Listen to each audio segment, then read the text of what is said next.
was happy that I was able on archive.gov to find some interesting videos related to Roswell. Also, interestingly, some of the people interviewing these original witnesses were interviewed for our special here. People like Don Schmidt and Kevin Randall and Tom Carey. Sadly, Stanton Friedman is no longer with us, but I have included that interview as well. I want to thank each and every one of you for joining us here for our Roswell 75th anniversary special event. Let's get back to the program, friends.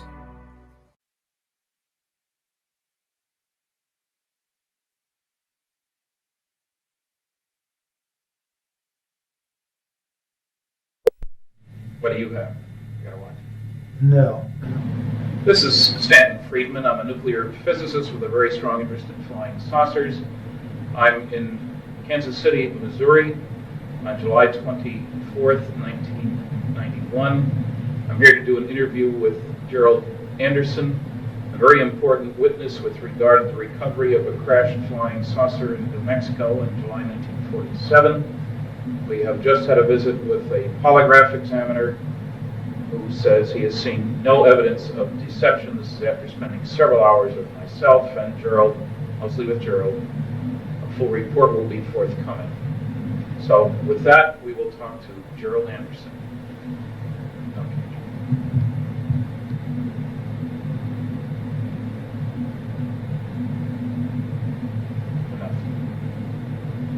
You state your name, please.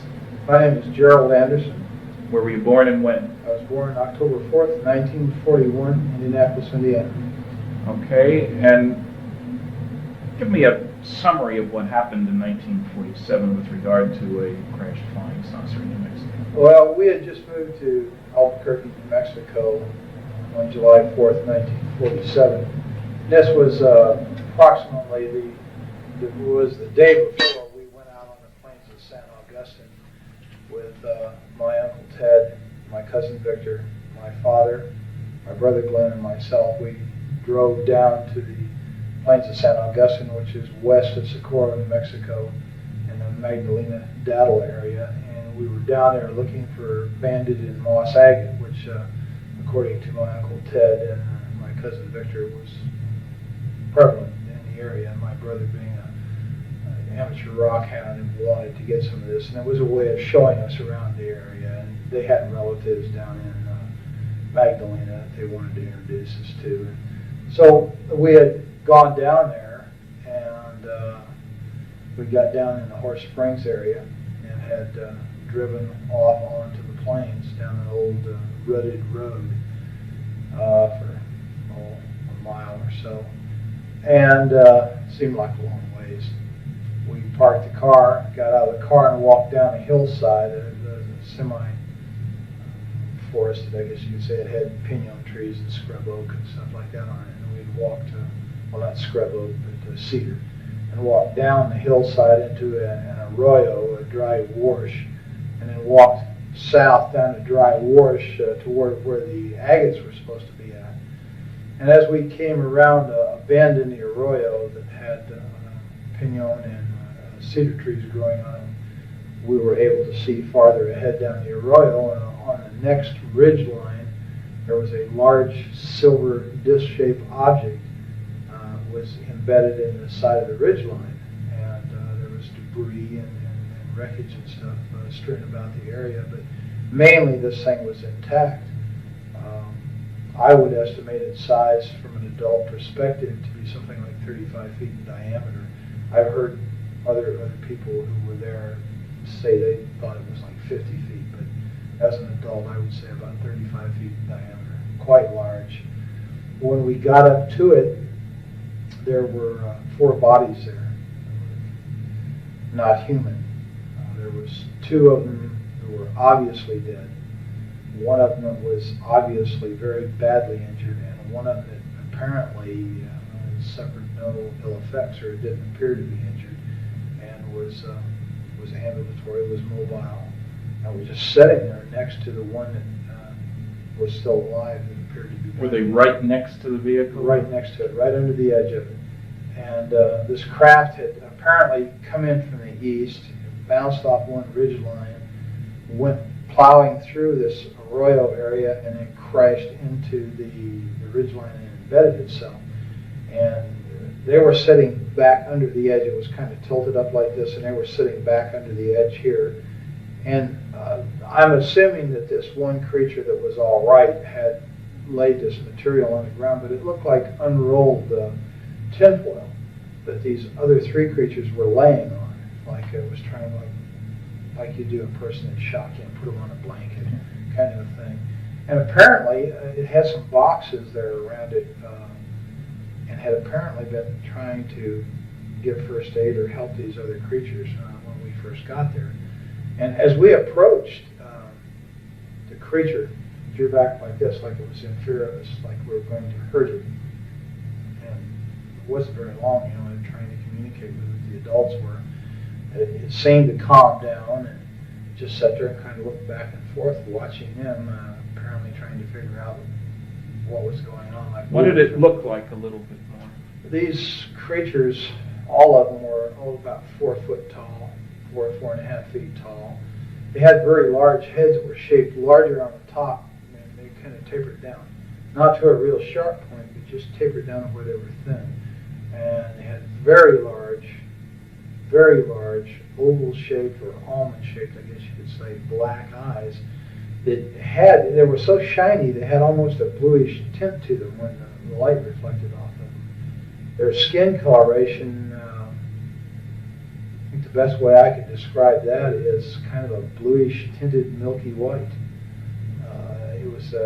It looked like someone in shock. And the ones that were laying on the ground were really looked more that way, more blue, How about ears, nose, mouth? No, there was no visible ears on the creatures, except like if you was just to cover your ear like this, to where there was just a rise there and then a hole, without your earlobe and the rest of the ear there. How about nose? It was the nose was very small, almost imperceptible, and just like 2 holes straight in, and the lips were just a straight line. It was like a cut, and you couldn't see any visible lips like we have. It was just a slit, and What they hair never made color? a sound. Pardon? What hair color? There was no hair.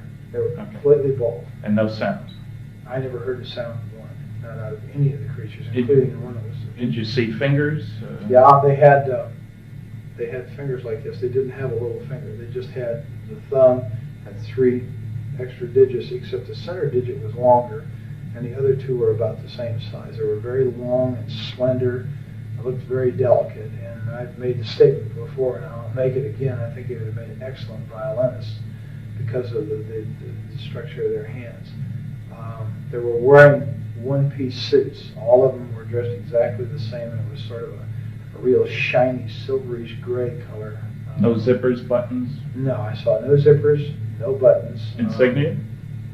No insignias. The only thing that was different, they all had this, but the only thing that was different from the silvery gray suit was that down like the seam on it, like it was a seam on the shoulder and around the collar, it was trimmed in what appeared to be maroon, like cording.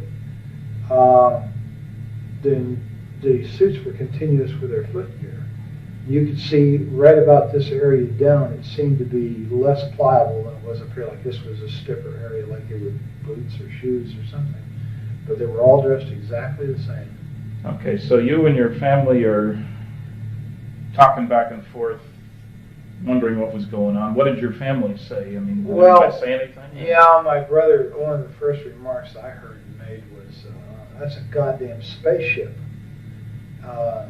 There was bodies up there, and I was told not to go up there, which I did. And How old was your brother at the time? he was in his early 20s, I think 21, something like that. He was a lot older than you were. Oh yes, considerably. When we got up there, I kind of meandered off to one side. This thing was cocked up, and I was standing here. The bodies were here, and everybody else was kind of down here, except my cousin Victor was over here playing and looking in this gaping hole on the side of this disc, and it's shaped just like a discus, except for a round dome was up on top, and there was this big gaping gash in here where you could see inside. It looked like a double hall. How big a length? The gash? dome? Oh, the gash. Well, it covered the greater majority from the center of the craft out. It was just like a gaping hole in there. And I'm thinking, it's like about 30 feet, 35 feet in diameter, so we're talking, 17 feet maybe. Uh-huh. And most of that one side was ripped open like that. And you could see inside, and you could see another double hull in there, and there was just rows of components that was on there, and there was lights that flashed on and off. Some of them were steady, some were flashing. There was a lot of debris and stuff hanging out of the hole. There was evidence that there had apparently been fire. It looked like it had been burnt along the edge there. The gash. Now, this wasn't a gash that could have been caused by the thing coming into the ground. It wasn't at the leading edge of the vehicle. No, this was in the side, like, it almost appeared, it was elliptical.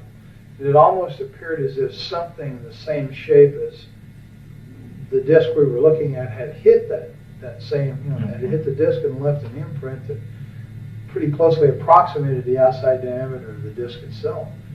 And it appeared to be caved inward. Okay.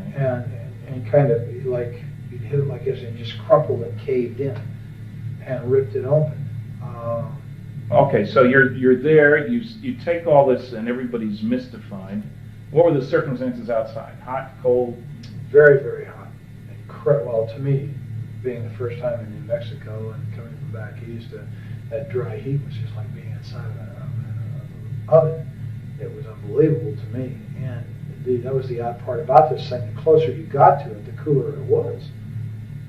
And standing under it in the shade there, next to these creatures' bodies, it was like refrigerated air conditioning. And did you feel air coming out of this thing? Or no, it was just like it was ambient. And I remember reaching up and putting my hand on the side of it, and I think I was afraid it was going to hit my head because there was enough room for me as a small child, I was approximately the same size as these creatures to walk up under there and stand there, but I kind of did like that and put my hand up against this thing. What did it feel like? It was ice cold. It felt like it just came out of a freezer. Was it smooth? Was it rough? It was very smooth. It had a very smooth texture to it. It was obviously made out of metal. It was very solid, and it was very cold, ice cold. And there was a smell in the area. It smelled volatile, acrid, like acetone. And that seemed to be coming out of that gash, that smell. But the closer you got to this thing, the cooler it was. So I kind of remained there, and I guess that while they were over here, my father and my Uncle Ted and my brother, and Uncle Ted was trying to talk to this thing in Spanish, and of course it didn't understand a word he said. And Dad tried to talk to it, and then they tried, sign language, and that didn't work. And I don't know, for some reason, I just, I reached down and touched it, this one that was laying next to me. And when I touched it, I realized, I jumped back.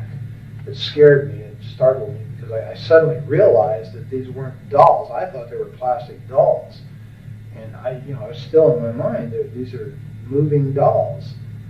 Until I touched it, and I realized, this was a dead thing. I'd seen dead relatives before, and I unfortunately had made the mistake one time of touching a relative that was in a casket, and I just knew this is a dead thing. And it scared me, and I ran around behind my father and my uncle, and this thing was sitting there on the ground, and it kept looking back and forth, and it just had its hands like this in its lap, and it just kept looking back and forth between the three of them, and like it was trying to understand. And all of a sudden, it just turned and looked right straight at me, between my Uncle Ted and myself. And this is when there was just like an explosion of things in my head, things I started, feeling just terrible depression, loneliness, and fear, and just, awful feelings that just suddenly burst into my mind. And I don't know if that meant that it was communicating with me and I was the only one there I could communicate with because I was a kid. I don't know. I turned and ran, and I ran across the arroyo and up on the area that it had bounced off of during the crash. And we're just standing there looking down at this scene, and my family, and off in the distance I could see cattle grazing, I could see a windmill, and I could see dust trails out on the playa, out on the plains out there.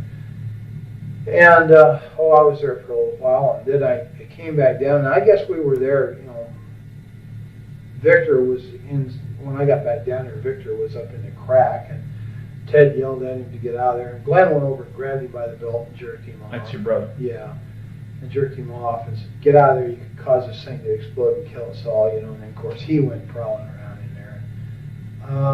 I was kind of standing off to one side looking, that's why I knew that I could look off these rocks that I was standing on right into this thing. That's why I knew, about the lights and the components and stuff. And then I heard other people talking, and I turned, and there was a group of people coming up the arroyo from out on the plains from the south. They had come up there, and of course they walked up and was talking. And how many? There was an older man and 5 younger students.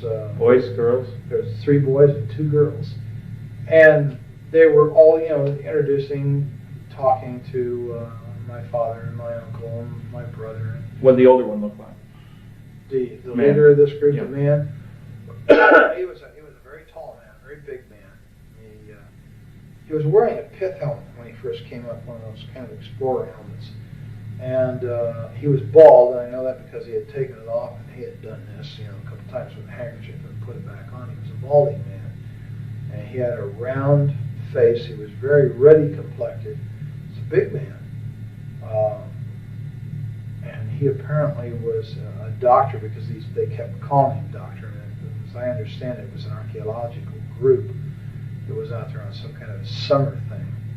And they talked, and he apparently was able to speak several foreign languages.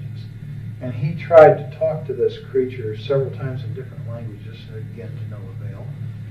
How did he happen to be there? Had he seen the thing? Well, they claimed that they said they saw this thing come down the night before, flaming, and they thought it was a meteorite. And they had talked about, well, in the morning, we'll go over there and see this, where this meteor came down, because that's what they thought it was. And when the sun came up the next morning, and they got about their business and got up, and somebody looked over and said, they saw all this shiny metal and stuff across the plains there, and they realized it wasn't a meteorite, it may have been an airplane, and that crashed. So they all decided to go over there and see if there was anybody who was alive, that was hurt, that needed help. They had driven over? No, they walked over, apparently, the way I understand it.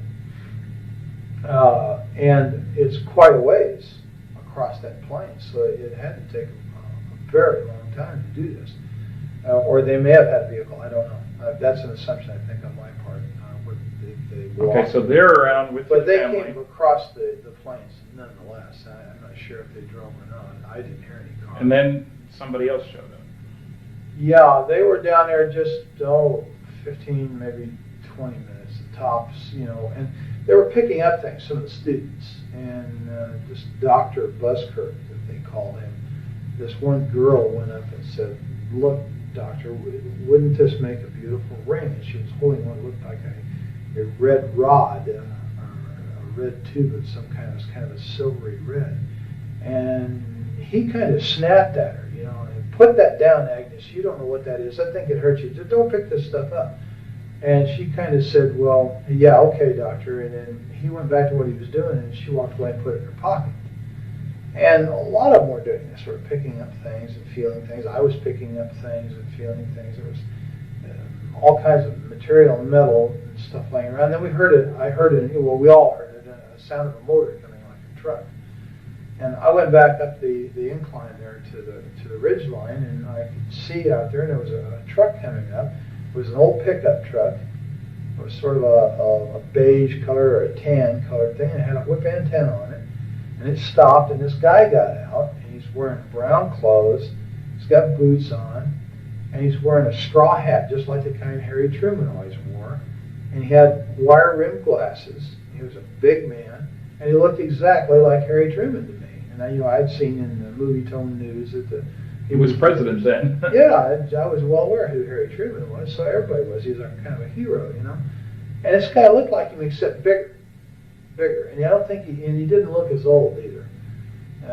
His hair was kind of light gray.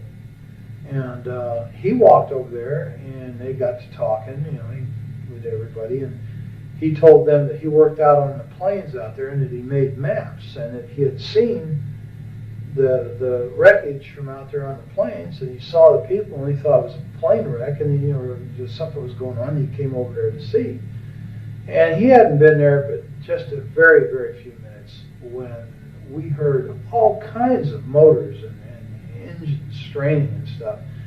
And here comes a military car with a big white star on the side of it, followed by a 6x, which is a military truck with a kind of a canvas wagon type canvas thing over it, and it's full of soldiers that got guns.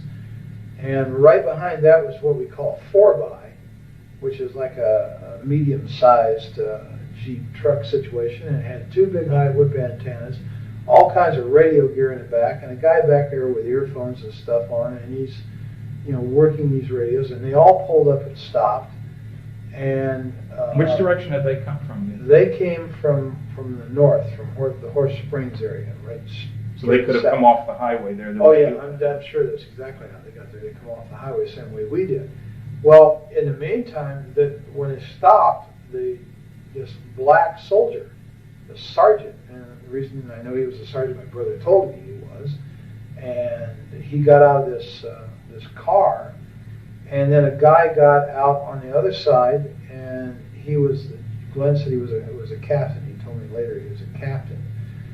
And this guy had orange-red hair. And all the soldiers then came running over there, pointing guns at people, and telling them, get away, get away, get away, you know. And when this creature saw these people, the military, he went nuts. He went into an absolute panic, worse than what he did when he saw us. Did he move around, or just his eyes? He just okay. Crazy, and it was like he was looking fearful. Like he was looking for a place to run and hide. But he never got up. Never got up. He never left the one injured one next to him. And this red-headed officer, this guy was a real butthole. He made all the threats. He threatened to have people shot. They didn't move to away. Everybody? Oh yeah, get away, get away! You know, we'll shoot, get away from there, this is a military secret, you know, just screaming and hollering. And he told my uncle and my father that if they didn't want to spend the rest of their life in prison, they would never say anything about what they saw there. If they ever wanted to see us kids again, they'd take the kids away, and they'd never see the kids, you know, meaning me and Victor, that we'd better keep our mouths shut. If we did not, this is what was going to happen. They were threatening people and pushing people, and the students as well. And Dr. oh yeah, they were hustling everybody. And one of the soldiers pushed my uncle. He had a rifle, I guess, and he shoved him back like that. Well, that was something you don't do to my Uncle Ted. Ted had a violent temper, and he grabbed the rifle and reached over top and smacked this guy and dropped him right there. And Ted had dropped, if I'd have dropped the hat, this guy's a cowboy. He'll hit you in a minute. And of course, when he did that, there was bolts opened, and I guess cocking, you know, they were cocking their rifles, and they were pointing guns at people, and everybody, Busker and Glenn and Dad, grabbed him, you know, pulled him back and got him away. Don't, man, they're going to shoot, don't do that, you know, trying to stop this. And I think we came very close to having someone shot. Then they really started threatening, you know, and they interviewed me. Well, did the redhead do all the talking pretty much too? Pretty much, except once in a while the sergeant would chime in and make statements like that to other people in response to the redhead. But mainly it was the redheaded. Was there a name tag? Yes, there was, and his name was Armstrong. And I'm not sure if I know that from having read it or know that from remembering it, now being able to read it in my memory, or if someone said that to me. But his name was Armstrong, was right here on his uniform. Now, they chased you guys away pretty quick. Yeah, they did. and they herded us up like cattle, and they moved us up the Arroyo back in the direction we'd come from, over the protest of this Dr. Buskirk, who said, no, we've got to go the other way. We came from, I don't care where you came from, get your ass up the Arroyo. And they ran us up the Arroyo. And so you get to your car then? Right. Now, they take us up the Arroyo, and just below the hill that we came down, they broke us off and moved us up the hill. Now, this whole time, no one has ever frisked us down. No one has ever checked our pockets to see if we picked up any of this material. And this girl, Agnes, still has that stuff in her pocket, and some of the other students had stuff. To my knowledge, up to that point, they had not been searched. Whether they did so afterward, I don't know. They never searched us, ever. They run us back up the hill, and when we got to where the car was parked, where Dad had parked the car up there, there's a Jeep with a guy sitting in the back, and there's a mounted machine gun in the back of this Jeep, and all these soldiers. The Jeep pulls out, we're told to get in the car, we follow the Jeep, and the soldiers go with us, all the way back out to the highway. When we get back out to the highway, they set us right there. They wouldn't let us out of the car. They wouldn't let us move forward. I don't know whether they were making a decision or what. When we got out to the highway, this place was absolutely full of military personnel, military equipment. There was airplanes sitting out there that they had landed on the highway. Did you see any airplanes when you were back at the site? Yeah, there was airplanes in the sky, but nobody thought much about it. I didn't think anything about it. I was used to airplanes being in the sky, having been raised in Indianapolis, Indiana, the home of the Northern bomb site. The sky was always full of military aircraft. I never thought nothing about it. And when we get back onto the highway, there's observation aircraft, high-winged aircraft, and there's one, what I know now to be a C-47 sitting there, and how we didn't hear that land's beyond me. And how he landed, well, of course, I guess you could land if you're a good pilot out there, so there's no telephone poles or anything. And they had tore the fence down on the north side of that highway. And all this equipment was setting back up there, and that plane was up there, and they were taking stuff out of the plane. There was military ambulances, and there was trucks with wreckers, cranes on them. And there was tankers, like maybe had fuel or water in them. There was just, everywhere you looked, there was military. And a major recovery operation. Yeah, it looked like an invasion force. It really did. And they were all wearing these light khaki uniforms. They didn't look like, olive drabs. They were light khaki, and they all had the same patch over there, that kind of blue funny patch with the circles on it was on their shoulder. And Did you have any clue as to where they came from? Did your brother or your uncle? No, I don't know where they came from. I don't think anybody ever ascertained that. There were a lot of them had MP patches, and some of them were wearing nightsticks off of these webbed utility belts. They had nightsticks, and they had 45s and holsters, the automatics in a full holster. And these were the people who were given most of the orders. They had the road barricaded off out there, and we sat there for a very long time, and we were getting thirsty and everything, and we asked, if we could go back to Horse Springs and get some water. Oh, no, you can't go through there. And right after that, they said, no, you just turn around and you head out of here now, and you go to Socorro, and this is a redhead again. You keep your mouth shut, just keep going, and don't look back. Well, so we drove away, Dad and I said, hell with it, we'll go to Magdalena, we'll get water in Magdalena, because that's where John Trujillo lived, their relative Ted. And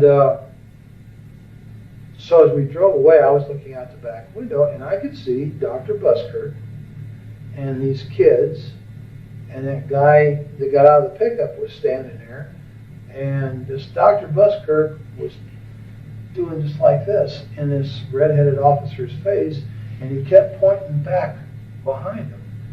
And I guess that meant, we got to go back that way, and he was fed up with this guy or something. He was shaking his finger in his face while they were yelling at each other. And that's pretty much the last I saw of the whole situation. I don't know what happened after that, because we just kept going. Did you get home before dark? Oh, yeah. Yeah, it was before dark. Of course, it was in the summertime, so it didn't get dark until way late. And we stopped in Magdalena very briefly, and it just kept going.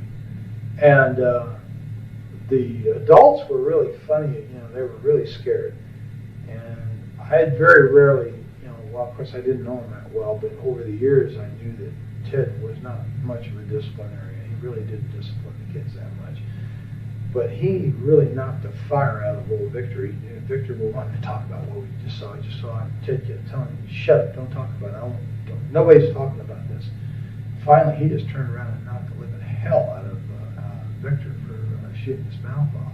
Did Ted work at Sandia then? Yes, he did. He did something out there in the technical area. I don't know. Had a clearance. Yes.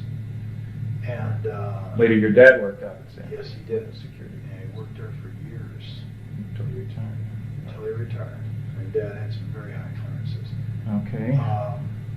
When we got home, Mom was over at Uncle Ted's house, and Mom perceived instantly that something was wrong. I said, what's wrong, Glenn? He's and they decided they'd tell him. Well, when they did, then of course Isabel, oh my God, you saw demons, you saw the devil, because Isabel was Ted's wife? Ted's wife, and she's a devoutly religious Catholic person who thinks anything that isn't a vision of, say, the Virgin Mary or Jesus is quote-unquote demons, and if that's what we saw. And of course Ted, oh God, he just put her off. And we really never talked about it much in the family because of the reaction it got. And my dad was really afraid, and so was Ted. And Glenn especially, because Glenn made the statement about when he first saw the military, he told my father, he said, and Ted and everybody there, don't let them some bitches know I'm a Marine. Don't let them know. And of course nobody did, and he was in civilian clothes, so he had a pair of blue jeans on, and it was in civilian clothes, so he didn't look like military, or I'm sure his ass had been in real trouble. And they never checked. They just assumed, I guess, that we were. Did they ask your names? Oh yeah, they took our names. They got all that from my dad, and my brother just very cursory would, just hard to talk to him at all. He let Dad and Ted do most of the talking, which was pretty smart, I think, under the circumstances. And of course, they never really asked me any questions at all. You were just a kid. Yeah, I was just a kid. And well, you first went public with this. Now, let's first square away. All the other four that you were with are dead. yes. It's been some time. Yeah, my brother died of a heart attack in Mexico City. My dad died of a heart attack in '78.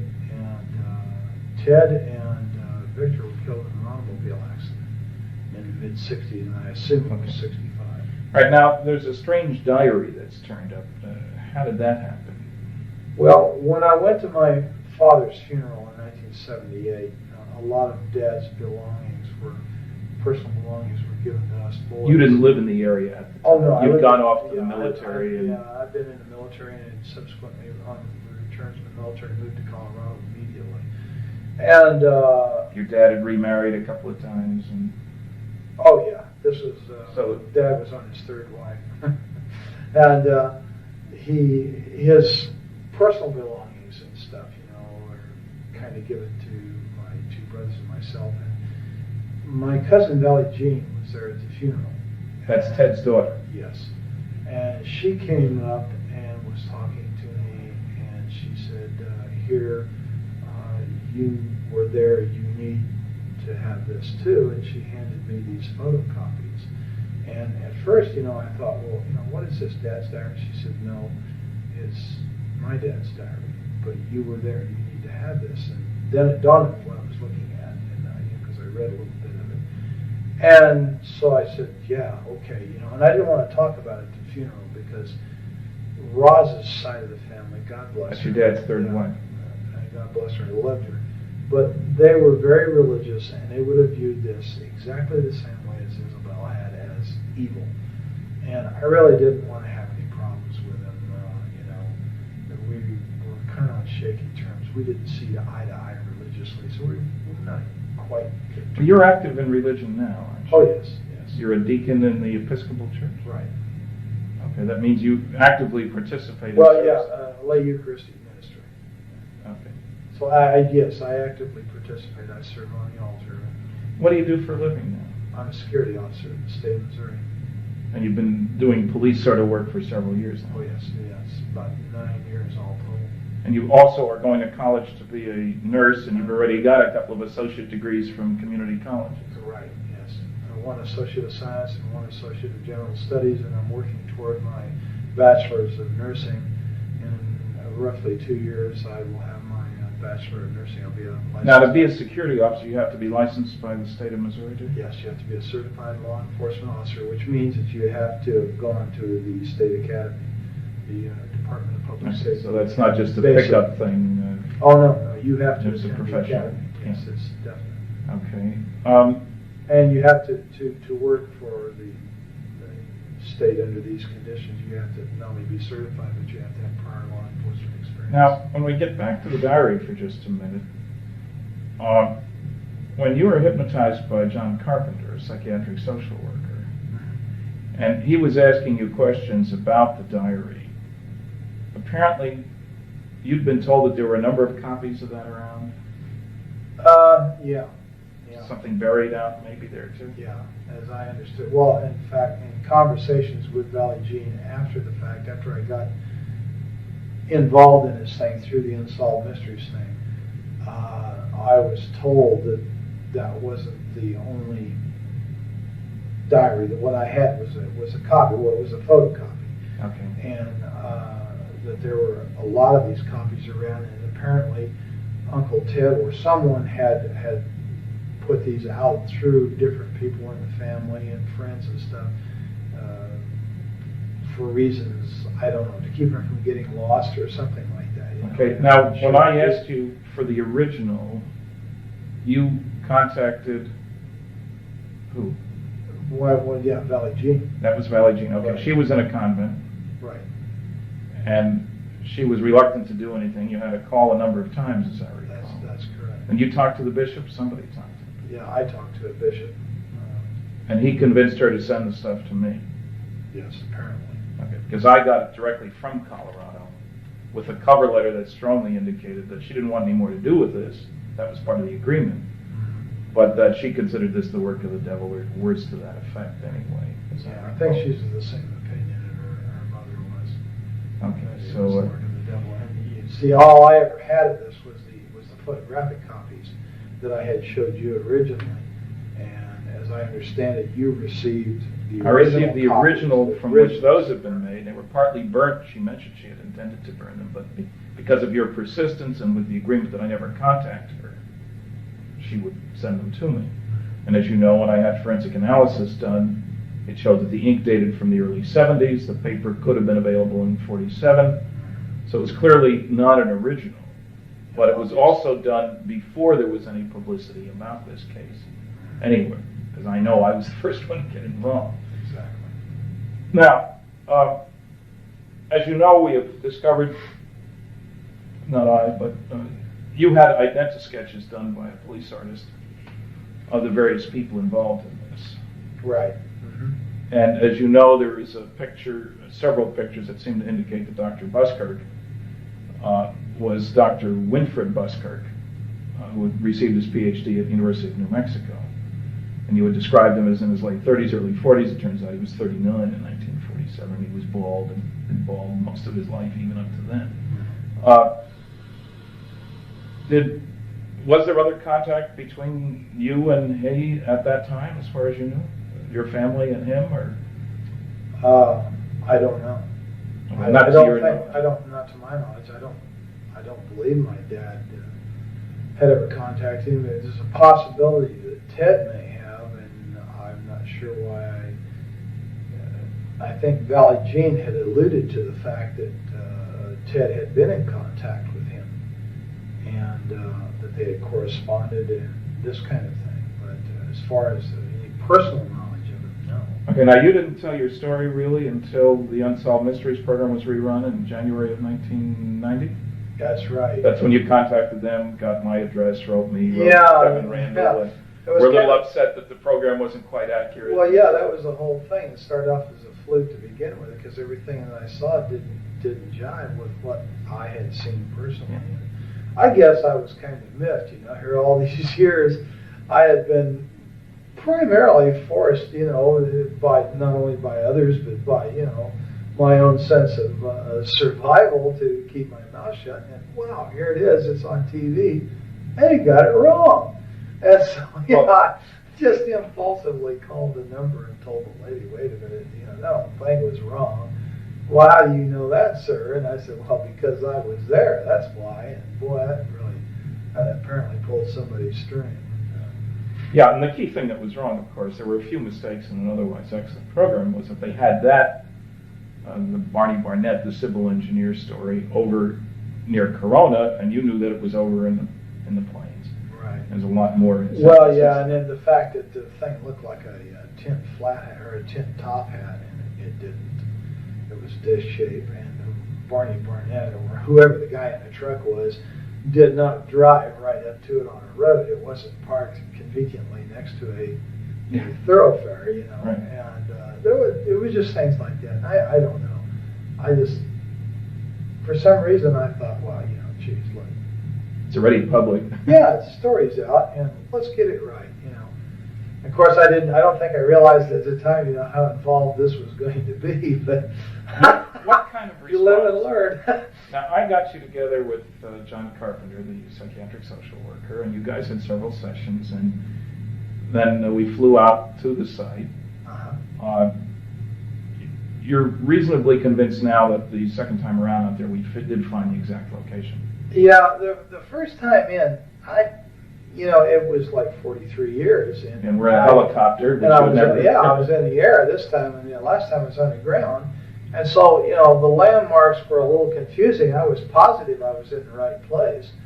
But until we actually got on the ground, John and I, and retraced the route in there that we had come in the car, I wasn't absolutely sure. There was two ridge lines there, and I wasn't really sure of which one it was.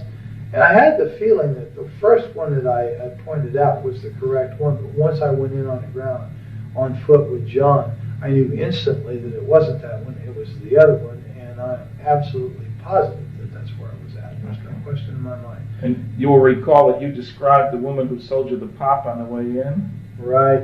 And we found the older woman there who said that was exactly what she looked like. That's right. And I'll never forget that lady because I had it with heat. I'm telling you. Backseat of that 40 Plymouth, down those dirty old roads and stuff, and for mile after mile. And of course, my dad was one of these kind of people. When he got in a car, it was point A to point B nonstop. I don't know why. He just never stopped to smell the roses along the way. And so, I was pretty sad shape, and I remember that lady quite well. What kind of response have you had? You went public. John talked to a newsman. You both talked. He called me. In the Springfield newspaper, paper carried a very straight, very large article, and that got spread around by lots of people. So suddenly you're a celebrity, if you will. What kind of reaction from the people who knew you on campus where you worked, your friends? Oh, very, very few negativists. There's the noisy negativists. We have those. But in general, generally supportive. 99% of the people were incredibly supportive. Only one professor at the university was of the negativist type that was vocal about it. Everybody else is just 100% supportive.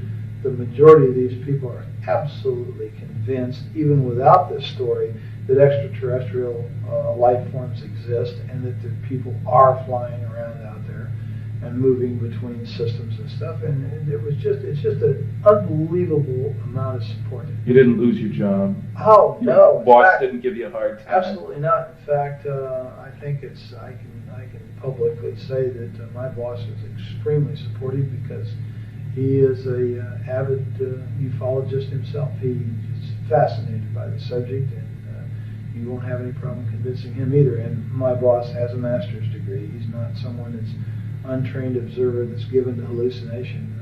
Most of the people who are the most supportive of me are people with very high educations, very, very solid education, very solid, upstanding degree people, not given to hallucination. You attended a UFO conference with John Carpenter, and he gave a paper, I guess, and introduced you.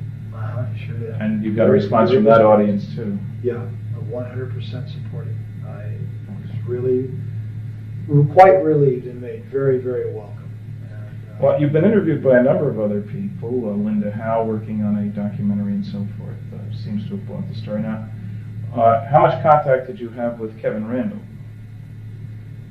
A very brief telephone call. I came home from work one day and there was a message on my answering machine, and as you well know, I have a tendency to be hard to get a hold of. Yes. And he'd left his number, and of course I had his address and yours, and I had sent cards to both of you, and something to the effect, if you want to know what really happened out there, call me. Yeah. And he had called and I wasn't there, and he had left his number, so I returned his call. Now, I talked to him very briefly, primarily because I didn't like the man's attitude. I don't feel comfortable with people who call other people liars and charlatans and phonies and say that they rig their research to make it come out the way they want. And when someone starts telling me this kind of thing, then the first thing I want to do is I want to get away from them. And this is exactly what I did. Now, I understand that this man claims that I talked to him for 2 hours and that he has a 2-hour tape of one contradiction after another of me, and that's not quite true. Okay, there's been no other contact with him? No other contact. I won't give the man the time of day. And has any other investigator, any of the noisy negativists approached you directly? no, none at all. The only other investigator is you yourself, or Don Berliner, and Bob Bigelow, and John Carpenter. And of course, you're quite familiar with our involvement. And you agree that on that first trip to the plains, it was you, I, Bob Bigelow, and a pilot in the helicopter? Yeah, Joe Channing, the pilot, was in the front seat on the left side. I was in the front seat on the right side. You were directly behind me. No. You were directly behind the pilot on the left side, and Bob Bigelow was directly behind me on the passenger side. Right, and then we met up eventually with Don Berliner and Right. John Carpenter, They and spent were- the next 3 days. They drove to Daddle. They drove the Jeeps and stuff to Daddle, and were waiting for us at Daddle when we landed in the highway island out there. Right, and as you recall, where did we refuel the helicopter? Springerdale, Arizona. Because So it's not far to Arizona, that's the Oh, point. no, it was just a matter of a few minutes, actually. 25 minutes maybe at the max, west of where we were located. All right, I think we may pick this up another time, but I think that'll do us for now. I really appreciate the time and trouble and effort and all the rest of that, and on to bigger and better things.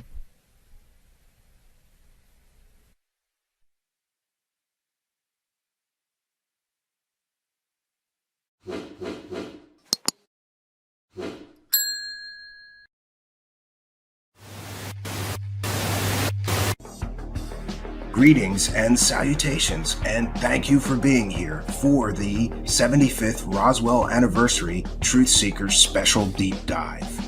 If you're new to the channel, please be sure to subscribe and hit that notification bell so you too will know about future special events you can attend here. I wanted to take a moment to thank all of our kind and generous benefactors, because people all over the world send a few bucks in pledges, either through PayPal or through the super chat down there in the live chat, the money button, super stickers, we have and take Cash App pledges as well. I want to thank everybody who has signed up to be a Patreon member, because for as little as $1 a month, you can get some extra content from us here. Additionally, I'd like to thank the channel members who get a bunch of YouTube benefits as well as all the Patreon benefits for as little as $5 a month.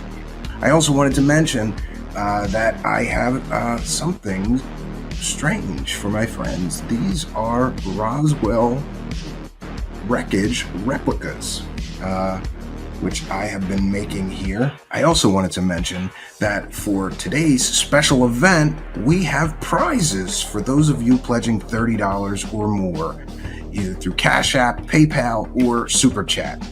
And this is a gift that we will be sending everybody who pledges $30 or more. This is a Roswell debris replica, and it's designed to look exactly as Jesse Marcel and his son had described. This is the so-called I-beam wreckage. This is a replica, of course, and I'm happy that I'll be able to offer these to anybody pledging $30 or more to our show today. This is just a special free gift that we're going to be giving you kind and generous people for supporting our show. Well, friends, let's get back into it.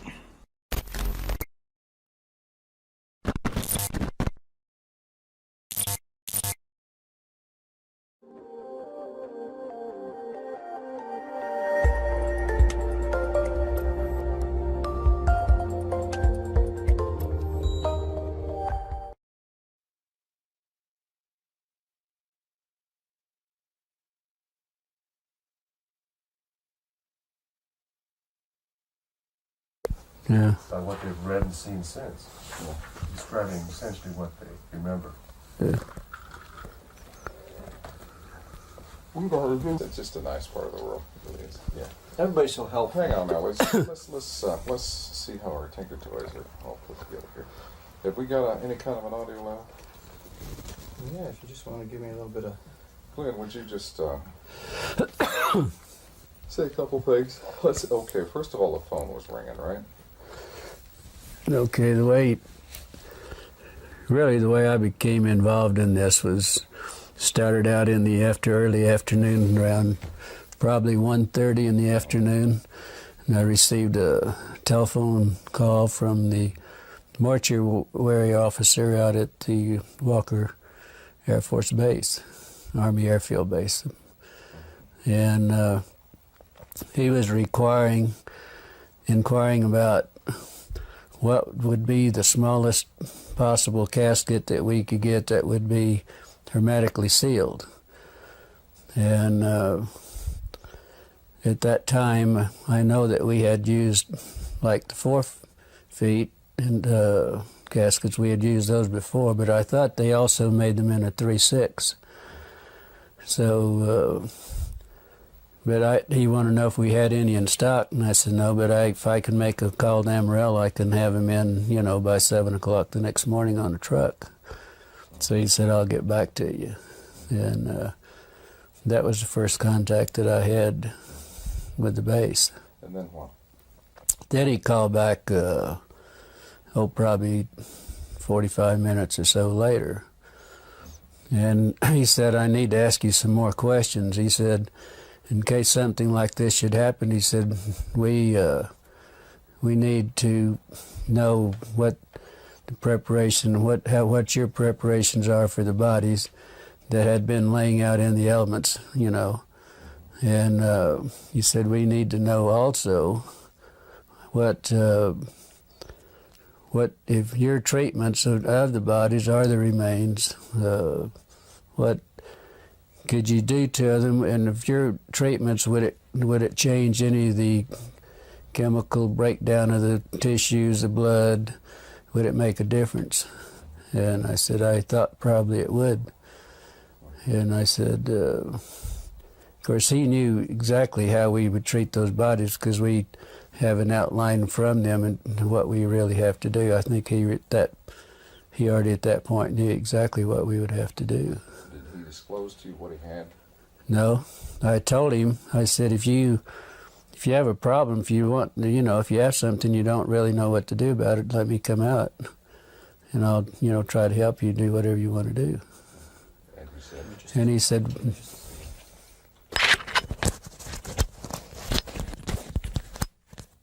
Okay. And he said, no. He said. Let's just back up just a minute there.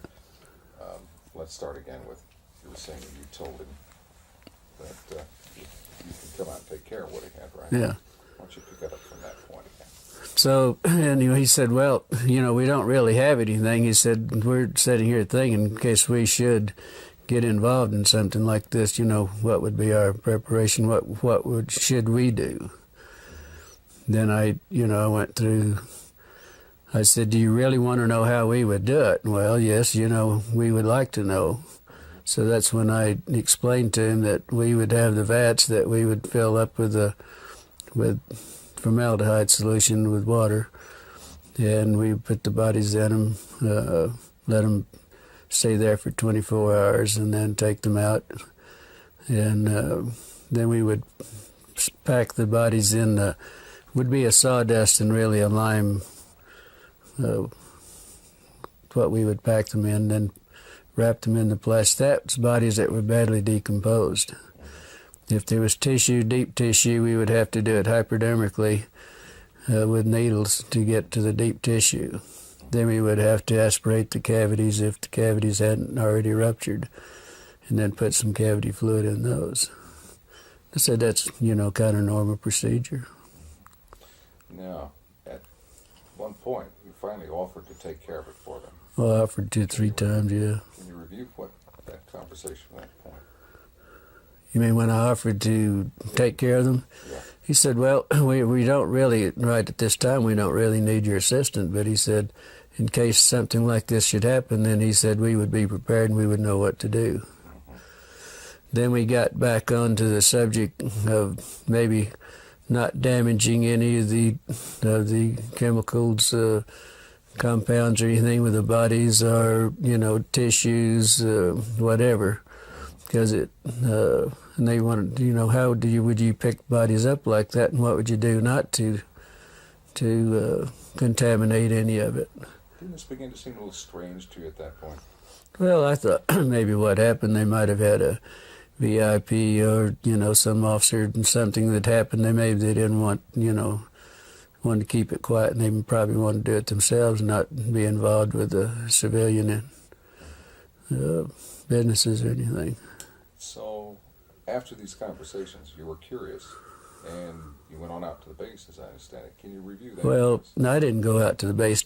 Yeah, I was curious, but I didn't go out to the base, and probably a couple hours later, then I'd got an emergency call. There was an airman that was injured in an accident, and I took the airman to the base. He rode in the ambulance with me, and I took him out to the emergency room, and that's the way I became really involved out the base. I didn't go out just because I was curious. Give me the sequence from the time you picked up the airman and just describe to me. Well, when I got the call, I left the funeral home, and the ambulance went to the scene of the accident, picked the airman up. I did not place him on a stretcher because he had a head injury in the nose. I think his nose was fractured. So I did some minor first aid, and then he sat in the front seat with me all the way to the base. When we got to the base, then he walked into the emergency room. I didn't have to take him in. They didn't bring out a gurney or anything. He just walked in on his own. Then I never did see him after that. Then I had this friend that I wanted to talk to and see. This is a lieutenant nurse that I knew quite well, that had only been there approximately, only been commissioned and been out to sign. This was her first assignment out to the air base. And I wanted to talk to her, and so I was going down the hall, and first thing, the lieutenant that I wanted to see was coming out of one room, going across the hall to the other, and she noticed it was me. She said, "How did you get in here, and what are you doing in here?" And she said, "You better get out in a hurry." She said, "You're going to get in a lot of trouble." She said, "Would you please leave and get out of here in a hurry?" And then I turned around, and she went on into the other room. Then in about the time I turned around, there was another officer said, "Hey, wait a minute." And I said, "Looks like you had a crash." He said, "I see there's some, in the ambulances out there, I see a lot of wreckage." And I said, "Where was the crash?" And he said, "There wasn't any crash." And he said, "Just wait a minute." And then he said, "Wait a minute." And I, stood there for a minute. And he turned around, and evidently he must have waited for somebody else to come out, because there was another officer coming out. He said, "This man says there was a crash out at the base." He said he wanted to know he was inquiring about our crash. And this was when I encountered, he was a red-headed officer, and very nasty, very rough. He said, You did not see any crash. There was not any crash. And he said, you get the hell out of here, and you didn't see anything, and you don't talk to anybody. He said, you're going to get in a hell of a lot of trouble. And I said, look, I'm a civilian. There isn't a damn thing you can do to me about it. He said, no, but somebody might be picking your bones out of the sand. That's when he made the remark there. Then there was a black sergeant that was standing beside him. And he said, yeah, but he would make better dog food for our dogs. Of course, I didn't understand that, but my father happened to be an old trapper and for a hobby and everything. And I said, my father uses guys like you for bait in these coyote traps. And then there was 2 MPs that joined me right on, took me outside, and each holding me by my elbows, and they escorted me out to back to the ambulance and followed me all the way back to the funeral home. Now, as you were entering the hospital, you saw something in 3 trucks. Yeah, because usually where I parked, there was 3 field ambulances parked in the area where I usually park, where we back up to the ramps. So I just pulled up to the side in front of those and parked out in the front, and the airman and I got out and walked in. So when I got up, went up the steps and up the ramp, and I was walking, going into the emergency room, I noticed that the doors were open, but what was odd about it, there was an MP standing beside each one of the vehicles in the back, just standing there. And the doors were open. Naturally, I was curious, and, I just happened to look in. That's when I saw some debris that looked like parts of a plane or something that they hadn't had a crash. Because I've seen them do this a lot of times, bring in pieces and the old ambulances in. Can you describe the debris? Yeah, I noticed in 2 of the ambulances there was some debris that was probably 2.5 to 3 feet, long and probably high, that was propped up on the side of the ambulance there. They were kind of in the shape of maybe like a half a canoe. They were like the front part of a canoe. And, it looked like it might be aluminum, but it looked more like the metal looked more like stainless steel that had been heated. It was blue, kind of a bluish tint to it. What was odd about it, it looked like around the curved part in the front of the canoe, there was some designs or something. It kind of reminded me of maybe some Egyptian signs or whatever. And it was probably about 3 inches in high, and probably the length of what the wreckage I saw, it looked like it was the length. And the same thing was in the other ambulance too. I mean, I saw practically the same thing. The pieces that were practically the same size, and the insignias looked like whatever that might be was part of the wreckage. How did your friend feel about what she saw? Well, I didn't know really until the next day. And I called out. I kept trying to get a hold of her because naturally I was curious and I wanted to know what was going on. And so I called out the next day, and then probably around 11:30, she said, I know you've been trying to get a hold of me, but I haven't been available. And she said, why don't you meet me at the officers club? If you have time, meet at the officers club and we'll have lunch, and I want to talk to you. And the funeral home we had at that time, we had some of the businesses there had an associate membership to the officers club, and our funeral home had that membership, and also had a card to identify myself and what business that I was, associated with. So I had no problem. One time I'd go to base, all I had to do, a lot of times if it was in the evening, I'd have to stop and sign a visitor's and get a visitor's pass and then turn it in when I left. There was no problem going out there. So I went on out and met her. Beg your pardon? Tell me about lunch. Well, we, both ordered. I'm not sure, remember what we ordered, but it was just a light lunch. But she was so upset. She looked like she was, in shock is what she really talked like and looked like. And She said, I said, well, I was just curious. The only reason I want to talk to you was curious on what happened. And she said, well, you won't believe it. And she says, I don't believe it either. But she said, I got in a lot of trouble on this thing. I'm not real sure about this. But she said, then she pulled out of a little purse or little pocketbook, whatever she had there. She gave me a little diagram that she had drawn some figures of some arms and face and so on. She told me that this is what was in those, that it was a crash. It wasn't an airplane, but they didn't know what it was at that time. These were bodies. Yeah, but she said we have 3 bodies. There was 3 bodies. She said 2 of them were very mutilated. One looked like it might have walked out, or that it, might have lived a little while. And she explained they were like 3.5 feet to 4 feet tall. The 2 of the bodies were you couldn't identify much because they were practically destroyed, and it looked like maybe that they might have been a predatory animal or something might have been doing some damage on the bodies too.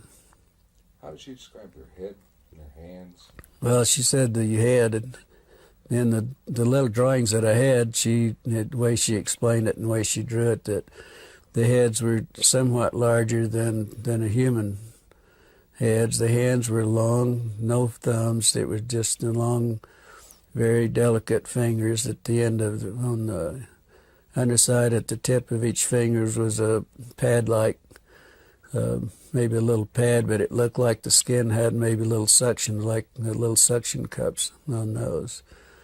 On the, no fingernails on the hands. The head, the lips were just a long, narrow, more or less, not full lips like we would have in most of our people, but very fine lined, very fine lips. There was no teeth. That was the inside of the mouth. It was kind of like a real a gums. Maybe it was. She said to explain it. It was almost as hard as if it was rawhide. Maybe, at that. The ears. There was only 2 small orifices on each side of the head with looked like a couple of small lobes that might, some way that might cover both of those. But there was not a protruding ear. And also that the nose, there was only 2 small orifices in the nose. There was really no nose that was convex. It was all just flush with the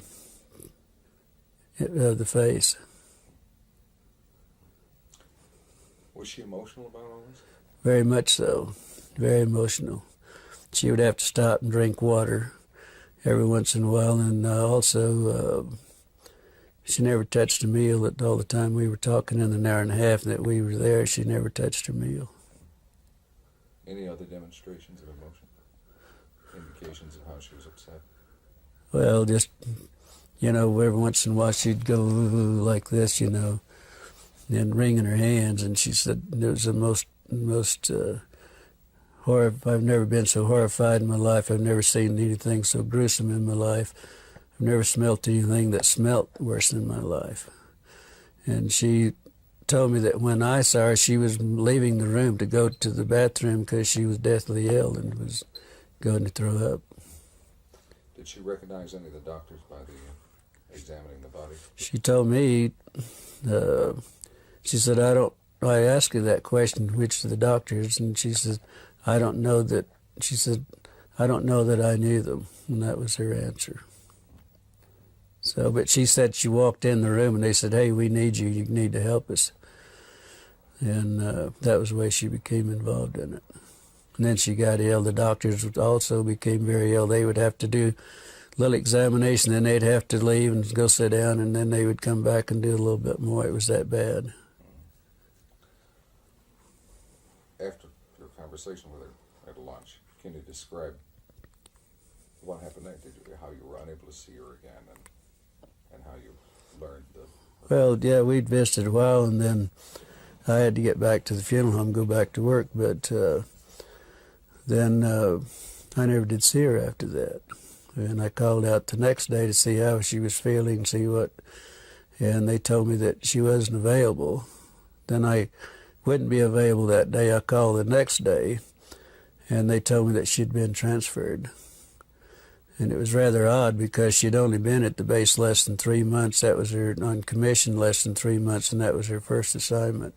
So it was rather odd that she would be transferred out, within 3 months. So later on, you attempted it. I guess you got a letter. Then about 2 weeks, probably 2 weeks, at least 2 weeks. Could have been a little longer, but I know it was at least 2 weeks. I got a letter addressed to me at Glendennis at the Ballard Funeral Home. With she didn't sign. It didn't have any returned address or anything on it, but inside of the letter, there was just a note. She said, "I don't have time to write. I will write later. This is my APO number," and that was the extent of it.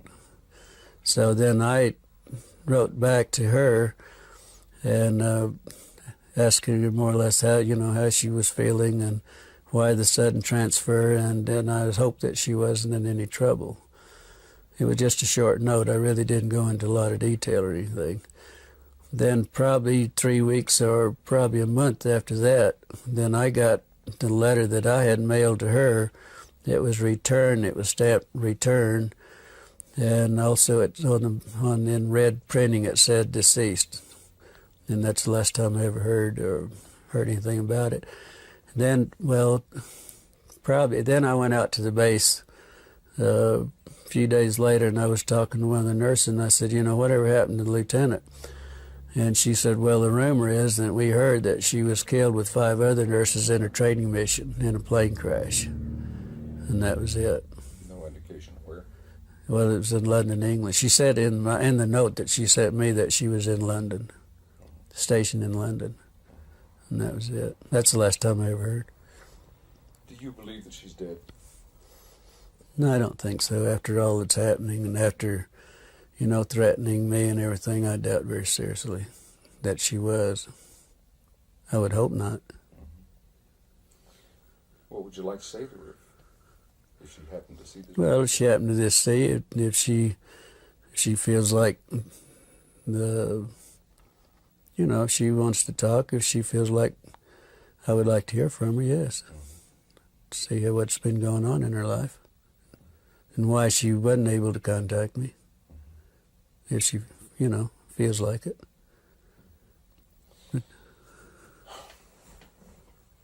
Let's stop tape for that. Okay. Now, the sheriff told your father you were in trouble.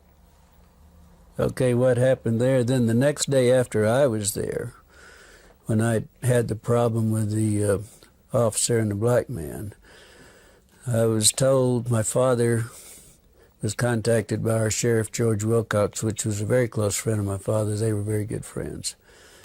And he called to see if my father was home because he wanted to come out and talk to my father.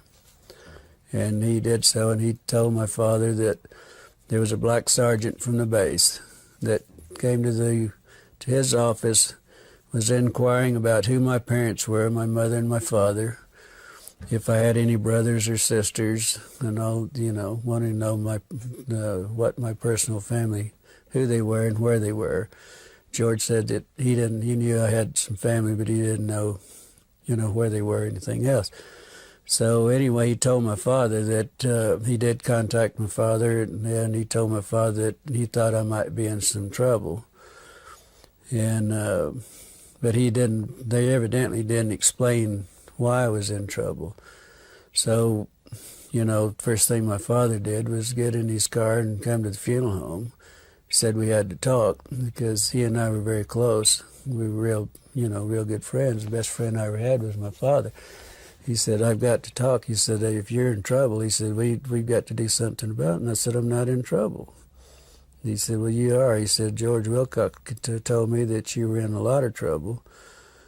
and that you got involved in something that you had no business getting involved in, and that you could be in a lot of trouble. And I said, then, so I told my father the story, and he's the only man that I've ever told this story to until I talked to Stanton Friedman and to you people, and that's it, period. And I did tell my father what the story was. Of course, it was, you know, it was unbelievable for him. But then he became very upset, and he wanted to go shoot a few people and all that, because they did threaten my life, and, you know, and they, so that was the way my father heard about it, and that was the extent of my family. And he never would tell him who my brother, and I had a brother that was a fighter pilot during that time, and I had 3 sisters, and one of them was a nurse. But he would never tell him anything, and so he didn't tell the sheriff or anybody else, because the sheriff was supposed to call him back and give him the names and where they were at, and he wouldn't do it. Let's get back to your friend. Did she express an opinion as to what she thought these beings were? Did she think they came with it? Well, the only remark that she ever made was that they definitely weren't humans as we know humans, but they could be from another planet. Or the doctors were explaining this, that they couldn't be from our planet. They had to be an alien, or had to be something else, but not in our planet. She had a phrase she used to describe how they looked to her. You remember that? You were telling me, like little black Chinamen. Well, she said that, well, of course they were, you know, first thing she said, they were black. They were just as black as they could be, but probably laying out in the elements in July in Roswell with 105 to 110 temperature every day and 80 degrees or so at night. I mean, that wouldn't be uncommon, because we picked up a lot of sheep herders of people that have been found dead that's laying in the desert, you know, for days and bitten by rattlesnakes or whatever. And they do turn, you know, as black as they can. And I know exactly what they were talking about, because, with the smell and the odor being so drastic, because this is a very unpleasant situation, you know. And let's talk about their eyes. How did she describe their eyes? Well, she said that, of course, their eyes were set back into the skull. Oh, and it was a remarkable, I thought it was interesting also that she said their skulls, the doctor said their skull bone structure wasn't like ours. It wasn't actually a bone. It was probably a real heavy cartilage. It looked more or less like a newborn baby. The skull was very pliable. You could mash on the skull and it would, you know, it would give. And so the bone structure, bones not like our bones. It was our skull and everything. What about the bones in the hands and arms?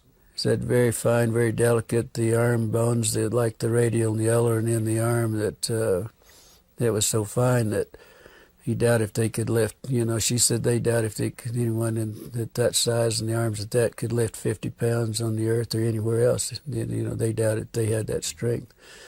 But she said the one that hadn't been mutilated to a great extent, it reminded him of a real small ancient Chinese person, no hair at all, and very, very delicate skin. In fact, he said the skin would look like they could almost see through it, almost transparent.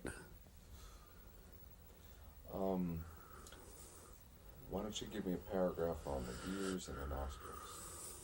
Well, the ears, like I think I stated to you, that the ears, there was a couple of small orifices, one on top of the other, with 2 little lobe flaps, one over the other. They didn't really know how those, if they had any significance, how they worked or what. They didn't go into that. The nose was only a couple of very small orifices, holes right there, just above the lip line. But it had, there wasn't anything covering it. And it was just like 2 small indentations there, and that was it.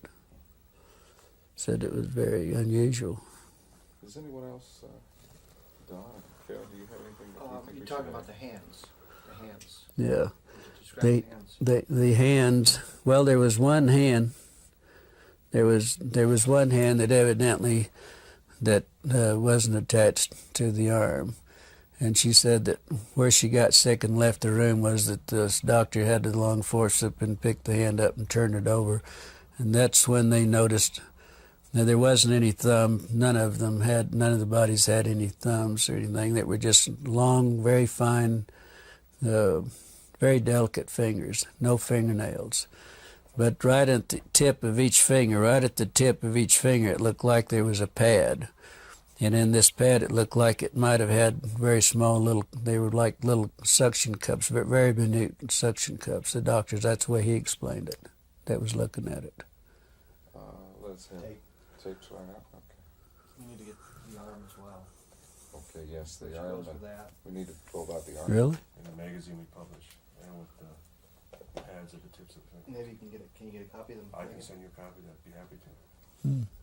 It's amazing. It all fits together. That's the And they thing. would It not just have fits known together. about Obviously, they would know about your information. Yeah, well, see, I've never vice versa. discussed this with anyone. My father was the only person I really ever discussed this. I didn't discuss it at the funeral home or anything else. I never discussed it with any of my family, period. I never have until I met Stanton Friedman 2 years ago. It's the first time I ever discussed it. Would you have an interest in some dubs of testimony that we get from other people here? I'd be happy to. Well, I'd send love you to, yeah, but I'd love to.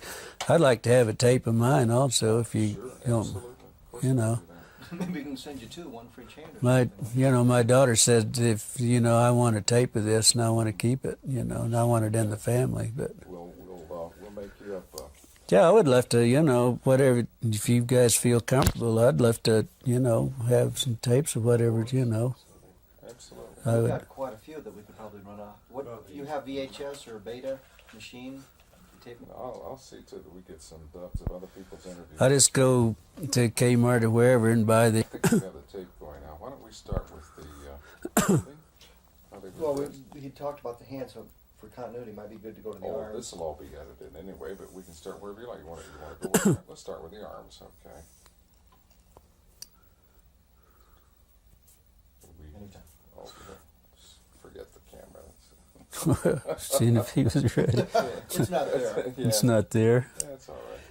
But you were asking me to describe the arms, and this was another thing that the lieutenant brought out, that it was very the difference between theirs and ours, that from the wrist to the first joint here, that it was probably 1.5 times longer than the top part up here. It was very odd looking. It was very odd, she said.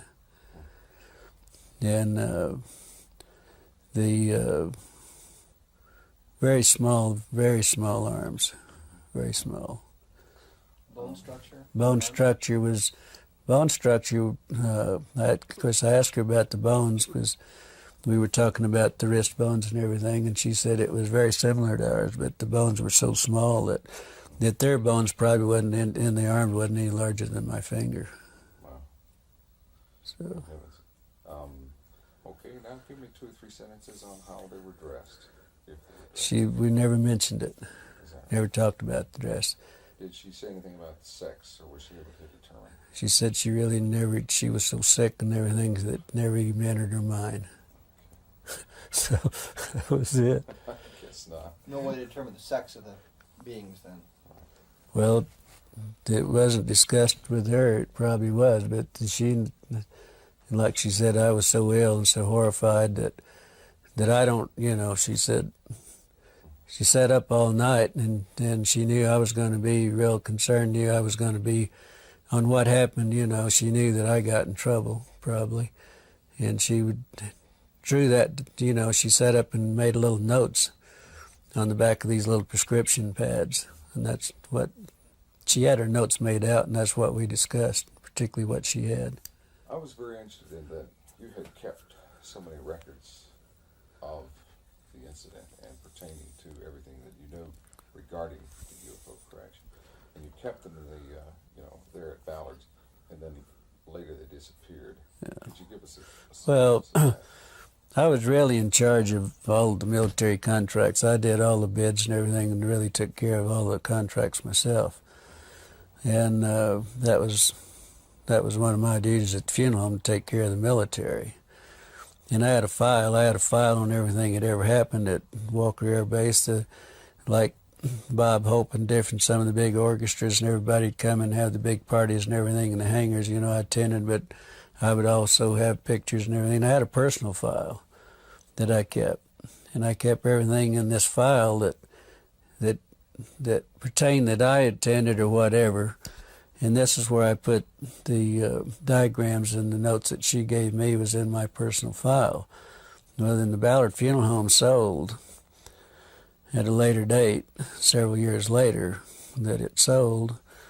And the people that bought the funeral home, these were files they were the old files that they kept in the basement down in the furnace room. And they had I had all the military files together in one filing cabinet, everything that happened at the base and everything. We also had the contract at Fort Sumner Air Base. They had a glider base there, and also fighter pilot training there, and the P-47s and 51s and so on.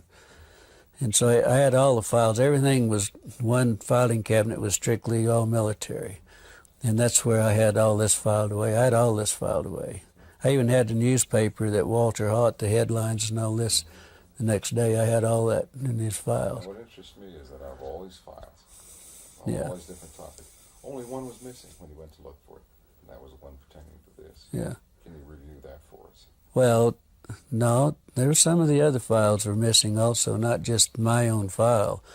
But my file was in the same, most all of my file was gone. But there was also some files, they had destroyed most of the files that were pertaining after a certain years. They just gotten rid of them. Mm-hmm. And they told the manager of funeral home, that's the manager there, named Raymond Otero, also told me that he knew my file was there.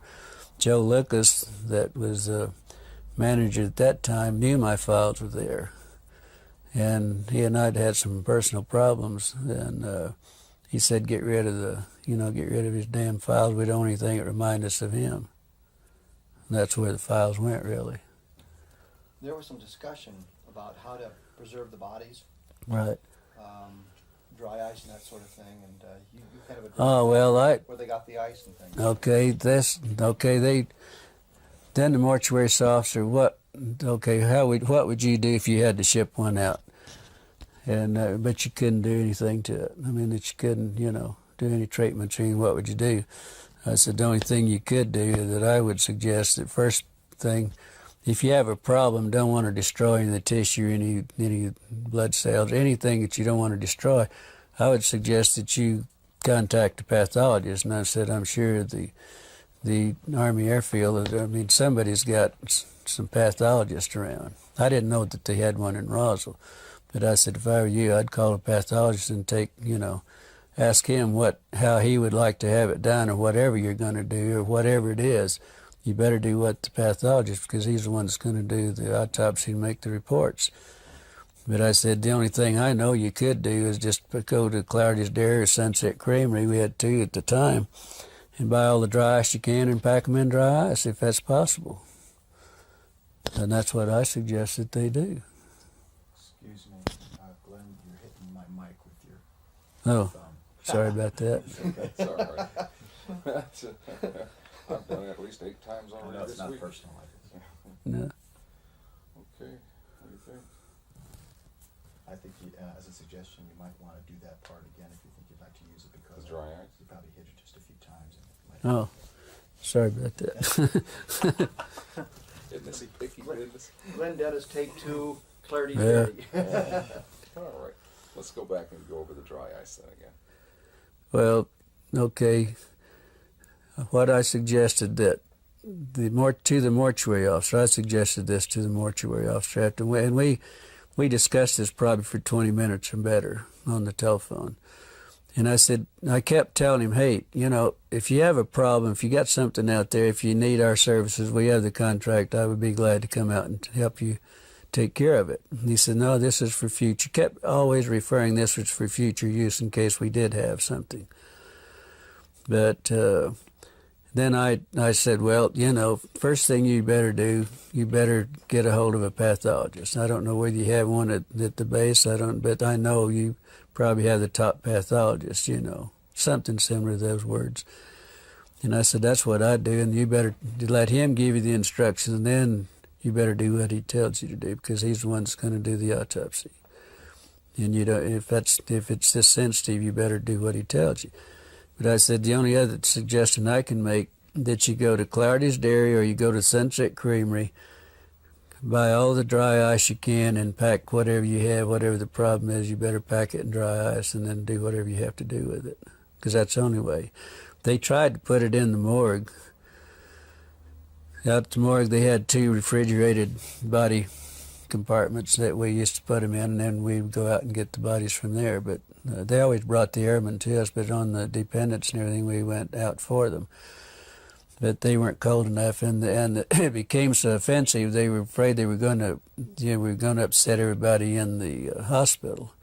So they later moved them over to a hangar, and that's the last that she knew anything about them too. The lieutenant knew anything about them, but she didn't know how they moved it or anything about it. But they were taken to a hangar because the odor was so offensive they couldn't.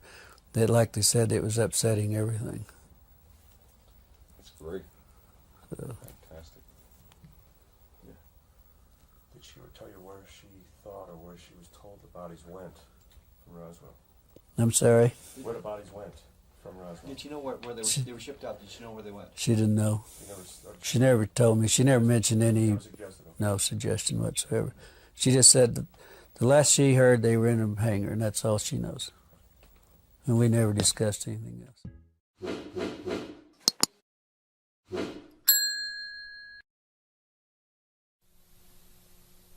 Okay. Jess, how about just saying your whole name so we can make sure we get everything right? Jesse Antoine Marcel. Seriously? Seriously. Antoine. Antoine. And you are a physician? Correct. And what field of medicine do you practice? Well, I specialize in ear, nose, and throat conditions, tonsillitis, ear infections, you name it. Anything above the clavicle I have to do with. And you also are in the National Guard? Correct. How long have you been serving in the National Guard? Since 1978 or 79. Jess, I wonder if I can take you back to the night that your father came home. Do you have an idea about what time of the night that was and what you were doing at the time? Well, I was asleep for one thing. I want to say it was very early hours. It was either very late in the evening or very early in the morning when he came back here. And I had awakened both myself and my mother. And why did he wake you both up? He had something he wanted to show us. This apparently was some debris or something he brought in from the field at that time. And I understand he was on his way to the air base to deliver this, but he felt that this was unusual enough that he wanted us to see it first before he delivered it to its proper destination. And what happened? What happened after he woke you up? Well, he was, as I recall, very excited. And again, he said, "I want to show you something." And so I got my house coat on, as did my mother, and he had gone out to the car and brought back in some metallic debris. I believe it was in a box. I know. I don't recall whether I walked outside with him or not, but he made it seem like the 1942 Buick we had was loaded with this stuff in the back seat and in the trunk area. At any rate, he brought the material in and spread it on the kitchen floor, and in an effort to try to piece it together like a jigsaw puzzle to get some idea of the form of this. But unfortunately, there was too much of it, too finely divided to do that. How old were you at the time? 11. And when he spread all this material out on the floor, what was your impression about what this material was like? How would you describe it? Well, initially, just looking at it, well, what's this all about? I'm sleepy. But then when you get down and looking at it, it was the unusual character of the debris, and I want to say that he said something like this is from a flying saucer, but I'm not sure that he said that, but the meaning was clear that this is something very special, and he wanted us to look at it. And what's your recollection about what the material looks like, felt like? Well, I could divide it into three major categories. I'm thinking back on it quite a few times. There was a lot of rather thick foil-like material, kind of not a shiny aluminum, but burnished or a slate gray type of aluminum metal. There was black plastic type debris like bakelite, which was shattered. It was very brittle material. And then there were fragments of what appeared to be I-beams, relatively small, but the typical I-beam type configuration. Let's talk a little bit about each category for in a little bit of detail, if you will. Let's talk about first the foil-like substance. What was the size of this material? Well, I don't recall seeing any piece that was greater than 4 to 6 inches in circumference or in diameter. I don't recall whether I tried to test it for being able to tear it or bend it or anything like that. In fact, it was very light, and again, a dull metallic gray color. And there was a lot of that. How thick would you describe this material? Well, it was thicker than the usual kitchen foil. I guess there's a newer foil out now for heavy-duty use that is used in storing food, and that's approximately what it was like. In terms of thickness? In terms of thickness. Any other similarities to everyday household items that people? Well, it's metallic, that's about all I can say. Not shiny. And the pieces of the foil-like substance, what shape were they? Well, it was shredded, at least torn. So irregular in shape? Irregular, right. And there was a lot of this material? Well, enough to cover the floor with. Was this... and more, because there was a lot more left in the car. Okay, that's what I was going to ask. He didn't bring in all Oh, of it? no. That was only one portion he had in the car. Okay. The weight of this material you described as light, would you say that it was unusually light, lighter than you would expect, or heavier, or anything at all unusual about its weight? Well, feathers. Very, very light. Very light. In other words, you could take a piece and it wouldn't just fall to the floor, but it kind of drift down fairly slow like a feather bell. No, that's very interesting. And did you actually see that? No, I did not, but this is what, I would have thought it would be like, if I would have done that. Mm-hmm. I would have felt like a Light as a feather. Interesting. What you described as almost plastic or bakelite-like material. Tell me a little more about that. Well, it was black, brown in color. Again, irregular pieces. About a 1/16 of an inch, maybe a little bit greater in thickness. And brittle. At least I suspect it was brittle because it shattered like glass. I want to make sure I understand. You didn't actually see it shatter, No. but it appeared to have been shattered. I didn't try to bend or test any of these things I saw. I just picked them up gently and handled it. Anything else unusual about the weight of this material? Plastic It light. was very light also. It's kind of hard to, I don't recall this, comparing it with other. Anything else worthy of comment about this material? Would you recall? Basically just the description of the color, shatter type bakelite material. Yeah. And how about what you described as I-beams? What were those like? Well, they were, again, looked like the same type of material that the foil-like material is made of. Metallic, dull gray aluminum, except very light again. I did not try to bend it or stress it in any way, although the piece I remember looking at was about 12 to 18 inches in length. Both ends, I think, were shattered or broken off, wasn't a clean cut. And the material thickness appeared to be about a 1/16 of an inch thickness. And what color was it? Again, it's a dull gray, like a flat balloon finish. I guess that would be a good way to describe that. Metallic? Metallic, definitely metallic. Anything else unusual about this particular piece of material? Well, the most unusual part of this whole thing was what was on the I-beam, on the inner surface of the I-beam. Because as you look at it head on, there appeared to be a type of writing on the mainframe itself. This writing was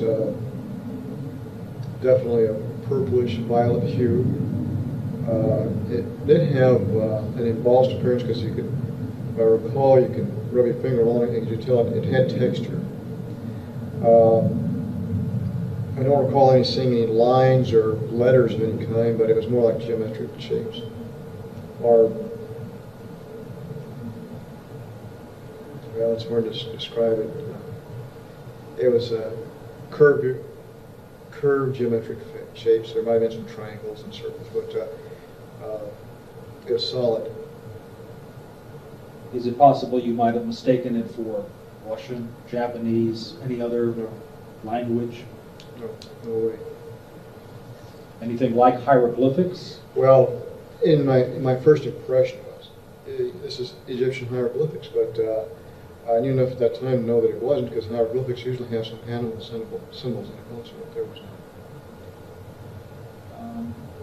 And the lettering, or we can call it lettering, of these symbols. Individual symbols. They were not connected. They were in color? Yeah, yes. But they were on a surface that was what?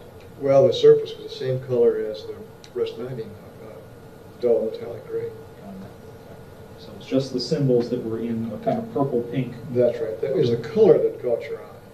Here in all this mass of metallic gray pieces, here's this flash of color.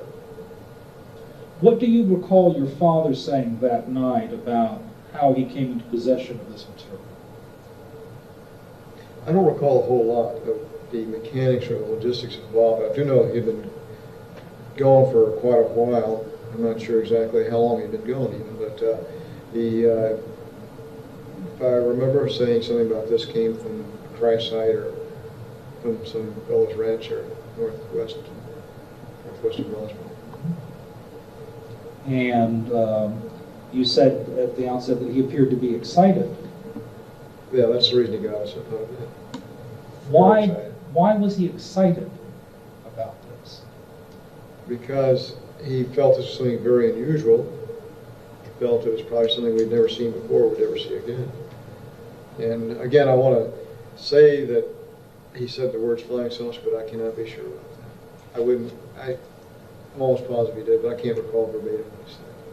When you said that your father had been gone for some time, do you mean hours or days or something? Again, my memory's kind of hazy about how long he was gone. I know he was maybe more than 12 hours, maybe a day or so. And how long was he at your home that night with the material on the floor? The total time there was about 15 or 20 minutes. And what happened after that? Loaded it back in the car and took off. Do you know where he went? Well, he was going back to the base. So that was my understanding. When did you next see him? Do you recall? I think it was the next day, although I'm not absolutely sure about that either. And did you have any conversation with him about what had transpired since you had seen him last? Well, he would trying to recall those conversations. I don't know that we had talked about it very much afterwards. The initial excitement had worn off, and then the whole deal kind of was put to rest.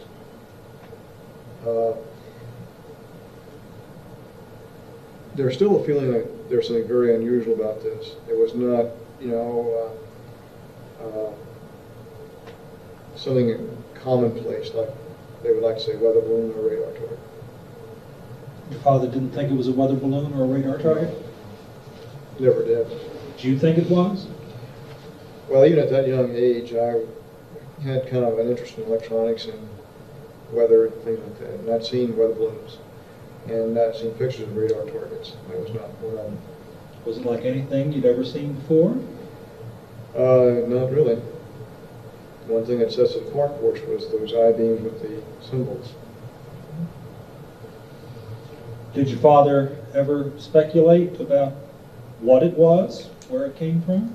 We would talk about it periodically over the next several years, perhaps, and we'd always thought that it was something very unusual. It would, I think initially they might have thought it was even a Russian weapon or something.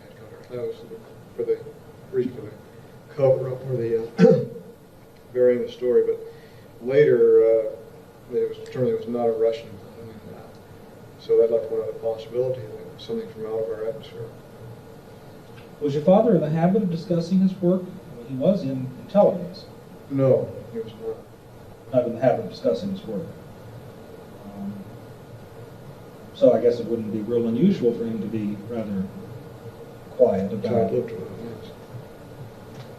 He was not given to, verbal diarrhea about things like that. But he obviously did eventually talk.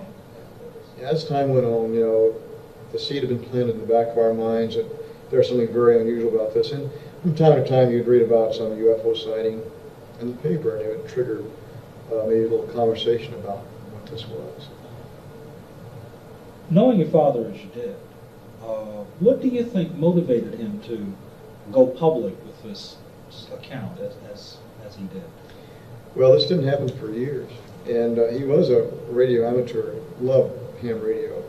And I don't know the exact scenario, but I can picture that maybe they were talking on ham radios. He was talking on ham radio with somebody, and maybe the discussion came up about a recent UFO sighting, and he would say, "Oh, by the way, I was involved with one," and I could picture that as being the mechanism that this thing came out. I don't know that to be sure, but that's, I think, most likely way.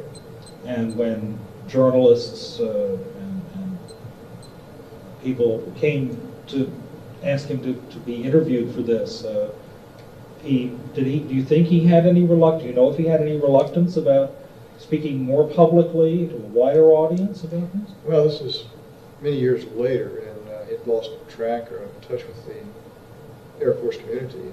And I think at that time the uniqueness had worn off a bit, where he felt less constrained to keep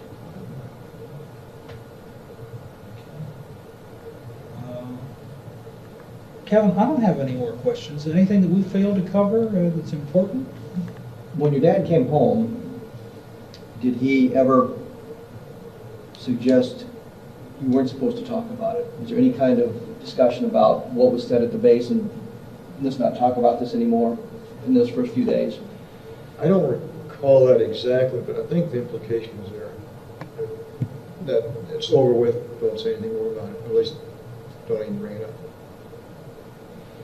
Did, after he came out with the story in '78, was there ever any contact with anyone in the Pentagon or anybody from the military suggesting that maybe he had spoken out of turn? No.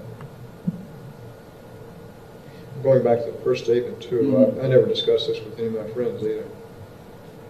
I had a lot of friends and acquaintances in Roswell, and I can definitely say I never even told them about what was going on. Later on, you'd suggested that it was in high school before you really ever discussed it again with your dad. Did you ever discuss it with any of your friends in high school when the stories would come out in the newspapers, or suggest to anybody, well, these things are real? I don't recall ever saying anything about it. When you would see these stories in the newspapers, kind of what was your reaction to them? Was you kind of, I know something more about it, or? Well, my initial reaction is maybe most of these are hoaxes, and maybe a misidentification of things, but I do know of one that was not a hoax or misidentification. Was it the feeling of you, your father, your mother, that it was extraterrestrial in origin? Yes. We felt it was all a very unique experience, that we just happened to be at the right place at the right time to see this. But was your feeling that it was extraterrestrial? Yes. Actually, my own personal thoughts was, after we started sending satellites around, the Russians in 1957 with the Sputnik, I felt that maybe this was a probe that happened to land on our planet from someplace else. From another planet. From another origin. When you had the debris in the kitchen, was there any odor associated with any of the debris at all that you can recall? No. Did the material feel cold to the touch at all? Well, it was metallic, you know, it was a hot night, Mhm. so it didn't, you know, I'm sure it's the ambient air temperature, whatever that was at that time.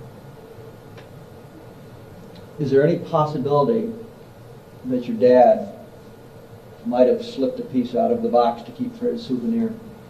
No possibility. He'd never think of doing something like that? Not at all. His background was intelligence. Was that his job all through his military career? Was he always in intelligence? Well, that and photo analysis, interpretation. Now, did there have been stories that he flew as a gunner?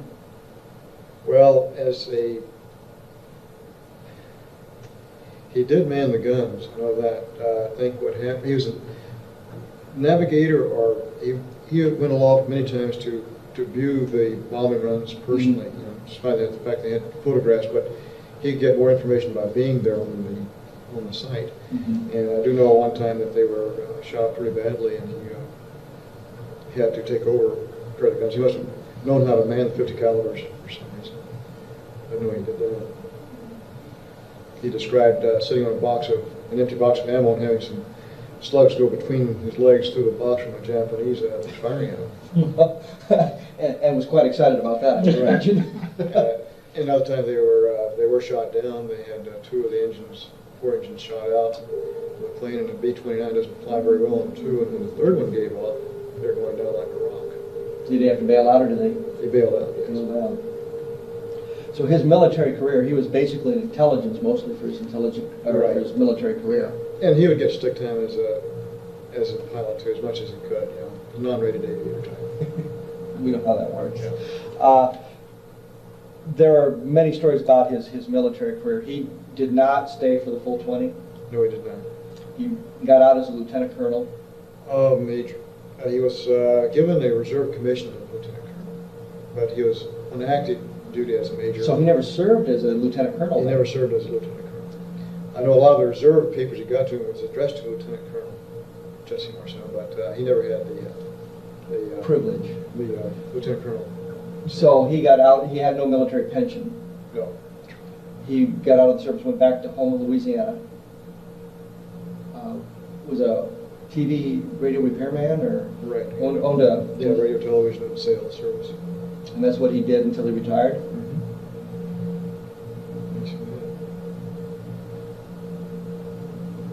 And the first time you remember hm really talking about this, you were in high school, said something while you were in high school? Well, about that time frame, you know, because at that era, you know, flying saucers were in the rage. You know, you read about these reports in the papers, and the sensational magazines and things like that, which tend to degrade the story. As if we need that sort of thing. But he was, for the most part, pretty close-lipped about this, even after he was out of the military. Right. It was not really a daily topic. And there was no military pension for him to protect, or no threat of... No, the only thing he had from the military was he fell off the roof when he was repairing his ham radio antenna in Roswell, and he had a fracture of the Oregon elbow, and I think he had $14 a month, you know, for disability, you know, which is a very minor disability, but that was the only thing he got. So that there was no threat they could hold over him, that if you talked about this, we're going to take away your pension or anything like that. Do you remember how much time he spent on active duty? How many years he got in? Well, no, he went in 1942 and stayed till 1949 or 1950. So 7 or 8 years is all. And there was the story that's been published that he wrote the speech for Truman when the atomic bomb was exploded by the Soviets. Any truth to that, or he provided the intelligence information for the president? I have a vague recollection of something of that nature, but I don't know that he wrote the speech. But I do know that he was in on preparing something, gathering information. It's part of his intelligence function. Right, yeah, but that was not really a subject of conversation. Did you ever notice your dad, or did your dad ever break security other than this one time when he brought the material home? Although he really wasn't breaking security since it wasn't classified yet. Did your dad ever break security at all that you can recall? One other time. And that would be when? I don't know whether one. I guess it's. I hate to bring that up, though. I don't know whether. Okay. But so, as far as you know, your dad really never broke security. Right. He never really talked to the neighbors. He never talked to friends about what he was learning with his job. No, it was all pretty fortunate.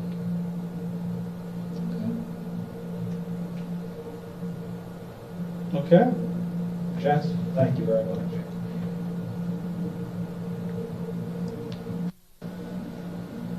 I'm just going to ask you some questions just to get you started. No. Okay. Vern, tell me about your relationship with Barney Barnett. How did you know Barney? I first met Mr. Barnett. I was with the 333rd Bomb Group in Dalhart, Texas. At that time, Mr. Barnett was living in Mosquera, New Mexico. I met him in late 1943. I was on a bomb drive for the squadron commander out of Dalhart, Texas. So you both were in the service together? Oh, we were not in the service together. He was a civilian working with as a civil engineer at the state of New Mexico. And what kind of relationship did the two of you have? Well, Barney didn't have any children. He'd raised a niece. He sort of took me under his thumb. And during the visits, he treated me just about like a son. So, pretty close relationship. Real close relationship. I understand around 1950 he told you a story about something that had happened sometime previous. Can you relate that story to us? Yes. Mr. Barnett told me that when he was coming back from one of his field trips, he'd run onto a flying saucer that had burst open, and there were 4 beings on the ground. And that he was surveying the site at about that time as archaeological group from the University of Pennsylvania come on the site. There were about 4 or 5 people with this group. As they were just starting to look things over fairly closely, the military moved in and gave them a briefing to not say anything about it and to keep quiet, and that it was in the national interest that they get out of there. What was his feeling about what it was that he had experienced? He had no qualms about what it was. He said the vehicle from outer space without any question. The beings on there were not exactly like human beings. Similar, but not exactly. How did he describe them? He described them being about 3.5 to 4 feet tall, very slim in stature, and with their heads were hairless, with no eyebrows, no eyelashes, no hair, and sort of a pear-shaped head with the top of the head being smaller, or larger, I mean. Any other characteristics about their appearance? Only one thing that he mentioned is the hands were not covered. They had 4 fingers. How were they dressed? They were dressed in some type of a tight-fitting suit. It looked like sort of a metallic, but not metal and not nylon. And it fit to the body very closely, tight. But they were not wearing any headpiece at all. And I don't recall that he said anything about what they had on their feet. Were all of these beings dead when he found them? They were all dead in only a short distance from the craft. The craft had burst open, and he said that they hadn't seen anybody inside, but they really hadn't had a chance to look. These were all outside the craft, and quite close to the craft, within not too many feet from the object. How did he describe the craft? Typical flying saucer. Disc-shaped? Disc-shaped, and of pretty good size, not small. It was a craft that probably could have carried quite a few beings. It wasn't one of the little small discs that was reported in some of these places. It was probably 100 feet. Big. Really? How did he describe the impact site, if at all? He said it had come to rest sort of on a, not a high bank, but a sort of a ridge or a bank, and had hit against the bank. It had split there. But otherwise it was intact. Did he describe any other debris or wreckage besides the... There was no, according to him, there was no wreckage or debris around his craft. But what, did he give any description about the archaeology team? Nothing, except there was 4 or 5 people. And they were obviously there for a dig, and they had just come upon this just about nearly simultaneously. He just arrived there, and here they come. Any names of any of these individuals? He didn't have any names because the short period that they were there, and by the time the Army rounded him up and told him to get out of there after they'd briefed him what and not to say and so on, he got his pickup and headed back for his office. Did he ever tell this story to anybody else? He went back to his office, and his boss, he started to tell him, and the boss told him, "Barney, don't tell me anything about it. I don't want to hear about it.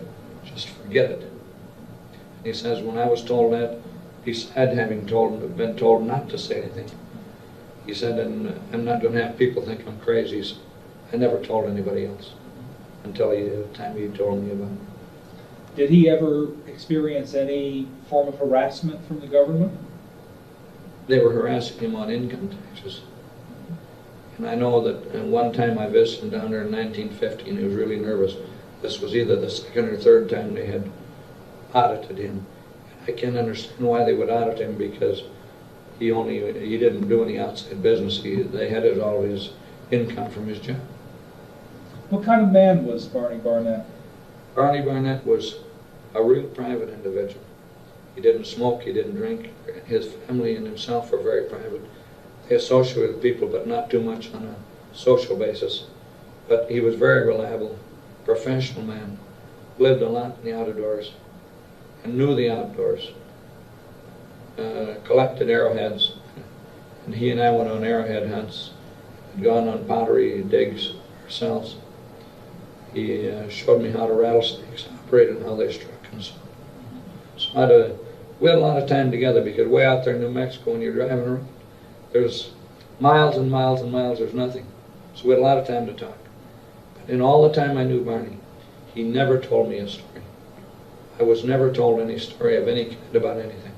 So I believed anything that he would say was reliable. I could have had a lot more information, but I didn't pump him for information. At that time, I was raising a family and busy in the military and 15 things to do. And I could have got a lot more information from him, I'm sure. But it was one of those things that you think back, we hadn't had anybody in outer space. We hadn't had anybody in the moon. If we had progressed with this sort of thing, I might have been a little bit more interested in details. When he related this account, what did you think about this story? I had no doubts about knowing his reliability. I had no doubts, but it was real. And of course, he said that he was sworn to secrecy. I was still in the Air Force, so I didn't go around blabbing this to everybody. Matter of fact, I had no reason to really bring it up to anybody. The first time it was brought up is when the Dr. Friedenberg was in Bemidji. He gave a lecture on UFOs. I had gone. And I listened to this. I thought, I wonder if I should relate this to him. They're doing a study, and the stuff might be important to his studies. So as a matter of fact, I thought about it, and then I left the auditorium, and it was cold out. It was late fall, I think. I walked about a half a block from there without saying anything. I thought, well, maybe it's a good policy to go back and tell him this. I didn't feel comfortable not doing it. So then I walked back and talked to him. And a few days later, this Mr. Moore was near, and he came over to my house and interviewed me about the details that I had. Have you experienced any repercussions from having shared this? None. I haven't had anybody harass me. Everybody that watched Unsolved Mysteries, I've had nothing but good comments. Most people believe these actually exist. And I don't really believe that I've had one bad comment. However, they intentionally didn't give your address. But I had calls from every province in Canada except the eastern ones, from Florida, Texas. And the amount of people that seen this, I was amazed. So you don't have any regrets about having divulged I this have no story? regrets about it. As a matter of fact, I could tell the same story 1,000 times without changing it, because I know it to be actual facts. I'm not about to alter anything. And I wouldn't accept 1 penny or 1 dime to make any statement, because that would ruin the validity of what Mr. Barnett, and in respect to him, I wouldn't do it. As a former military man, what do you think our government should do now that this story is out? I can't see any reason why whatever information they have is not released. I think any information or documents should be released, because most of the public believes they exist anyhow. And I think the population now is better prepared to accept this sort of thing than they would have been in 1947, right after World War II. But probably reasons why they didn't want it released. I can't see any reason for not releasing. Okay. Anything that we've not covered that you want to talk about? Well, the only time that I had any occasion to possibly see a flying saucer, in 1940, we'd moved. I was with the 7th Bomb Group, 11th Bomb Squadron. We'd moved off the coast because of the problems with an imminent war. So we'd moved into Salt Lake City, and we were working out of the municipal airport out there. And just about, it was between 12 and 1 o'clock, there was a disc-like object that come over Salt Lake City. It come from the east over the Wasatch Mountains. In the daytime, it looked like the moon does if you see it in the daytime. And there was 2 pilots that I knew out there. I can't recall their names. And myself out there. And we run for B-17. And we immediately started, didn't run the proper checks on the routes. Taxied right out to the runway and took off. And we chased this. I mean, there was no hope. It was just on distances. And it could not possibly have been another airplane or balloon, because the B-17 was about as fast a thing as there was on the market at that time. It come over from the east, went right directly over the airfield, and then it went west, and when we took off, then it just about went at a real steep angle going to the northwest, went up. It kept getting smaller and smaller till it was just like a little dot up there. Nothing that I know of could possibly climb that fast. This was what year? 1940. And because I went overseas in 1941. I was in Hawaii on 1st December 1941. I was quite familiar with airplanes. I'd always had an interest in aviation, and that's why I went into the Air Corps. So I have an idea what they would do and could recognize the difference between something like that. Thank you very much. I appreciate all your time. Well, I hope it works out good, but that's basically what they were pretty accurate in, trying to reconstruct. Mm-hmm. And they did film about 20, 30, 40 minutes of me, mm-hmm. but they only used portion and they reconstructed some of the rest. Mm-hmm. Did you were satisfied then with the dramatization part of it? Pretty much, but there was some details that would have changed. Uh-huh. And of course it was impossible for them to know every detail. If I had been on their site, I could have told them some changes they could have made. Yeah. Like Barney wearing a pith helmet? Yeah, wearing the pith helmet. Well, and another thing, he had glasses. Uh-huh. Because when he opened his snake's mouth and the venom came up over his glasses, that's how I vividly remember. I can picture in my mind the venom still streaming down his face and on his glasses. And he'd hit the glasses mostly. Uh-huh. And it was just kind of a white foam. And just, good thing he wore glasses, I guess, huh? But that's the type of individual he was, an outdoorsman. Uh-huh. He knew the Southwest, he knew the outdoors, and he was the type of individual that didn't exaggerate on anything. We did a lot of things outdoors. And I know that New Mexico, because I know what a vast uninhabited area that place is. That's why the group in New Mexico was kind of laughing about some of the things I was telling them. Because they know what you're talking about. Yeah, they know exactly that I'd been through a good portion of the state and I'd lived there. I lived in Clayton, New Mexico one time. Uh-huh. Where are you living at? Bemidji. Uh-huh. Still in Bemidji. Still in Bemidji. And I put in 21 years in the United States Air Force, retired from them. I put in 30 years with the VA, just about 30 years. So, I like working, and I'm interested in things. When I visit foreign countries, other places, I see everything, industries, what the people are doing, how they make a living. You know, I'm not one contented just to sit back and go and lay in the sun somewhere or go to the beach, whatever. yeah. I just like to get in the mainstream of things. I'm interested in what's going on in the world and out of this world too. Yeah, obviously. Or could I ask you to just sign this form for me? Well, the officers all left, and we have some minor men. Mr. Porter, what were you doing in Roswell, New Mexico in July of 1947? I was a flight crew member. At the Army Air Base? Right. And what was your rank? I was master sergeant. And what would normally be your duties as a flight crew member? I was a flight engineer. Engineer. And what sort of normal activities would you engage in? Well, I took care of the engines in flight, well, and weight and balance and fuel management. Uh-huh. And did you log in a lot of hours in doing this? Right. What craft did you usually fly, sir? It's a B-29. Exclusively? Yeah. Okay. Then.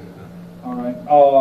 I understand that something rather unusual happened in July of 1947 at the base, and you were involved in a flight. What happened that day that you recall? Well, we flew these pieces. They told us it was a parts of the flying saucer, and we flew from Roswell to Fort Worth. Uh-huh. And we started out. They told us we'd be going to Wright-Patterson in Ohio, and we got to Fort Worth, and they transferred them to B-25 and took them on to Wright-Patterson. And what did you do then? Then we returned to Roswell. Okay. Who do you recall was on board that B-29 when you left Roswell? Colonel Jennings was on board, and Colonel Barraclaw, Major Wunderlich, and Major Marcel was ones up front. Okay. And who was it who told you that these were pieces of a flying saucer? I don't remember just who it was, but it must have been Captain Henderson.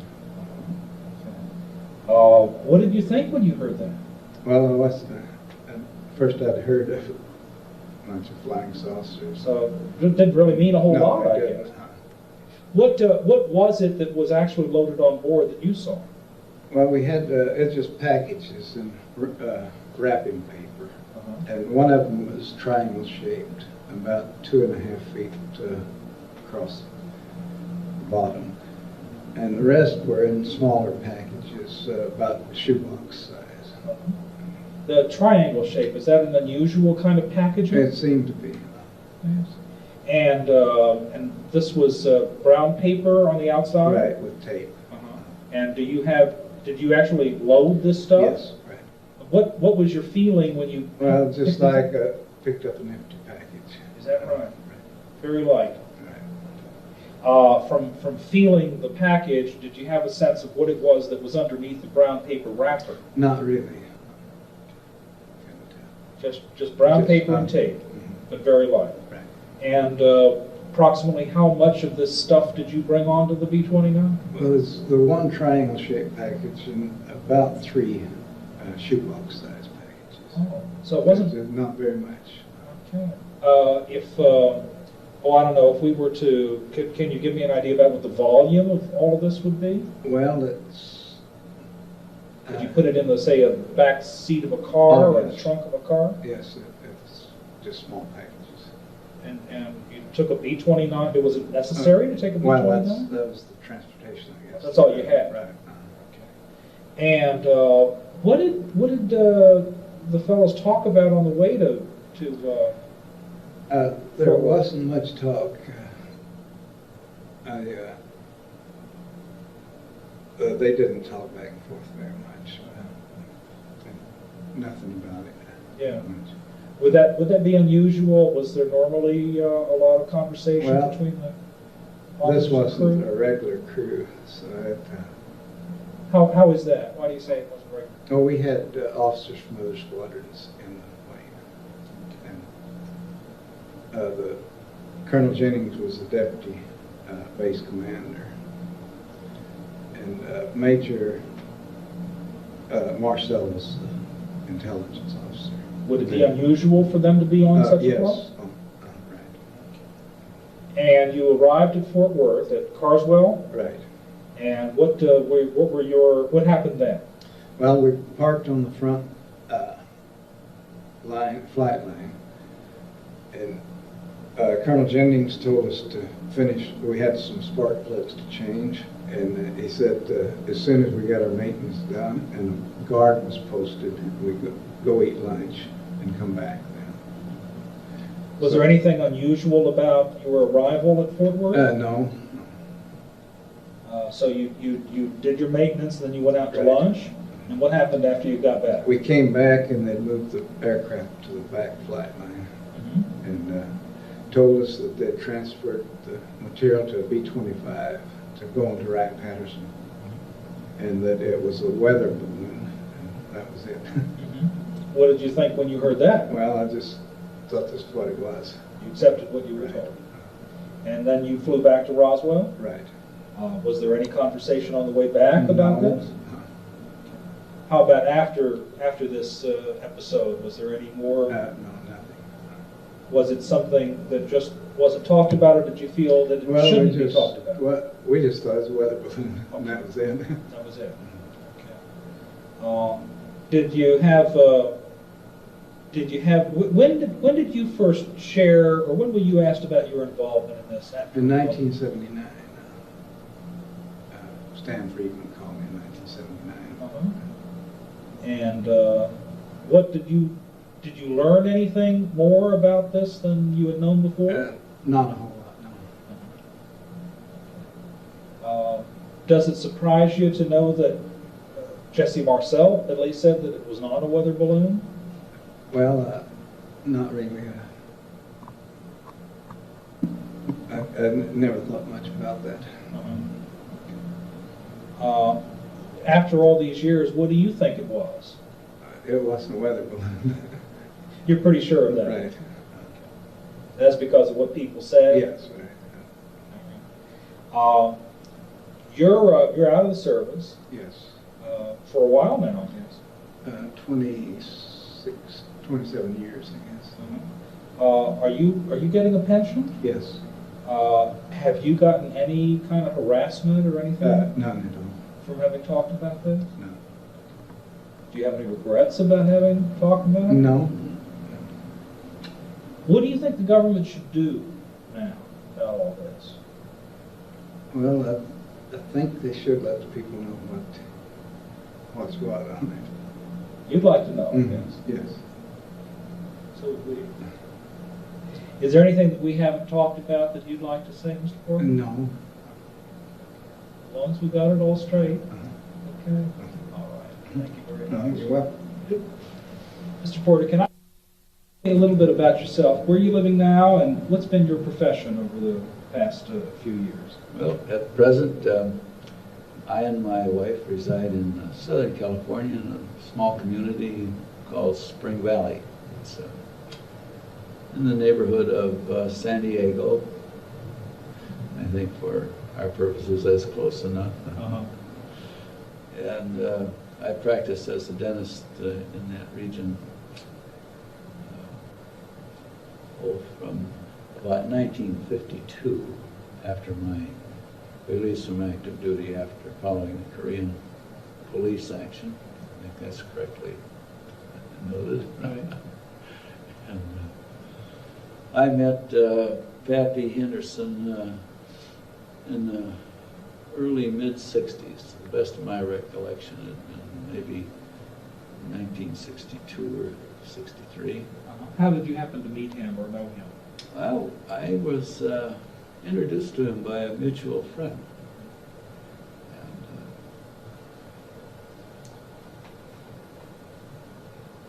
And, we were, of course, one of my other vocations other than dentistry has been practice of studying metallurgy.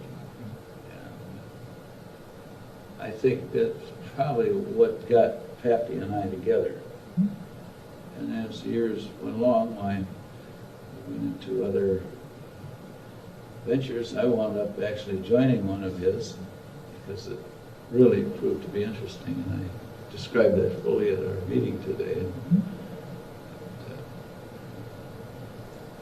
I don't know what else to say.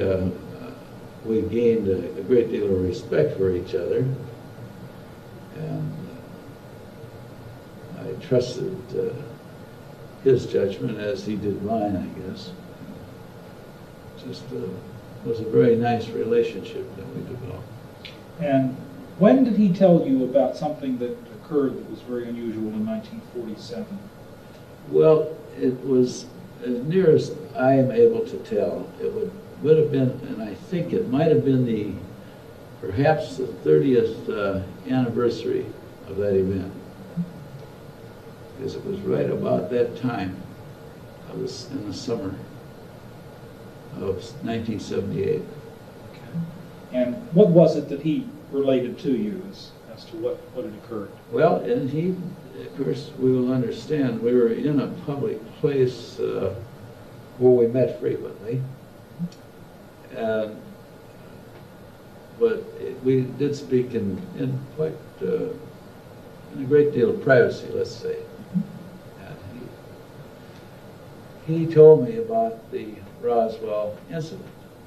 When that incident occurred, why, I happened to have been in a period of inactive duty in my naval service, and I was living in northern Minnesota. And I guess the wire service never reached me.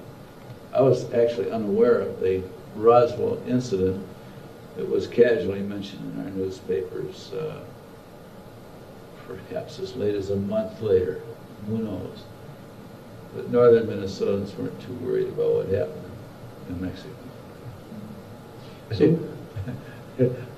So what did Pappy Henderson tell you happened? But he said that he had an unusual job to perform while he's in his Air Force service. And, that he transported wreckage and bodies of the alien people to Ohio. It was that simple. And Jack was a man of few words, really. And in our habit, the way we dealt and talked with each other, we really didn't waste much time. We said it, and that's it. There's nothing more to it. Did he describe any of the wreckage to you? Not really at that time. It was just a smashed pile of, I guess, space wreckage, spacecraft garbage, and I guess some of the passengers thereon suffered their death, of course. And I really was more or less privileged to just be listening, so I refrained from asking a lot of questions.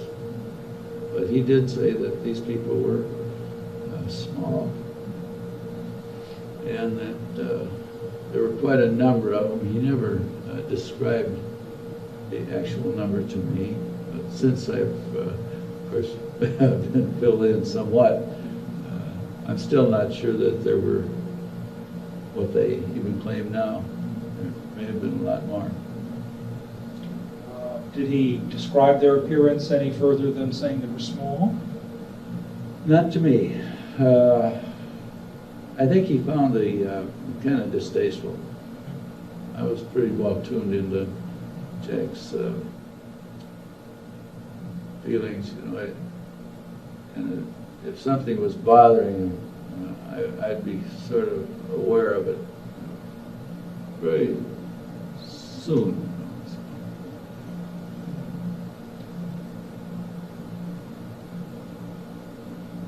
Do you know what kind of craft he flew to Wright-Patterson? Well, as a Navy man, I wasn't too familiar with what the Army Air Corps, later Air Force, had. You know, my experience with airplanes ended with the Taylor craft and Pipers and Aranca sedans and things like that. Pre-World War II, things that I flew. The rest of it lost. But it was one of the Bs, B-29 perhaps. Did he say what his takeoff point was?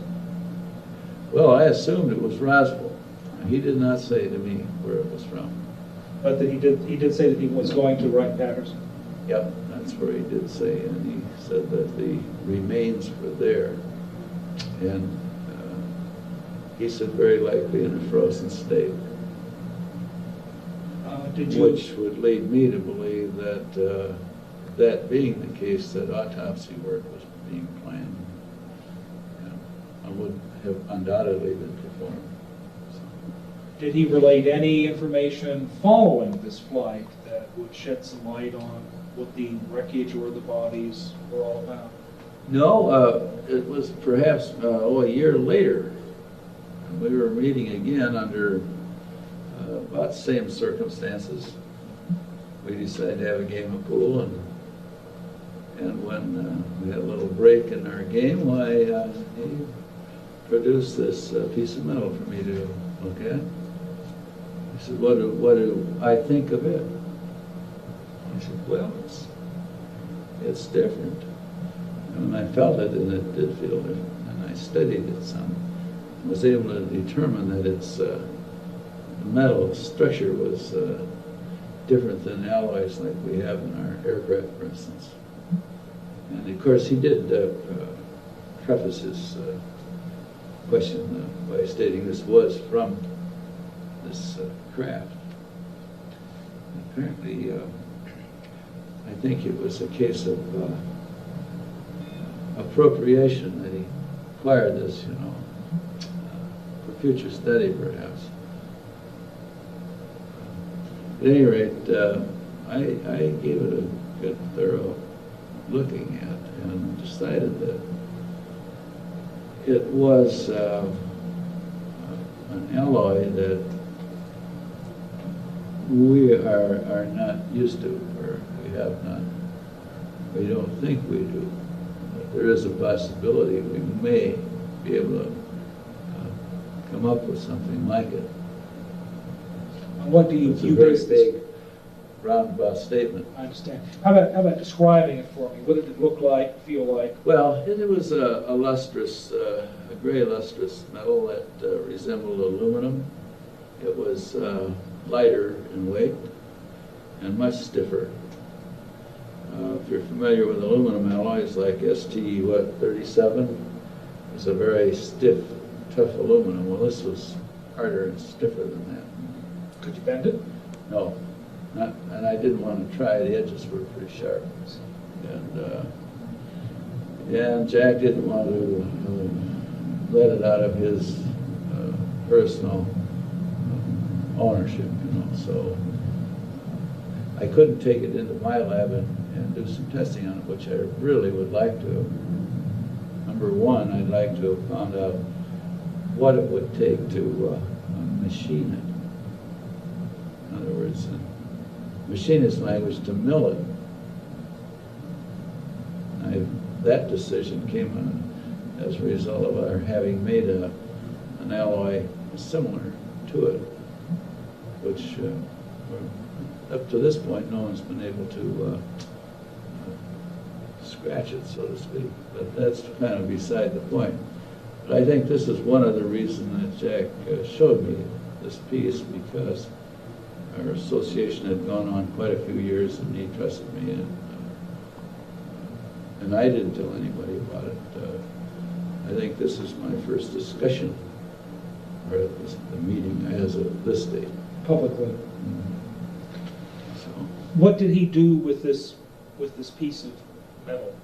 He put it in his pocket, and that's the last I've seen of it. It's probably in his personal effects somewhere. His wife states that there's many boxes of his things that she has gone through or opened or looked at. So could be that that piece is there, and I certainly recognize it if it were. My feeling was that the metal itself was not, it didn't have a crystal lattice structure like alloys that we make. It was more of an amorphous form, and that the fractures of the edges were more like fractures rather than tears. As I recall, they had a conchoidal appearance, like plate glass or bottle glass, for instance, would have if you break it. Smooth, concave shapes with real sharp edges. What's significant about that? Anything? Well, it indicates that it's not crystalline, which may have a lot to do with its physical properties, perhaps in flight or resistance to heat, like entrance and exit. I know we're using non-metallic materials like steatite to coat our shuttles with, and so on, to absorb the heat. This apparently didn't need that. Would your, with your background and your knowledge of metallurgy, would you think that this was something that would have been easily manufactured using technology available at the time you saw this material? Well, I don't think it'd been easy for us to do. No. I think we're looking at pretty high temperatures in smelting, for one thing. I think now, perhaps it would be easier. They have refractories, for instance, have changed, like in furnaces or smellers. They are able to tolerate better temperature, higher temperatures. And well, then we have more, let's say, more sophisticated temperature control, things of that nature that would be needed to perfect an alloy like that. But I do think that the metal, and I think that should be used with quotation marks, metal is a siliceous alloy. That's my own opinion. And what does that mean to the layman? Well, that it's a compound of silicon with whatever the main constituent metal itself would be. We found some in the United States, the atomic weight of which appears to be somewhere very close to iridium. And in fact, that causes a considerable problem in, for instance, the lab techs reading the plates because of the overlay of the lines, the spectral lines. In fact, there's one material that was smelted and the button made, which proved to be a similar alloy, but it's one we made ourselves. It weighed a lot more, though. It was heavier. What is your own belief about what this fragment was from? What does it represent? Well, I think it was one of the structural parts, not the thinner materials. I know that Jack himself, well, he stated to me, as far as the thin materials go, that was the lining of the crafts, and that when properly energized, it produced perfect illumination inside. That you had a total easy light with no shadows. But That's why I asked today this gentleman that, I think it was Jesse, that had his hands on some of that thin material, if he had seen it in the dark. right. I guess he hadn't, or hadn't paid any attention to it. He's pretty young then anyway. So. Well, that would be kind of interesting to see if it could be energized or polarized, maybe is how it would need to be. It's hard to say. Take a little, take a good old scientist, maybe one of our physicist friends could tackle that and light the place up with a piece of that, you know? It's barely possible. So. What do you think this was from, though? I mean, what was this? What was I think this thing that was recovered? Yeah, well, I think that metal, that thin material, was different. I didn't see any of it, but from what I've seen in the pictures and so on, I don't think that's the same metal. Is it your feeling that this was from an extraterrestrial spacecraft? Oh, yes. Well, there's no question in my mind about that.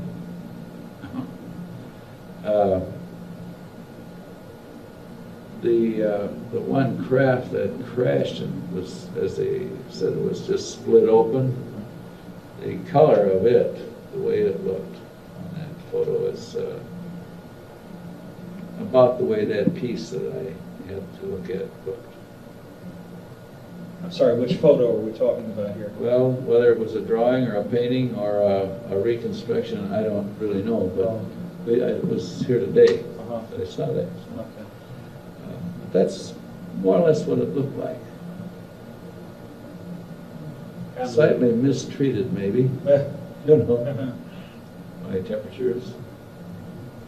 No doubt in your mind, though, that this was from outer space?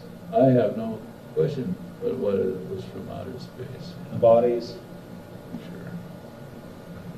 Well, there's the reason we don't have a franchise on the universe. Yeah. If you're interested in my thinking on that matter, why, I don't think we have a franchise on being the only good guys and or bad guys either, for that matter, in the universe. Obviously, this was something that was considered to be highly secret.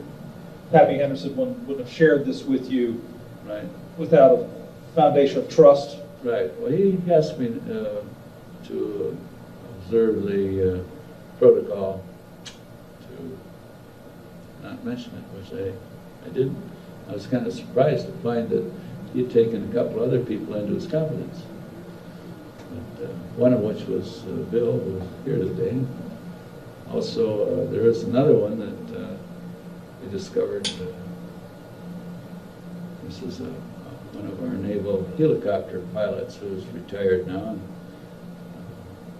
was aware of what Pappy had seen. But he was pretty choosy about who he talked to, I think. Did he express any feelings about the secrecy aspect, or why it was that he wanted to share this information with? Well, Jack had become ill with adenocarcinoma, and I would guess that he probably wanted to leave it. I think Bill Lounsbury expressed that notion. I think he wanted to leave it just in case he did die, which is worked out he did. But no, he had great hopes that he would be given a ride, and it probably would have occurred by now. Seemed like he had it sort of set up in some way. It's beyond my knowledge of his activity. But you know, you take the case at Switzerland event and the Palladian arrivals there. In fact, all the footage that was made of those spacecraft, and which incidentally I've seen some of the film on that, and it greatly resembles the our Channel 13, if that's the right channel in L.A.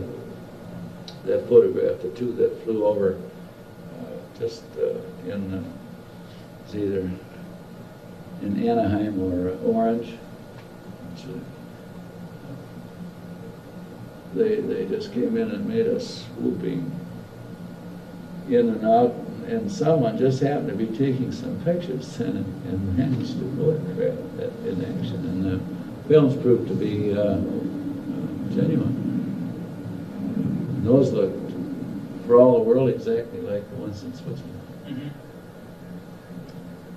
And, yeah, Pappy made a great effort to apprise me of what all that Swiss thing was about. In fact, he spent quite a bit of money on books for me and things of that nature, some of which involved some of our own military, where they were doing intensive study to verify the authenticity of these Swiss landings. And they, I think to a man on these panels, concluded that they were real. And all the school children over there, I've seen pictures and movies of those people. You can't have 38 kids all give you the same story, usually on anything. But on this one issue, boy, there was no question about it. Plus the description of the squadron commander in that case was a lady, and she, her squadron was 3, and she described her craft and allowed him to photograph. As far as this metal fragment's concerned, do you have any idea where it is now, today? No, I don't. I think if it's anywhere, it'd be in his personal effects. It was pretty traumatic when Jack died. At that time,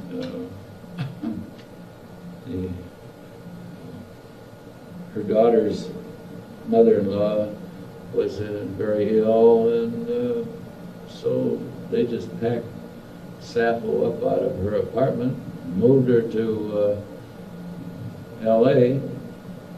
to help take care of this old lady. So, and I think, as Sappho said, if it's anywhere, it's in some of the old boxes they haven't even opened yet. So I'm going to look into that when I return. See if I can maybe convince her to go ahead. We'd very much like to know what the result of that is. Well, if I get it, it'll head right straight for my safety deposit box, and then I'll get on the telephone. And I won't tell them which bank it's in. They'll have to kidnap me. Well, thank you, Dr. Crumshaw. Well, you're very welcome. I'm hopeful that I've strengthened your thinking in some ways. It's certainly been illuminating. Well, if I find that metal, I'll send it back here. And I should know, I think there was one gentleman, maybe I can recognize his name. Somebody on our board? Oh, David Schwartzman, I bet you. Yeah. Yeah, he's a geologist at Howard University. Yeah. Yeah. Okay, and I thought he'd be the one that, he seemed to be the most interested in that piece of metal, and also in the smelling techniques that were developed to... I bet you know about that stuff. Yeah, well, he really got a kick out of it when I told him about our misfiring trying to cut that at Johns Hopkins University. I mean Stanford University. And one of our government facilities, I think, has a unit there that this button that was made went to for cutting an analysis. Well, they couldn't cut it. And they sent it back. They had a few scratches, and that's it. They broke every metronome metal blade they had in that lab. They gave up on it.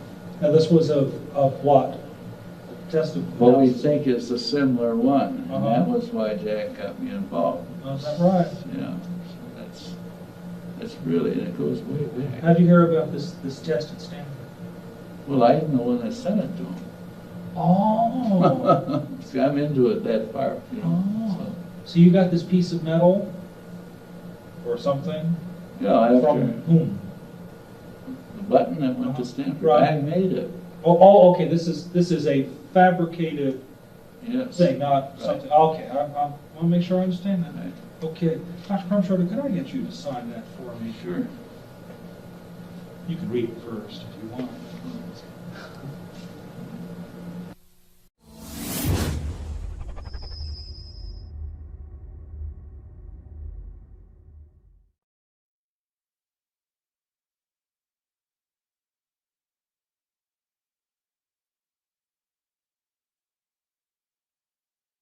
Okay, I'm Judd Roberts in Roswell, and I was a minority stockholder and the manager of a radio station here back in those days. Radio station. KGFL. Okay. And we got word of it with the rancher himself. Word of the crash. Oh, I beg your pardon, of this UFO. Uh-huh. Of course, there was a release that came out of Walt Haut's PIO department out at Walker Air Force Base. And so we followed it up. I did not go out because I To the crash site. I did not go out to the crash site. Excuse me for being so hesitant about this. If I'd look at the camera instead of you, it perhaps would be easier. Well, that's why I'm sitting over here, so you can talk to me. Okay, so that's it. Be that as it may, we... So you were aware of something going on out there? Definitely. And then... Directly from Walter's press release or other sources? Other sources. As a matter of fact, I don't know whether I should say this or not, but it was true. We hid out the rancher for one night. Yeah. Where? Yes, and we did some transcriptions with him and so forth. Good old wire recorders, if you will. Where did you hide him out? We had him out at Mr. Whitmore's house here in town. He lived outside of the city limits on the east side. So you were present at the actual interview? I was not. You were not. I was trying to run the station at that time.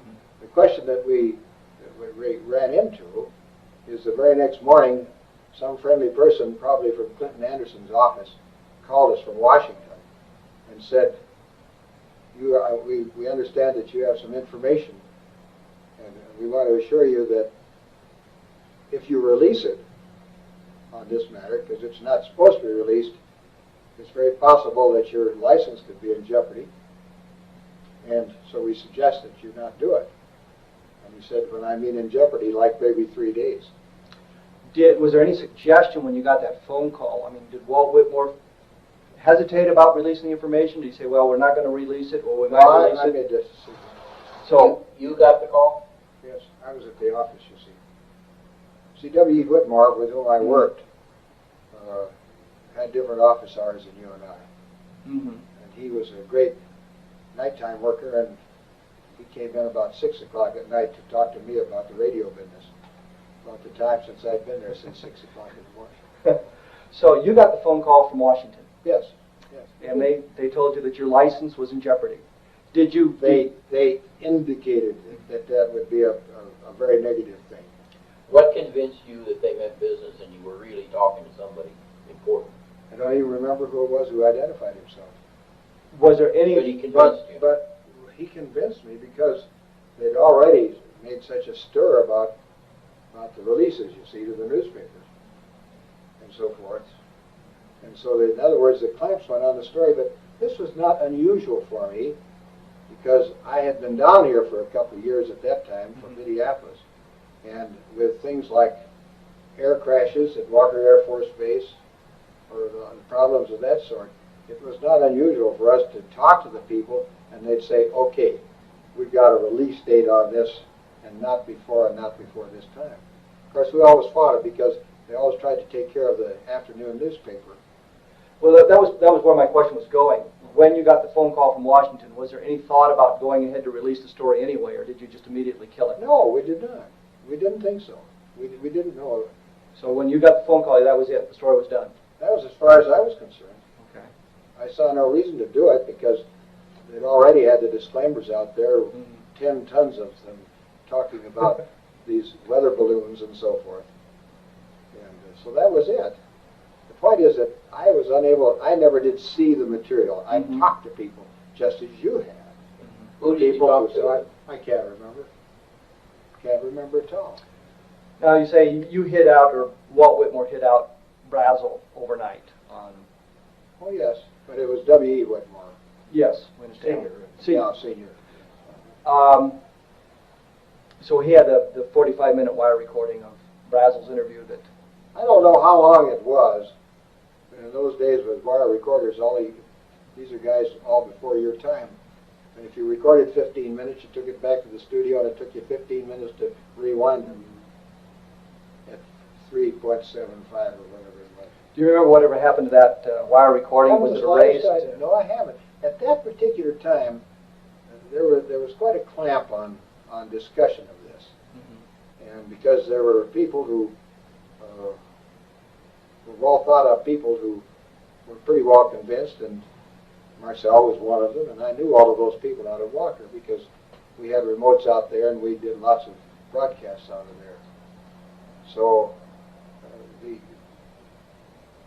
I don't think that I think that we just decided that for Walt Haut's sake and so forth, that we would sit tight and accept whatever it was, even though in our innermost minds we had real question about the validity of it. Mm-hmm.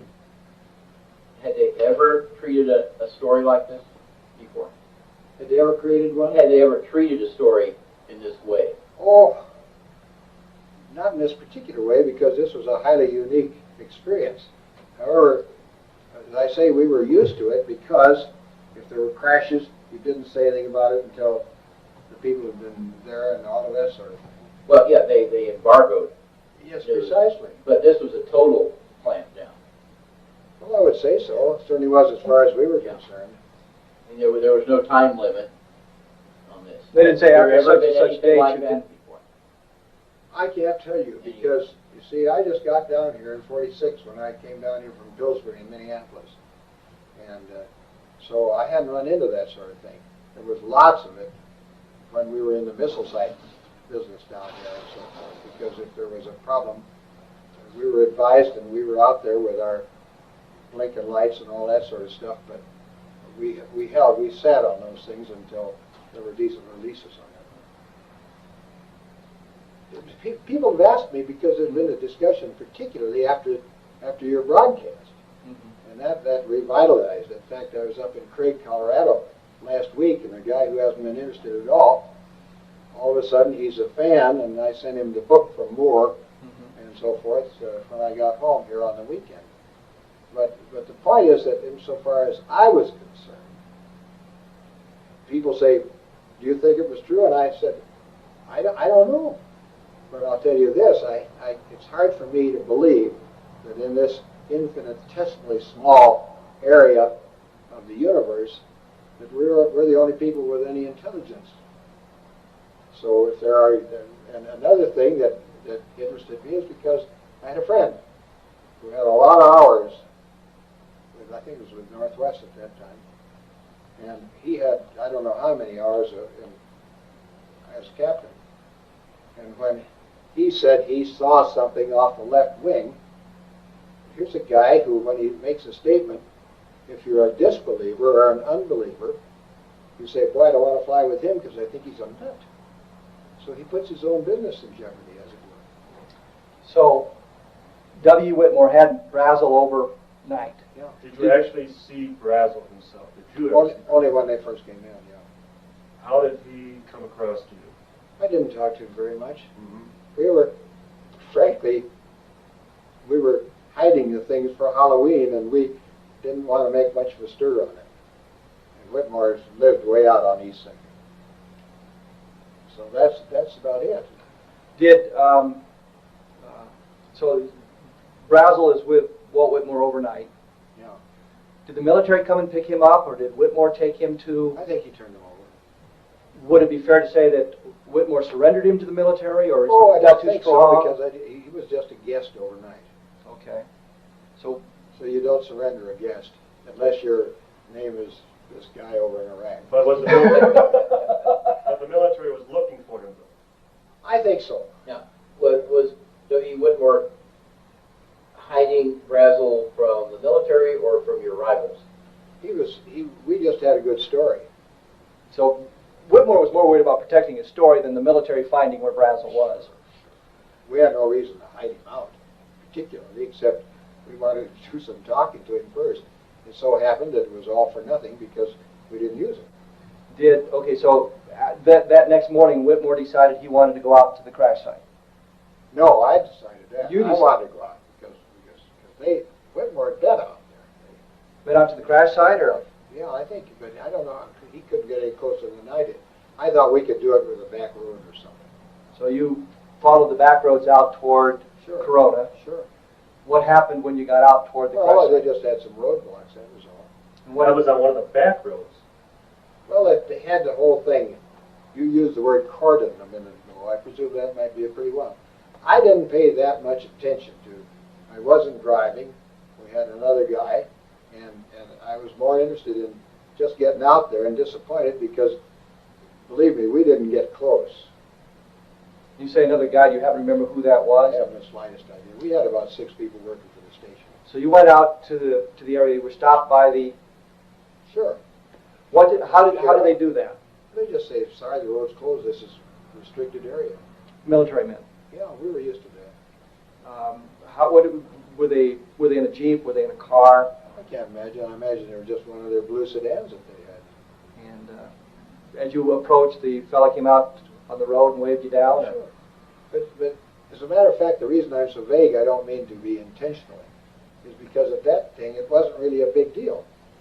Because we'd had these experiences before where some accident had happened and where they just kind of blocked off the whole area. So it was perfectly reasonable as far as I was concerned. So you didn't get out to the site, you were turned around at that point and came back to Roswell. How close did you get, roughly? I'll bet I wasn't within 15 miles. I don't know. I haven't any idea because at that time, let's say it wasn't important. We wanted to see the stuff we'd heard about. And of course, by that time, it was all picked up. Certainly that day. That's about the story. You said the stuff you heard about. What did you hear? What do you recall? Well, one of the things that I still remember specifically is that the material, they said, was as thin as the wrapper on a Lucky Strike package, but you couldn't break it. And if you twisted it and scrunched it up together, it would come back to its own deal. They tried to burn it, and so forth. And it was a good mystery for a small town. But of course, we had at that particular time, we had a lot of military people here, as you know. Did you notice any extraordinary military activity in town at that time? Of course, everybody started watching the sky. So there was an attitude within the town itself. Oh, very aware. And my thought was, looking back to the old days of the invasion, if you remember.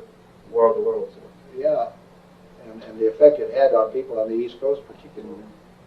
And I thought that perhaps maybe this was a good reason. I have reason now to believe that it was more than just protecting the public from getting upset over something. Because after that, we got into the Lubbock Lights and all of these sort of things. And people that I knew who were highly respectable, people, long-time guys, ranchers and people like that, who saw some of these things, and they had no reason to kid anybody about standing on the side of their pickup and watching these lights go back and forth up in the mountains. They're not the sort of people who needed to do that, or was it their nature to be that sort of a person? Around the station, what was the general reaction to the weather balloon story? Hell, the weather balloons were being launched about a block from us every night. Because they did that with the Weather Bureau at that time. That's how they got their readings. So weather balloons per se were not that interesting to us. So you didn't buy that explanation? We really didn't, but we didn't have any good reason because that material was scattered out there, as you well know, and it wasn't like being able to see where something goes down and there's a hell of an explosion and there's a big dark place. Did you ever have occasion to talk to, say, Colonel Blanchard or any of the people out at the base after this event and subsequent years and learn anything from them? Maybe they said something to you all? I don't think so. Bill Blanchard was one of the first guys I knew out there because he had served under my uncle, who was a general in the Air Force. In fact, we had 4 guys out there who were commanders who had all been students under him down at what used to be Kelly, down in San Antonio. So I always made it a point to meet those people because they're nice people, and we entertained them a few times, and we go in there for a drink or something on occasion. But no, we didn't discuss it, and I don't know why we didn't, because that would have been the time to try to find out something, as it were. After Whitmore turned Brazzle over to the military, Yeah. you saw him after this. Did he ever? Did I see You saw Whitmore, certainly. Oh, sure. The first chance you had to ask him about wire recording. I do not know, in retrospect, why I didn't. I just figured it was a dead story, and What I'm saying is that Whitmore never told you what the rancher said? oh, he did just plain discussion, but the rancher didn't say much. The rancher really said, hey, I was out and I was riding and I saw this and this is what it looked like, and I couldn't figure out what it was. And so I came to town to tell some people and mentioned it to some people, and pretty soon there was great interest. And so I don't think that he himself went in there and did a lot of pseudo scientific experiments with this material. There were all sorts of stories about bodies being loaded into planes and all that sort of stuff. And part of that first bunch went right down to Fort Worth, to Carswell. The rest of them, I understood, went back to, oh hell, who's at Akron? You mean Dayton, right field? Yeah, Dayton. You say others, you mean other aircraft, or? Yeah, the presumption was. Do you hear any bizarre stories of aliens running loose in Roswell at the time, or anything like that? No, we did not. We probably would. We've probably been too scared to notice it. After all, that was all pre-ET, and we didn't know how friendly these folk are. So basically, all you really know is a little bit of what Whitmore told you about the rancher finding the debris, coming into town, and then attempting yourself to go out to the site and being turned back, and receiving the phone call. Now, are you sure it was Clinton Anderson's office and not? Oh, no, but I would assume so. He's their senator. Could it have been Dennis Chavez? Oh, well, it could have been Dennis Chavez, I presume. So, that was good enough for us, because at that particular time, you didn't go around wrestling with the FCC if you could help it. They gave you enough trouble on other things. Sitting out on a hill and monitoring you with a lousy 250 watts at that time. To make sure you weren't putting out bad information. Oh, bad information, and or ASCAP was out there trying to find if we were playing some of their stuff and not reporting it. So we had all of the government that we needed. Any information about the rancher in the next couple of days? No, I don't. Did you have the impression where he was? I do not recall. It's very possible. But all I know, he didn't come back into the station or anything like that. Did you ever see Brazzle after that? I never did. But that's not unusual. These guys all lived hell and gone away, as you know. And we were busy at that time. And I had a small staff, and 3 or 4 guys working from the base who were working part-time and so forth. And as I say, in retrospect, if we'd had any idea of what we had and what general interest there would be, why then it would have been easy, and we would have, obviously we would have sat down and said, let's see if we can find out this and that, and put 2 and 2 together and get something. Did the military ever come by the station to pick up press releases or anything like that? No indications the military came back to make sure there was nothing left behind that might?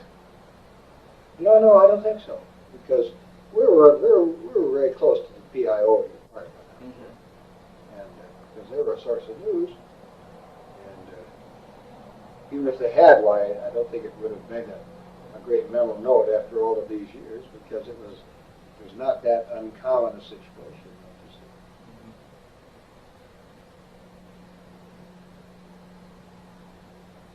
Through the years, and certainly since resurrection involved stories involved, any people that you've talked to, any former colleagues or anyone else that ever voiced an opinion or related any tidbits of information to you?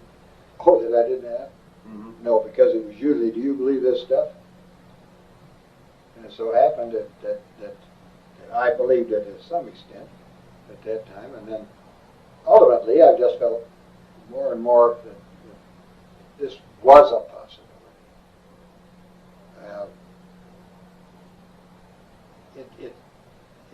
It was nicely hushed up, let me put it that way. That's a gentle way of putting it.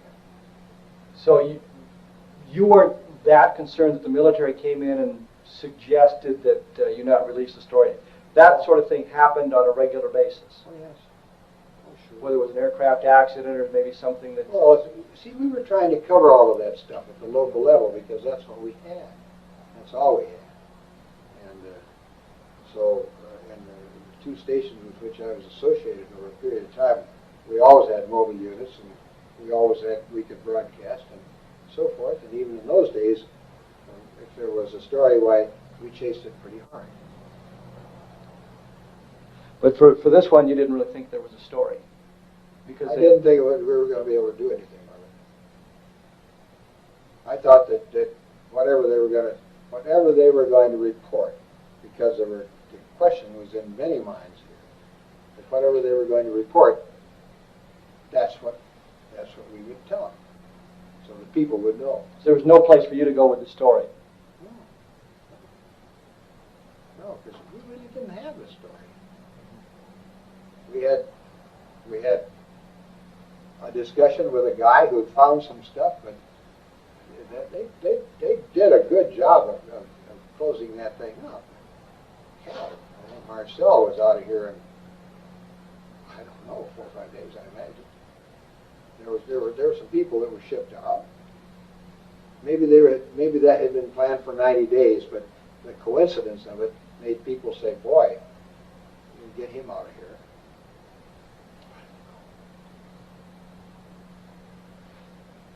Was there much talk among the townspeople? Oh, Then? oh my, yes. Sure.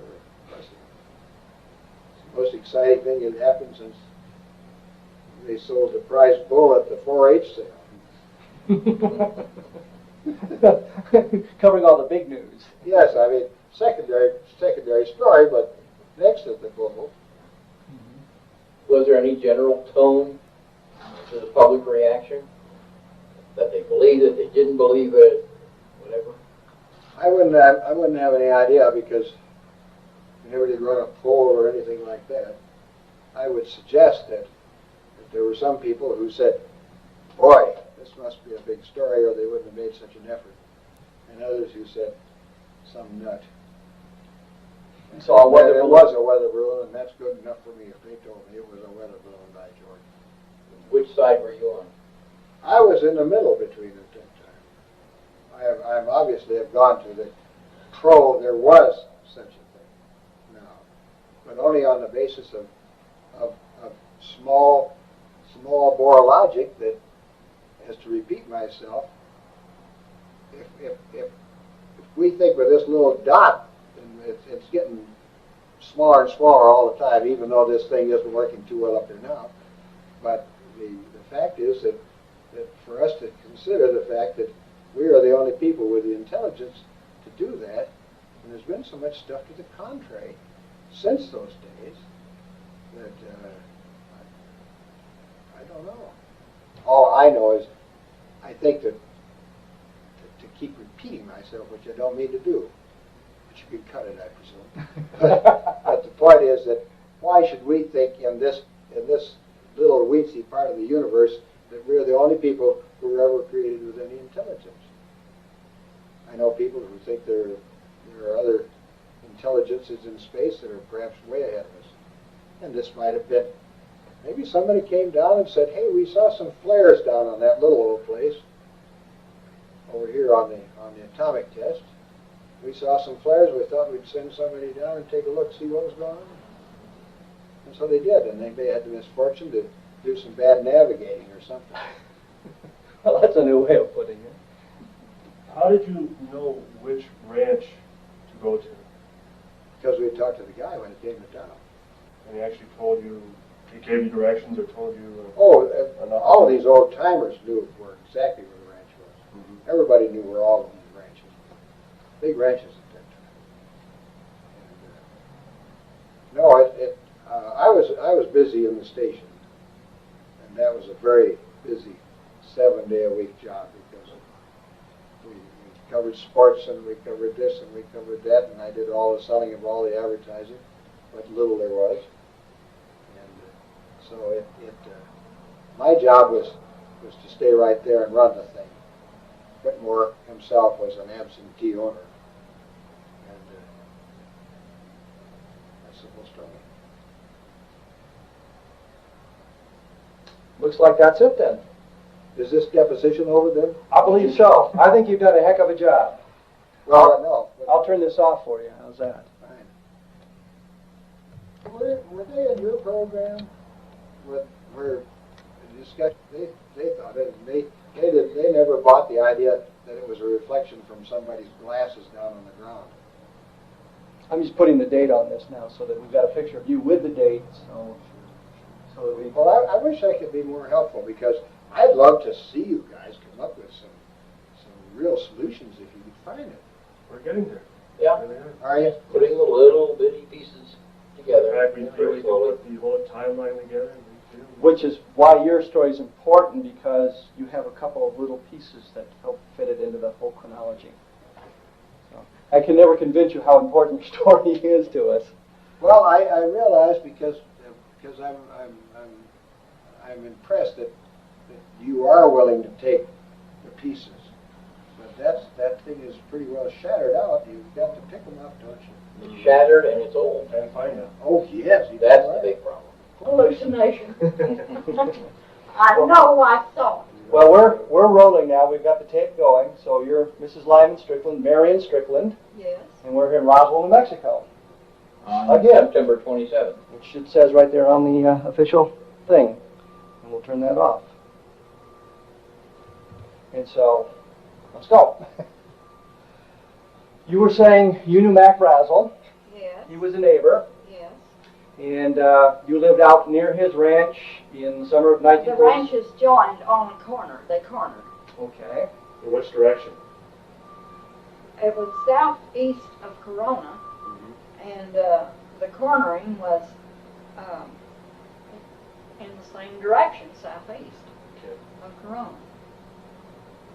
So you were farther from Corona than Mac was? No, he was further. Oh. That ranch belonged to the Fosters at the time. Right. You knew Mac how long before the summer '47? We moved there in 1939, and I had 3 small children. Excuse me. Can we help you out with anything there? I'll turn that off. Yes. Back on. No, that's okay. We were talking about Mac Brazzle. Well, we moved there in 39, and I had, my youngest child was only 3 or 4 months old. And I didn't get around to meet neighbors, but my husband did. And he undoubtedly knew Mac from very soon after we went there. We bought the place in 39. So, Mac came by. He would stop, and sometimes at the barn, sometimes he came in the house. I just knew who he was. He's a very friendly guy? Yes, he was a very self-sufficient country man. He was very dependable and self-confident. He was not stupid. he was not a highly educated person. Moving ahead to the summer of 1947, leaping right ahead, you're of course aware of the events that took place in July of 47. Yes. Now you have no personal knowledge of what happened. You didn't see anything. You didn't go out to the crash site or anything like that. No. You No, I think Mac went to, see, we were on a spur that was off of the main line that went from the Foster Ranch to Corona.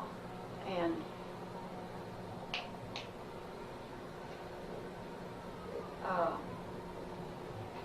he would have gone by the Proctors and Saltermeyers first, just on the way to town.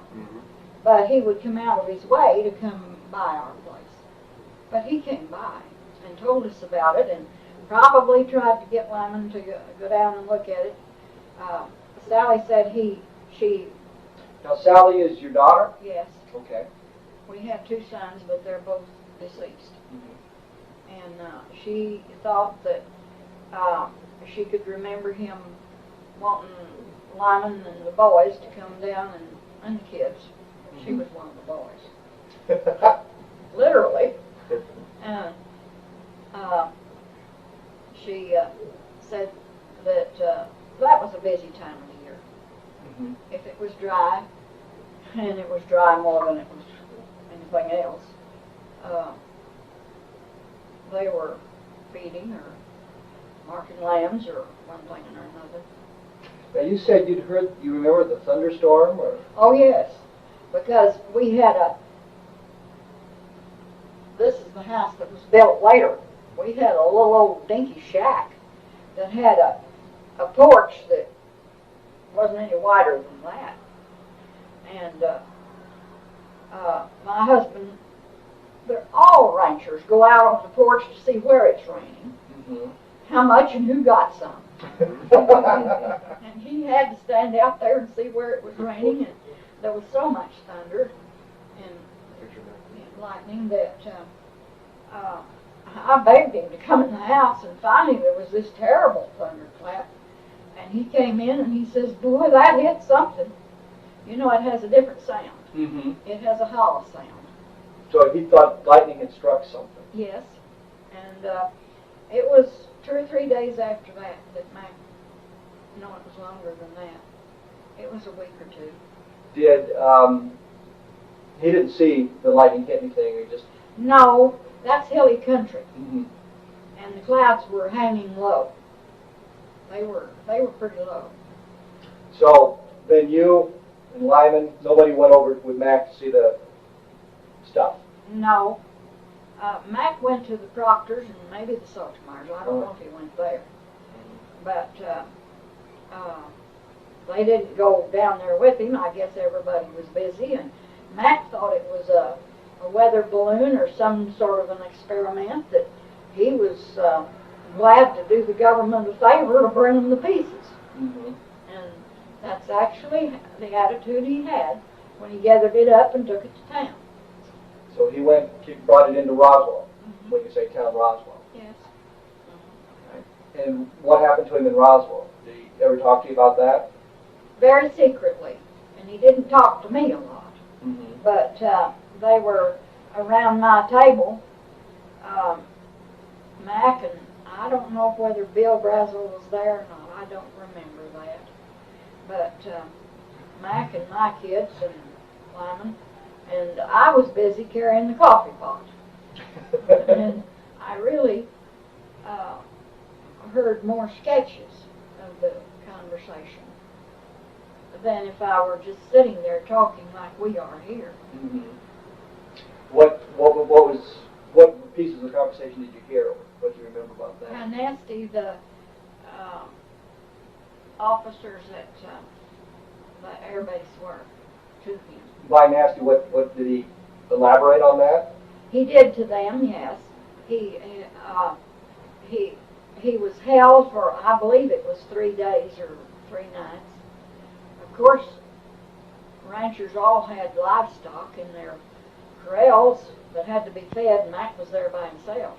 And I think he called Bill. Bill was in Albuquerque. Mhm. He come down and take care of his livestock, but they literally threw him in jail. And it was 2 or 3 days later, Lyman and Floyd Proctor had some business with the Bureau of Land Management, which had an office. I don't remember where their office was then. Anyway, they came down here to the Bureau of Land Management together. And they saw Mac being escorted by two Army men. And I don't know whether he had handcuffs on or not. I don't believe I ever heard that, and I don't believe he did. I believe they'd have said something about it, because we were all, the whole neighborhood was scandalized that the Army, that the services would treat people like that, people who had good intentions. Did Mac never mention what went on when he was held on the base? I didn't hear it. Surely Walter Haut did. He was a lieutenant. I couldn't tell you because, like I said, I was carrying the coffee pot. Mac was very secretive, and I know that he made it plain that he was not supposed to tell this and not supposed to tell that. And I think most of what he was not supposed to tell was that there was any excitement about this material. Now that's my recollection. But Mac was pretty unhappy? Oh, you bet. He was a man who had integrity. He definitely felt insulted and misused and disrespected. So he was annoyed at the way the military treated him. It was worse than annoyed. He made the effort to come in with the material, and they treated him that way. That's right. And he sat basically at your coffee table and elaborated At on my it. dinner table. Dinner table. Didn't have a coffee table. I meant dinner. I meant actually kitchen table is what I meant. Yeah, that's probably. Was this the only time that he talked about it? Did he ever mention it? Maybe some other times, or? I don't remember him being at my table. I was in the house. Now, lots of ranch women are around the corrals a lot, but I wasn't. And he came to the house off and on. When we built this new house, he came and helped Lyman with the plumbing. Of course, that was later. But I don't remember that he ever came during that time of stress. And he was definitely under some stress and felt like he had been misused and kicked around. And this was right after he got back? Yes. Right after they let him go? Not too long. And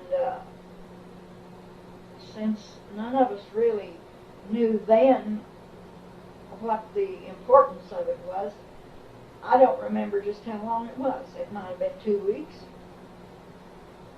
I don't think it was 2 months. Did he talk about the material? Yes, he did. I remember he said something about that you could crumple it up and it would come right back out. Now, my daughter, I have been asked before if anybody had any scraps of it. And my daughter told me on long distance, she was only 10 years old, and she said she wasn't impressed with it, but that Bill Brazzle brought a scrap of it up there, and he was at the corral. He was not in the house, and I know I never saw any of it. I never saw it at all. And she said that it was very, very thin, that I sewed a lot. And she was familiar with fabrics, and she said it was like a very thin cotton, but very tough. Now, she emphasized the words tough. And I said, how big was this scrap Bill had? And she said, 6 inches by 8 or 10. And I said, what do you reckon he did with it? She says, well, if they didn't Bill was, I don't believe they were people who kept a lot of, they didn't have their house cluttered like this. And she says, well, if he didn't realize the importance of it, he probably threw it away. Now, of course, I don't know. That was just conjecture. Where's your daughter now? Fort Morgan, Colorado. And it's Sally. Catalini. Would you think it'd be all right if we talked to her, called her long distance and chatted with her? I'm sure it would. Do we have a phone number? Yes. Do you happen to remember what it is? Yes, I do. You want to write it down? No, I'll have it recorded. Oh. 1 dash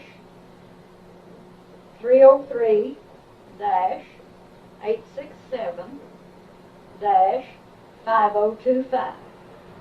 That's her home telephone. And that's Sally Catalini. Catalini. Now, of course, her husband and sons wouldn't know anything about it.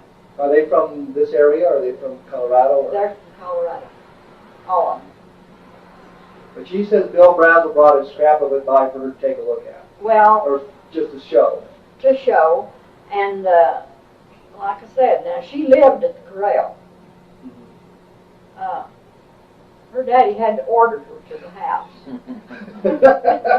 She had her horses and so forth. And she was out there, and the boys were out there, and I suppose Bill stopped, and that was the whole family as far as Bill was concerned. So, and I don't know whether I was home or not. So basically what you know is Mac Brazzle was held by the people at the base for a number of days. Yes. He came to your house and was irritated by He was worse than irritated. by the treatment of them, and you heard some of his discussion about what went on at the base. And then Lyman saw Mac in the company of a number of... If I could say something that's off of the record. Back on the record. Could I ask you about the thunderstorm again? The thunderstorm. Did anyone else comment? Did you hear anyone else Comment about the thunderstorm? about the storm? I asked Juanita about it one time, and she said no, she didn't remember it because she had little children. Her children, by 1947, mine were 7, 8, and 10 years old, 12, and hers were babies.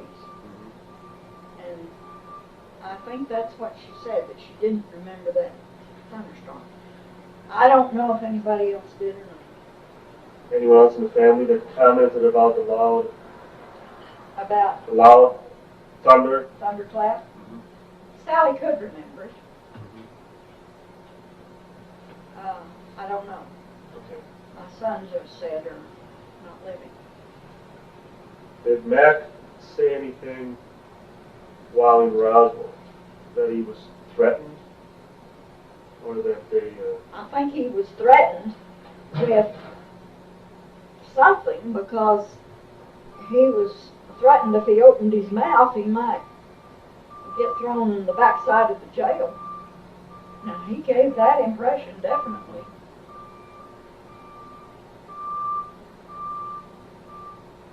He must not tell anything. He said that he wasn't supposed to tell anything. Yes.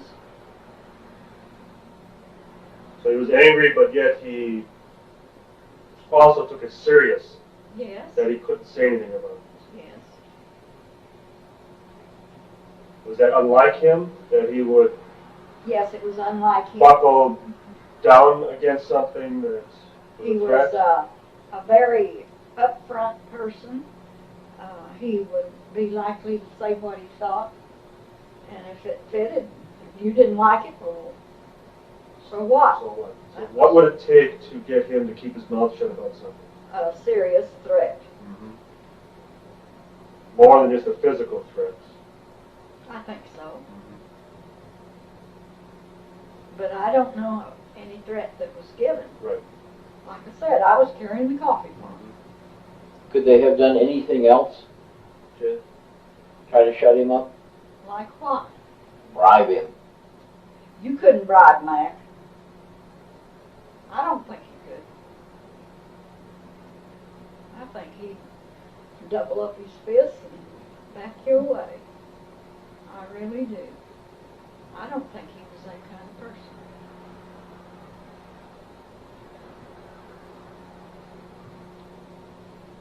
Has anybody else made any such remarks about Mac? Well, I was just going to ask, as far as his financial situation prior to the incident. I don't know much about his finances. His wife lived in Alamogordo and had a home there, and I've been there, and it was a nice house. Well, it was just a nice house in a nice part of town. It wasn't extraordinary in any which way, but it was a nice home, and she had a pretty yard with flowers. And I don't know whether she didn't want to live on the ranch or what, but the Foster Ranch was a big ranch, and probably the pay was something important to Mac. Any idea what a man would be paid to run a ranch in those days? No. I know what we had to pay hired men when we hired them just by the day, but I don't have any idea what a ranch manager would have got. What did a hand get per day back then?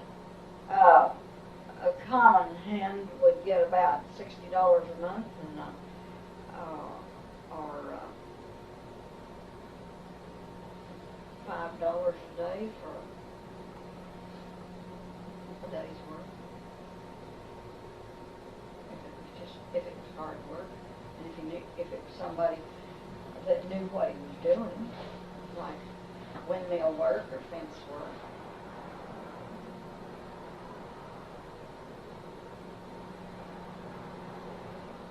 But I don't know what Mac done.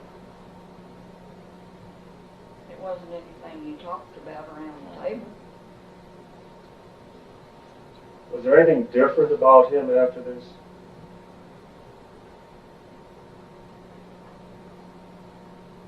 He might have been a little more reticent because he felt like he was disgraced, and he really wanted to square himself with his neighbors. I think that's why he talked a little, because he was afraid that the neighbors might think he had done something of a crooked nature. But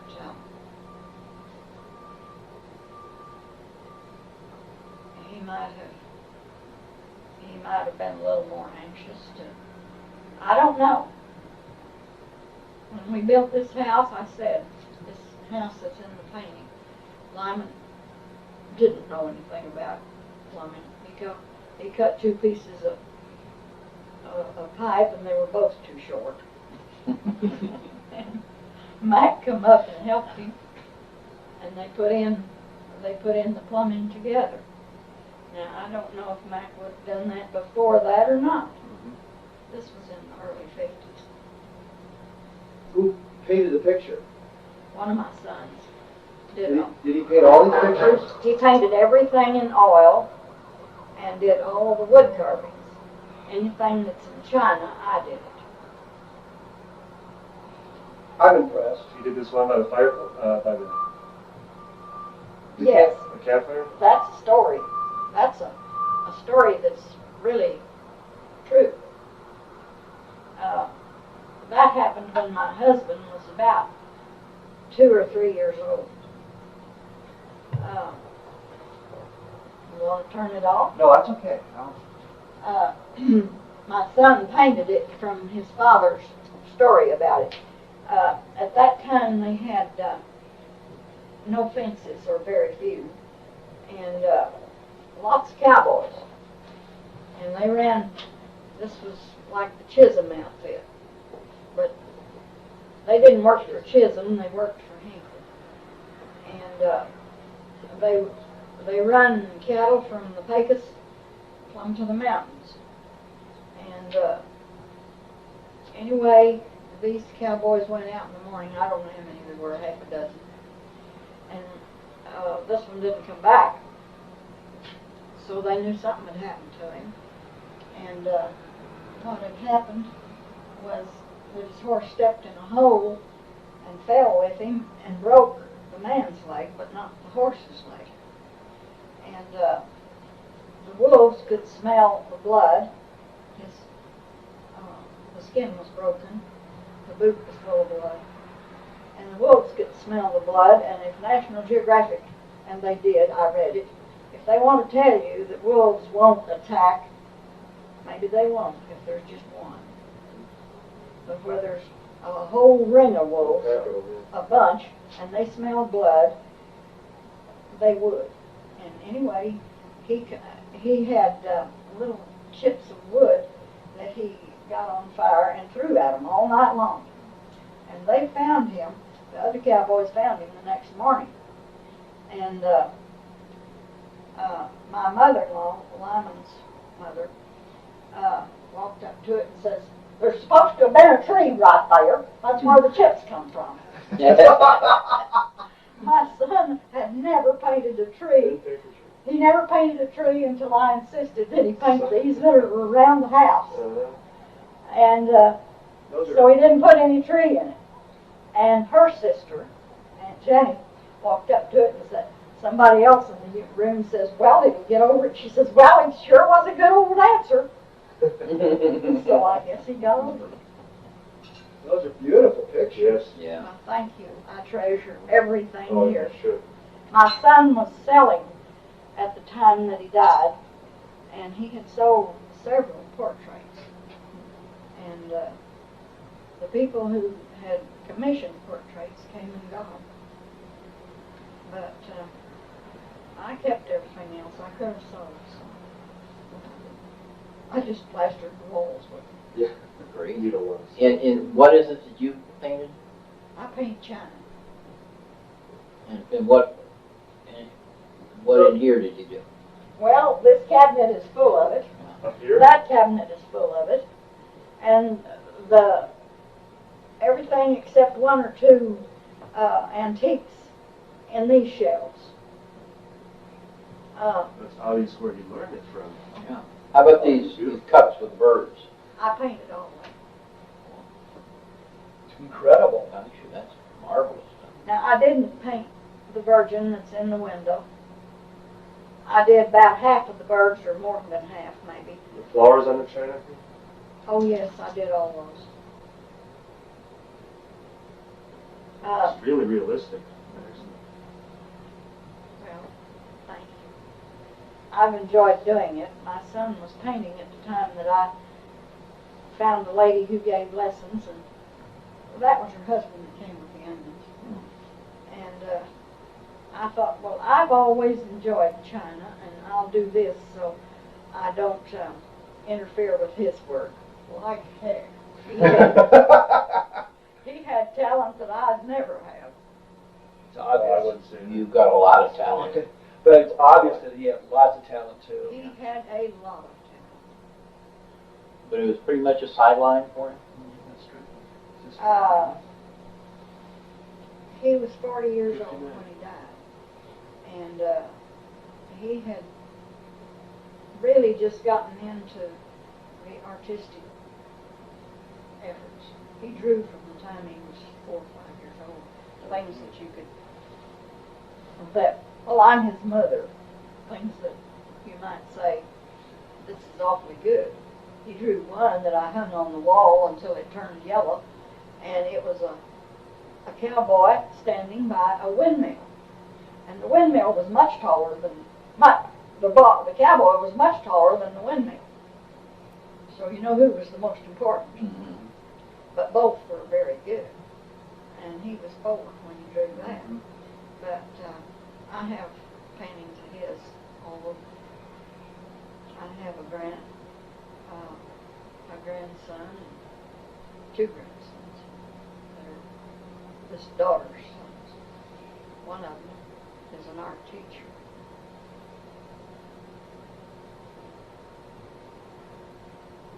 Well, if you don't mind, I'd like to video the paintings. All right. I'd like to, I don't know if it'll come out, how good it'll be, but I'd certainly like to give it a shot.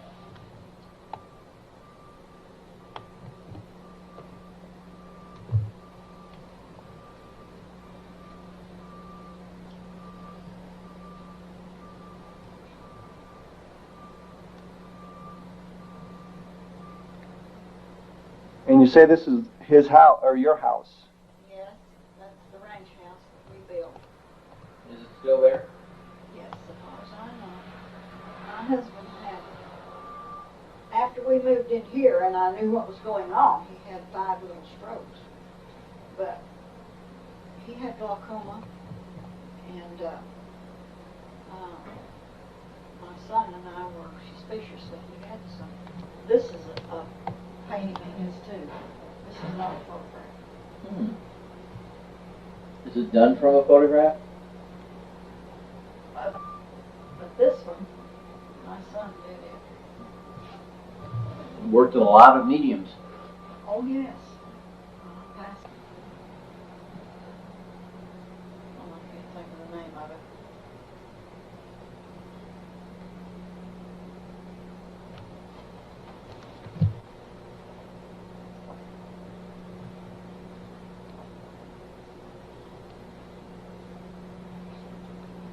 Set.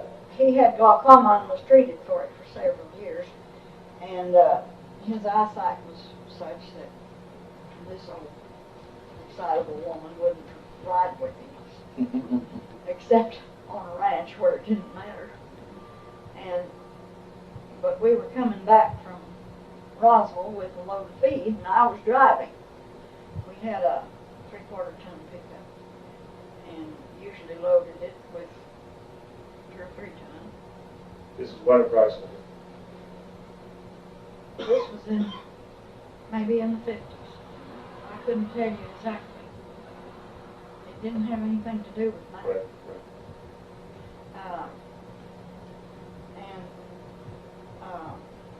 Have you been, I guess you've been to Corona, Yes.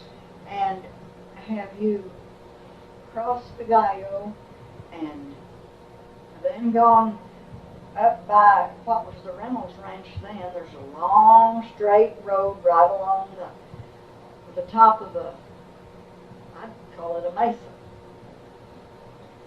It stretches for at least 2 or 3 miles, just as straight as a river. You come up from a deep draw and go up on this long straight road. Well, go back. From Corona. This is going to Corona. Corona. And the cutoff but it's 59 miles out here, and then it cuts off to go to Corona. It wasn't paved then. And anyway, go back to 1942. About 1942, there were lots of Army planes going over, because that's right on a direct line between here and Albuquerque. And there was one that had the bomb sight. If you remember, they had a bomb sight that they protected with men's lives. And the planes were fixed so that they'd blow up if they didn't land just properly. Well, anyway, this plane circled this was night, we had gone to bed, it was about 10, 11 o'clock, and nearly everybody had tin roofs. This was 1942 now. You could see the tin roofs shining in whatever light there was, and this plane, you could tell it was in trouble because of the way the motors sounded. And they circled every ranch house in that area, ours included. And by the time you think of what to do to go down to the field with your pickup and shine the lights on the furrows the way they ran or something, they were gone and gone on to some other place. Anyway, they spotted this long road across there, and they tried to land and it blew up. Well, they cordoned that off for a week, gathering up pieces. And anyway, this was 1950, and I was driving real slow, and up out of the Gallo, which is very sandy.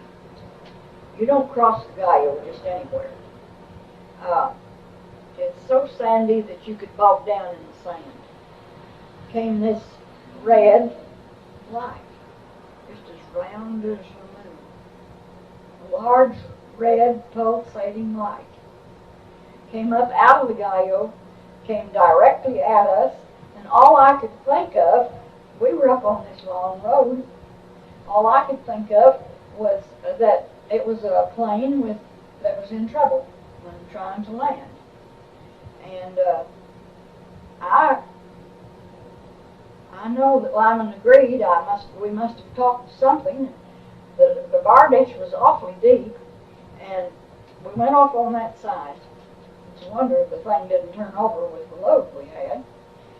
But anyway, he got out and run down the hill, and I had a heck of a time getting my door open.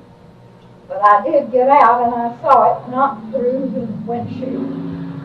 And this light came right straight over us and stood there, just as still. And all at one time, it took off and went on in another direction. Now, it didn't occur to me at the time until the next day. There was not a sound. No sound. You were outside the pickup at that time. I was outside the pickup. I was not seeing it through glass. And there was not any sound. And I said to Lyman, I'm going to call. We had a telephone bill then, too. And must have had part of this house built. And I said, I'm going to call White Sands and tell them they lost one of their rockets. He says, you just shut up and don't say one word. They'll make a fool out of you. And they already had 2 or 3 people who had seen things. And I was just convinced it was some earthly thing that had gotten loose. But I would like to ask you all, is there any theory of anybody has had a theory that this is a light thing? I mean, like we send a searchlight. The searchlight doesn't make any sound. You throw a baseball through the air and it makes a sound.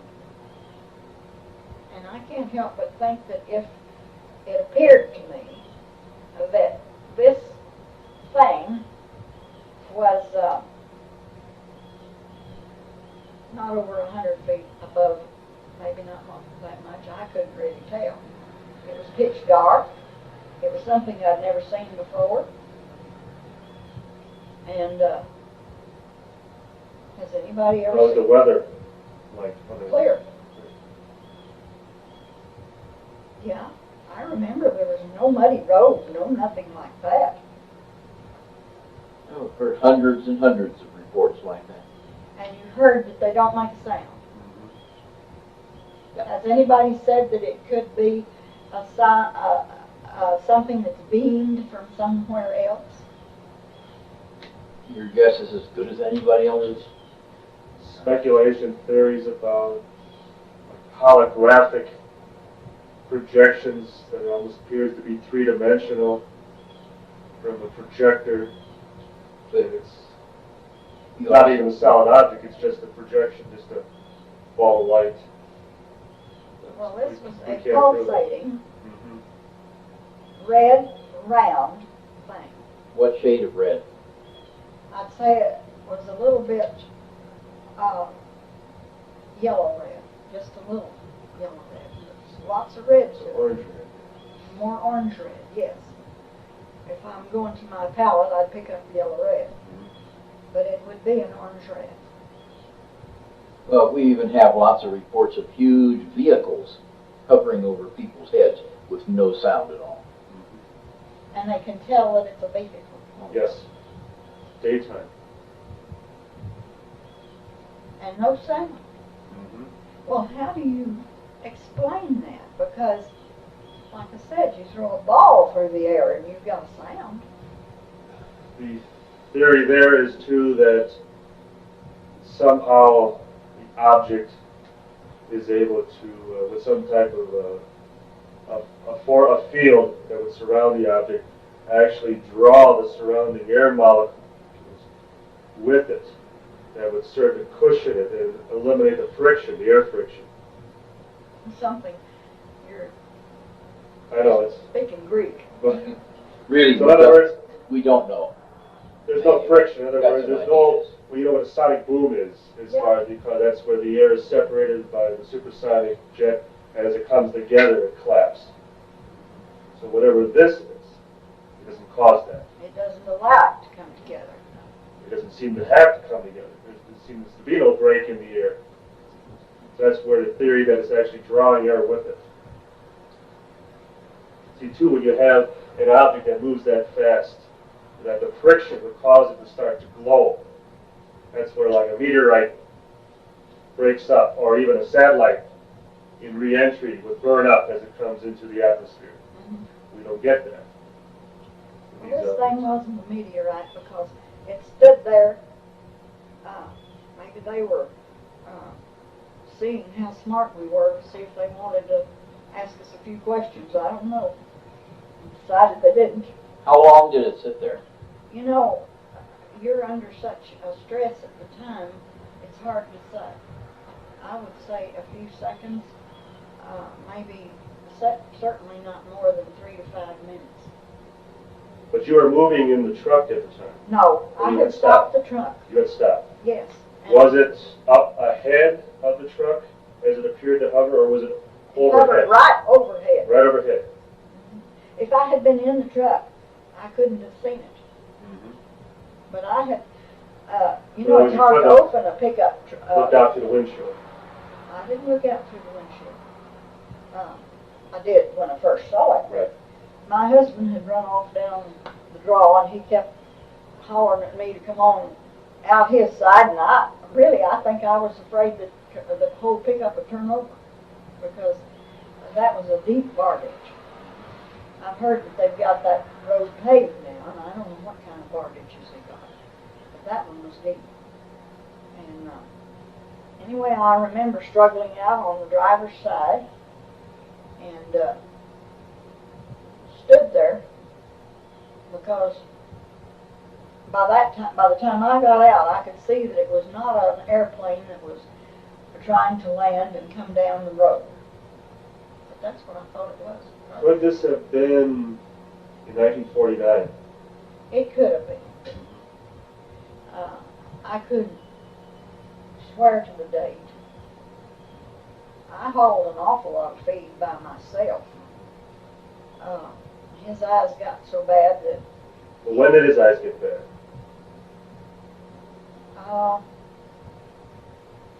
I guess he had some eye problems from the time I first knew him. But they were not treated until in the late 40s. And by that time it was really too late. He was blind for 4 or 5 years before he died. And he died quite a few years ago, right? 6 years ago. Well, 6 years ago. 7 years ago. In January, next January. Yeah, he lived to be 86. And anyway, he and Clinty Saltemeyer saw some things. I don't know if they ever told Juanita or not. And I know I saw one that looked like a campsite. About 11 o'clock at night one night. I went, this was a crooked road that went from Saltemeyer's to our place. And we had had a lot of sheep stealing. I've got a snapshot over there of where Treats put out a sign that said there would be that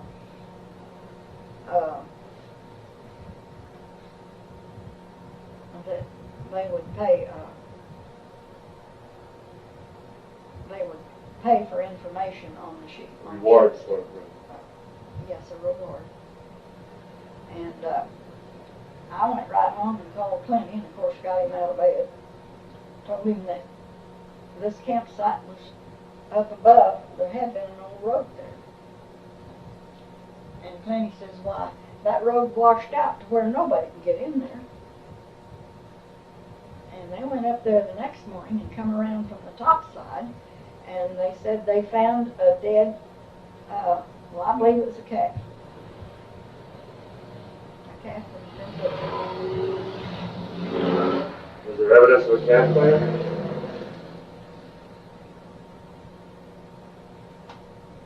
You know, I don't remember, but I do remember what looked to me as I passed it like lights, lantern lights that would show through a tent, through some of the openings in a tent. Anybody moving around? No, I didn't see anybody. See, I was driving, and I didn't want to sit there if that was sheep stealers and wait for them. And I didn't know that the road was washed out. It was in Clinty's pasture. Then in our pasture there was a bluff on the, we called it the Bonita. And to me it would be 100 feet down, maybe it's not more than 50. But they had it fenced off so the livestock wouldn't come up there and graze and fall off. And it was very rough. You couldn't get up there with a pickup or even a Jeep because pieces would fall out and fall into the canyon below. And that was above our house. And as we turned the corner to come in, been to a ball game one night and come in after the ball game, and here was a light going down like from one fence post to the other. It's just clear. I don't drink. And I didn't plan. This ball game, you remember anything about the weather? No, I wouldn't have gone if the weather had been very threatening. Not that we lived in a remote enough area and had livestock that, I guess I'm an old stick in the mud. I just wouldn't have gone. I'm not that crazy about sports. My kids were, the boys were playing, one of them. The other one went to private school.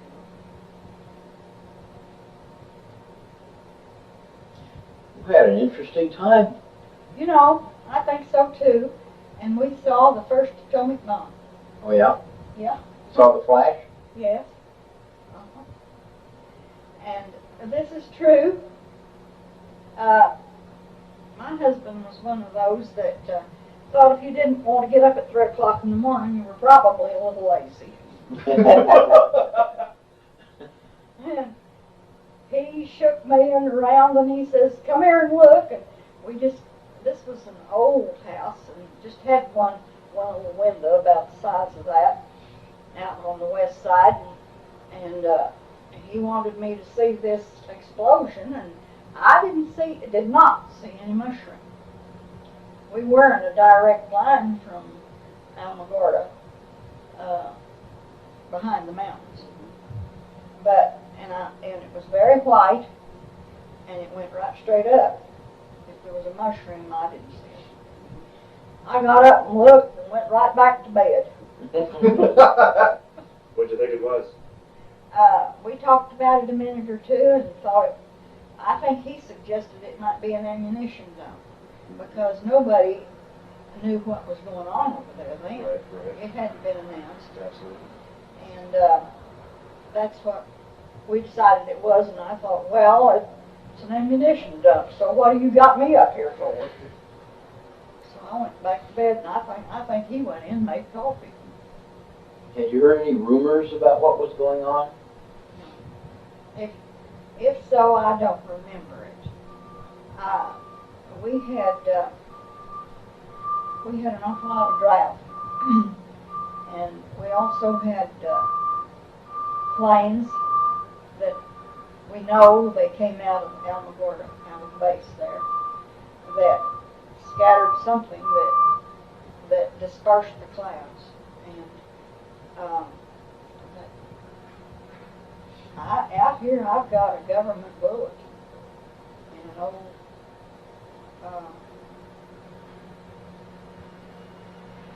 I've got it out there in a box. I know where it is. It'd take a while to go find it. Anyway, the ranchers all really, they thought that that these young boys were doing this. They were buzzing windmills too at times, and they thought they were doing some of it just on their own, just to be funny.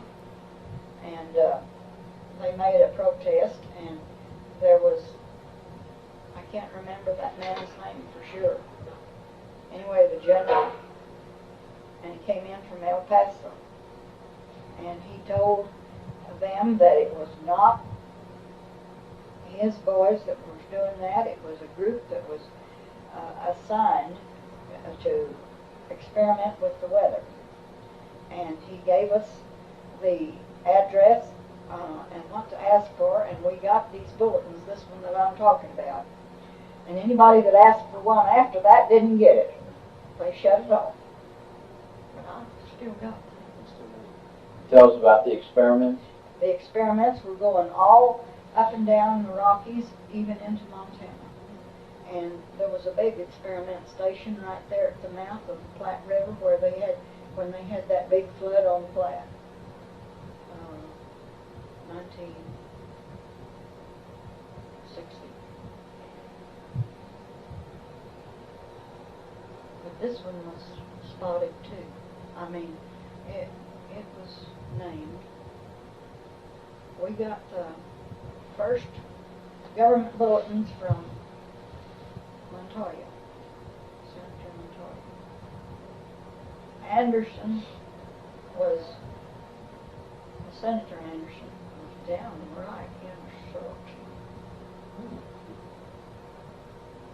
We were just a bunch of hicks that didn't go anywhere. But they could see some of these planes coming in. They were branding calves or marking lambs or something one time, and a bunch of men around on the Guile, and this wasn't at our ranch, but all the neighbors got together to do those things. And they could see something being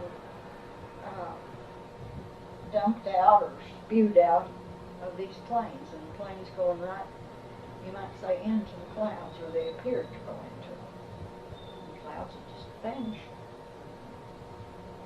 You could just go buy more feed. You saw this happen? I didn't see that. My husband was there. But I saw planes come in. One time we were stuck in that same draw that had that bluff on it I was telling you about. With the anyway, the water had come down. Those magazines are to be given away, and you can have any you want. We were stuck, and there was the biggest old black cloud up above, and we needed rain and needed it bad. And we were just working like crazy to get that. It was my husband and his oldest son and I to get that pickup out of the draw, because it would have washed it away. And the planes come in, and finally somebody noticed them there, and those clouds just absolutely vanished together. This government thing, they said in so many words that they were trying to send the moisture into the areas that needed it for dryland farming, wheat and so forth. Makes sense.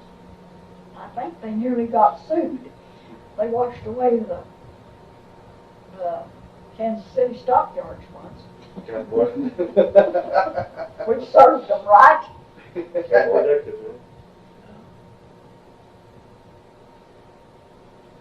I think that's all we really need. Great. Done some wonderful work for us. Well, I hope it's been worth something. I think the American people ought to know what's going on. I can realize one reason that this was kept secretive is you remember Orson Welles. You're too young. Well, we read about it in the newspapers. I do. Well, anyway, he had written a play, Right. and I think it was in New York City, that there was a downright riot. War of the Worlds. Yeah. People from the other worlds were coming, and the people in New York City just panicked. As they're well known to do, people in New York City. I guess so. Anyway, that's the only reason I can see why they can't be honest. Of course, now they've had so much practice Yeah. at being dishonest. Yes, and they Second nature. have been used to the idea of their superiority and lording it over the rest of us. Mm-hmm. We're just the taxpayer. We're just children that have to be taken care of. Yeah, we're just the taxpayer that Yeah. they can gouge for more money. So what do you believe crashed out on the Foster Ranch in 1947? What do I think? Well, for several years I really thought that it might be something the Russians were experimenting with, but I don't think so anymore. I think that perhaps we have the greatest technological advances of anybody in the world. And they haven't found any living people on any other planets, but they got to come from somewhere. So you believe it was from somewhere else? Yes, unless we find a group of people in this world that are smarter than we know about, I don't think it's from this world anymore. I think that'll do her then. Thank you very much for your time. I'll make a copy of the tape. I won't promise the quality will be very good. I'd like to buy two. I'll make 2 copies and send them to you. Don't worry about Yeah. it's there. It's very simple to do and it doesn't cost anything. With your pleasure. You get more sort of our payment for, Yes. for you helping us out. Well, thank you. I appreciate it very much. Okay.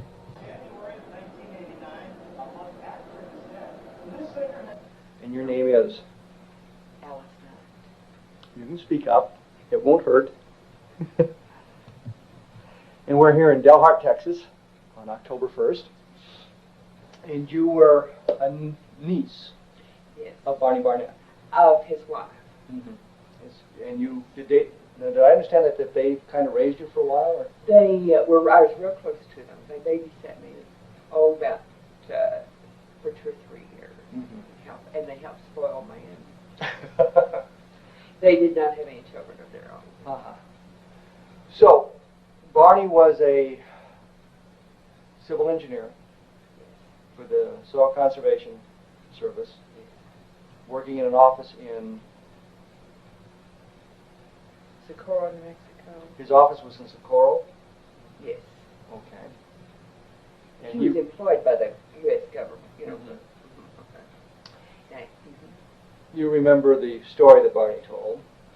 Well, I remember that he saw, one time we went to visit, and I don't know whether it was before my husband and I married or after, I don't recall the date, but he said that he saw a UFO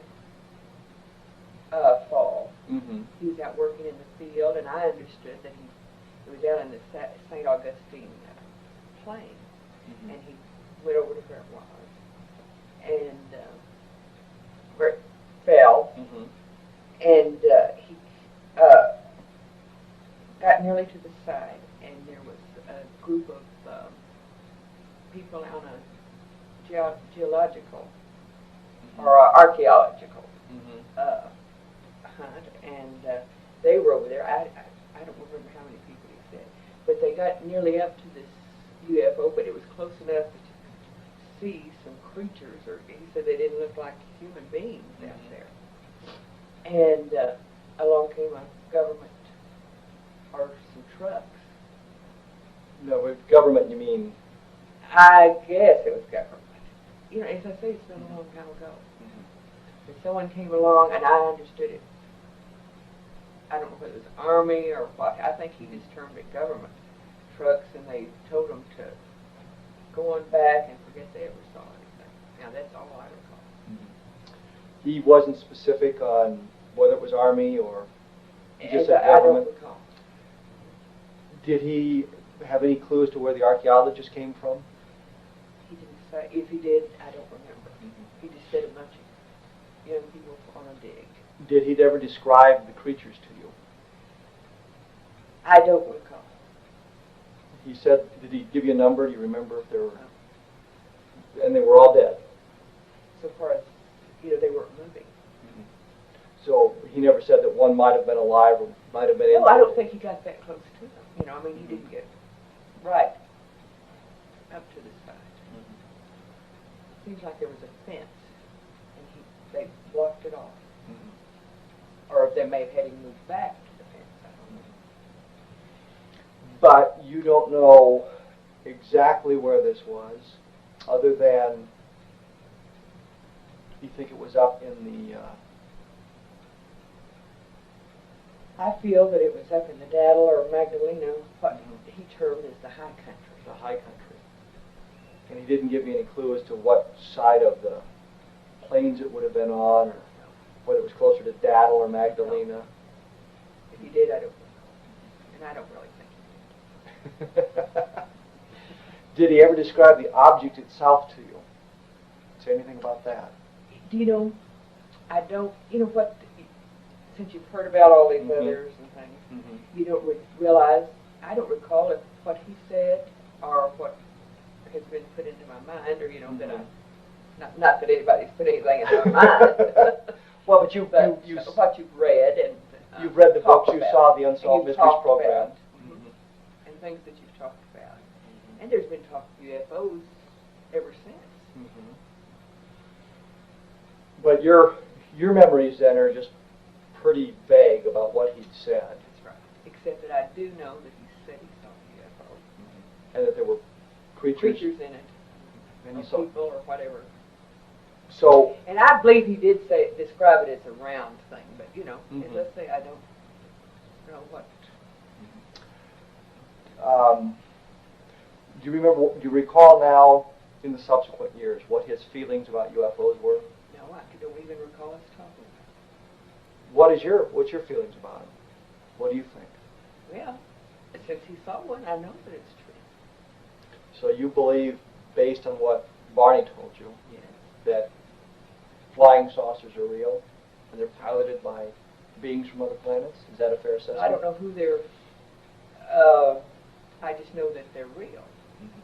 Or this, yes. But you trust anything Barney told you on that Yes, point? I would.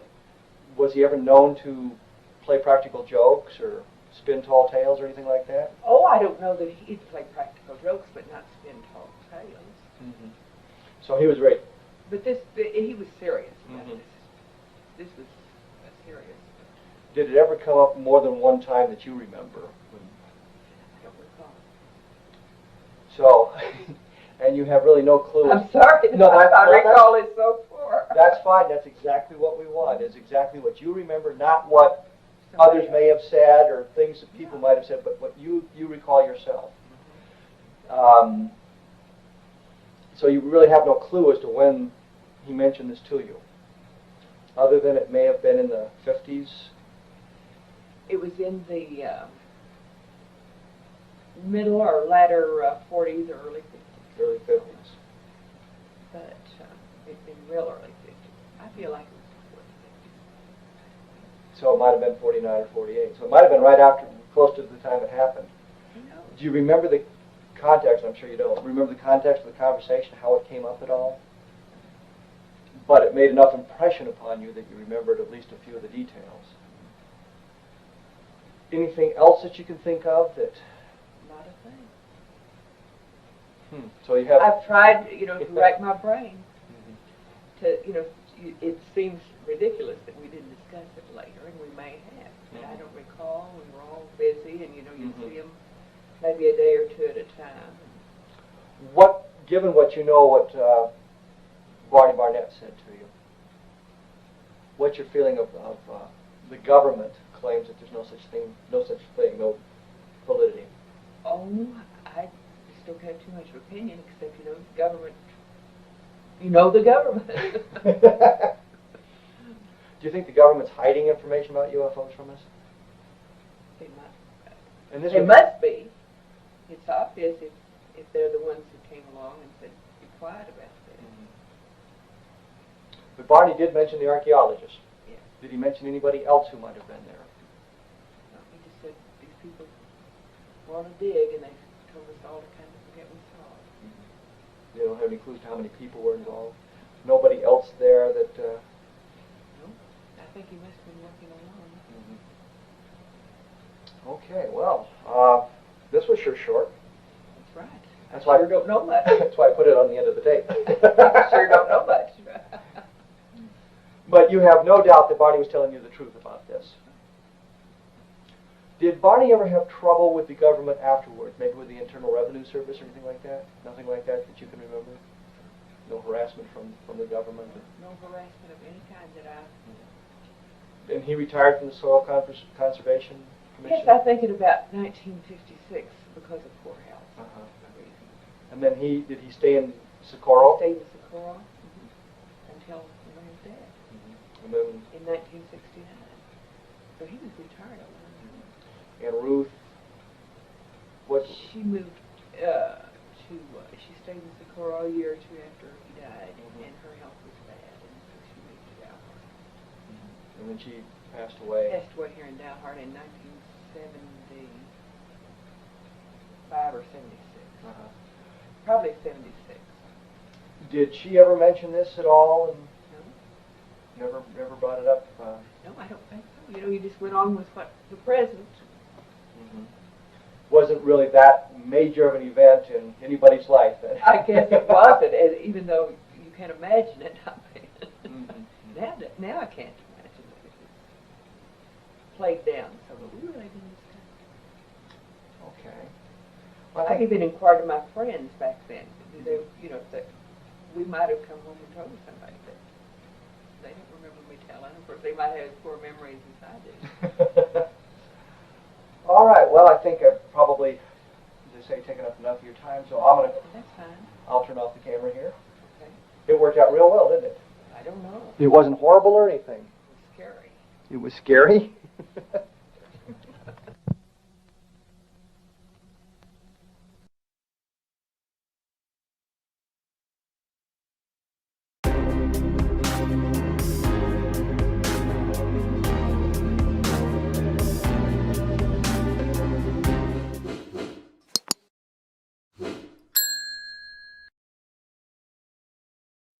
Stanton.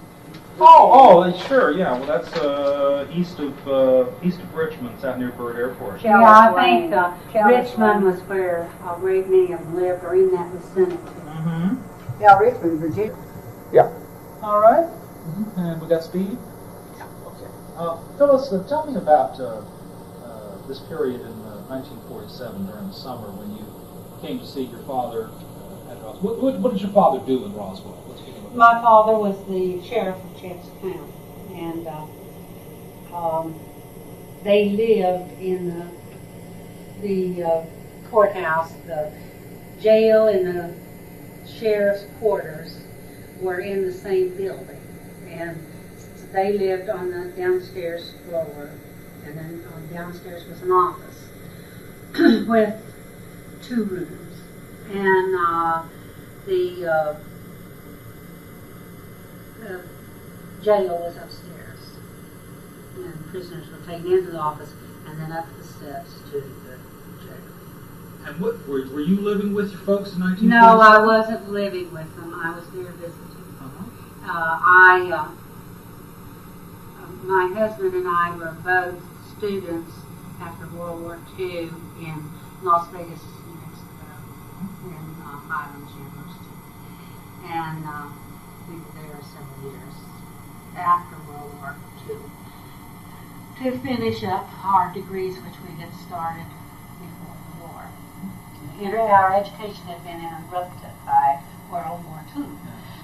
So we went back, but I sometimes did not go quite as much because I had a young son, and he liked to stay with my mother.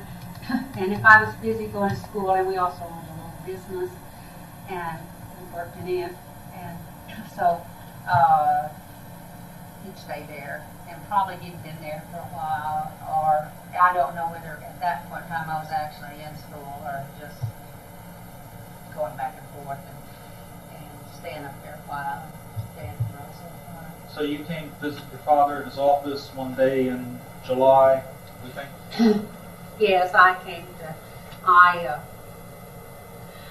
I was reading you could just walk into his office from the sheriff's quarters. And the paper came out with this, and I did read the paper. What do you remember about what the paper said? About the headlines and the flying saucer found. And I don't remember whether he told me about it before then or not. I don't know.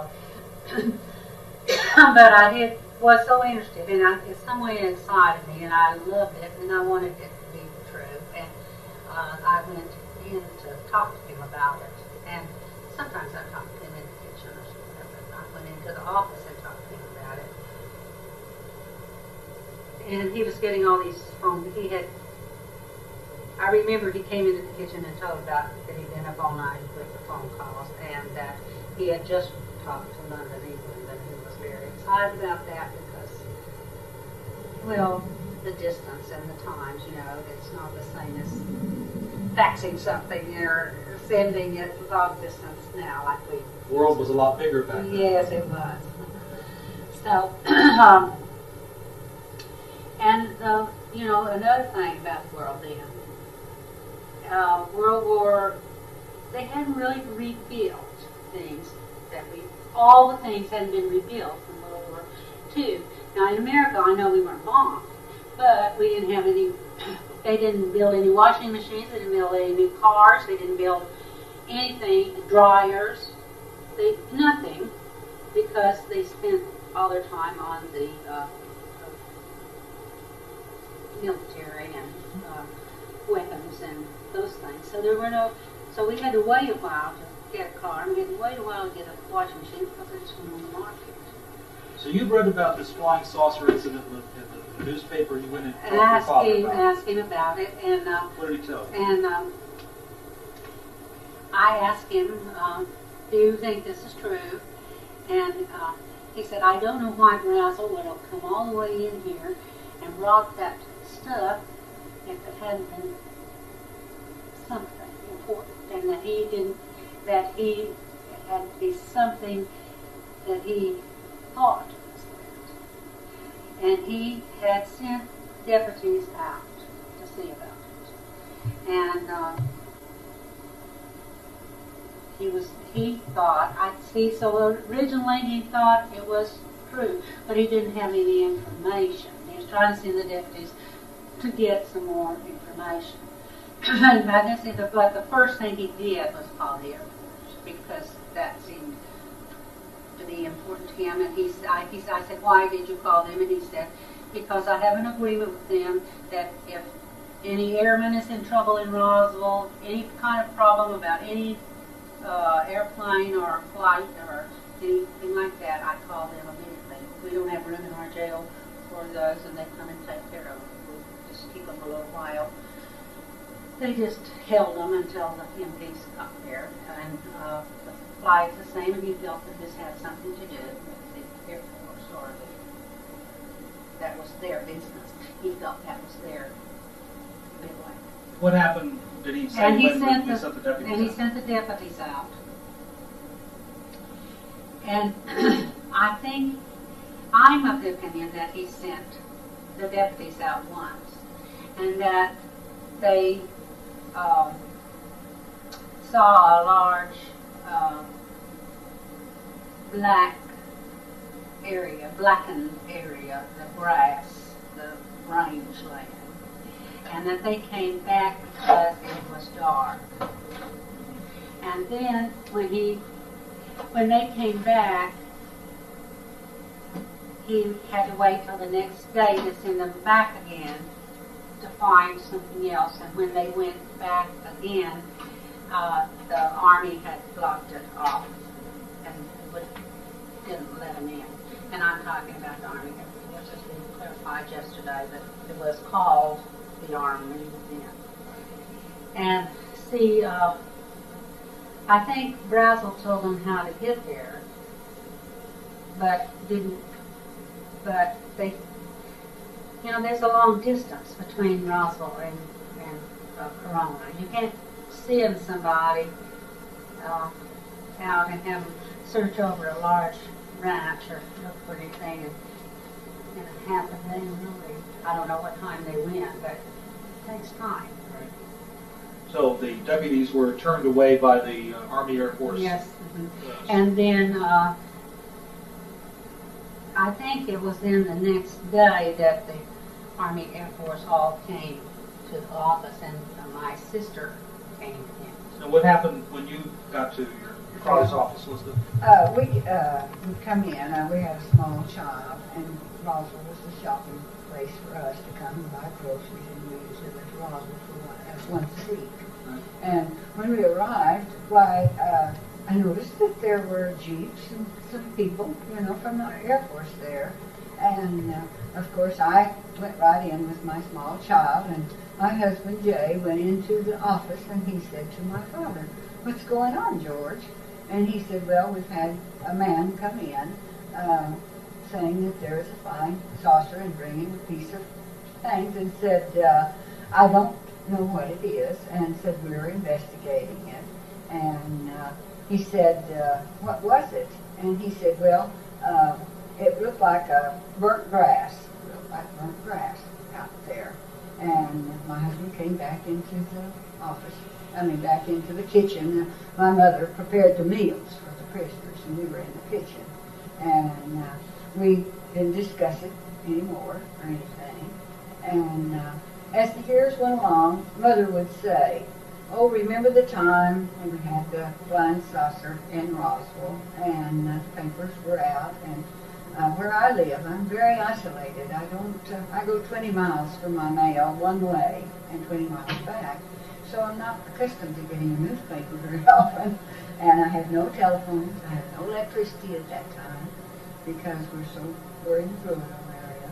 So it was another week, see, then, before I probably went back to town and knew anything too particular about it, because I didn't stay all night. I went in and turned around and came back, because we had milk cows that you have to get home to at night. So I really was not as familiar with it as Phyllis, because she was staying all night there, because she was going to school up in Las Vegas.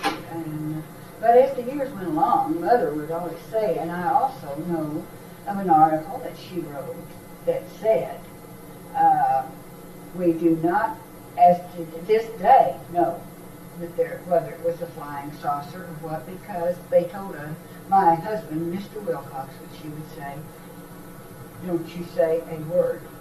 So he didn't, and he was very calm about it. He just didn't say anything. Who told him not to say a word? The Air Force did. When they came and picked up the piece or whatever they did, she said they reprimanded him. That's what the words were in the little article she wrote.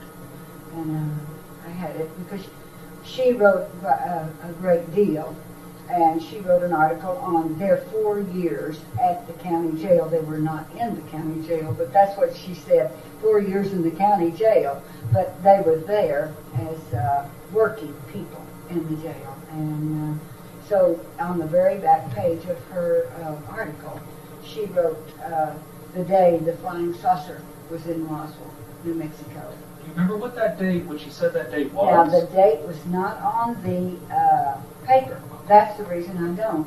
And she said in on the outside of this article, said, I sent this article to the Reader's Digest in 1980. See, she had typed it over.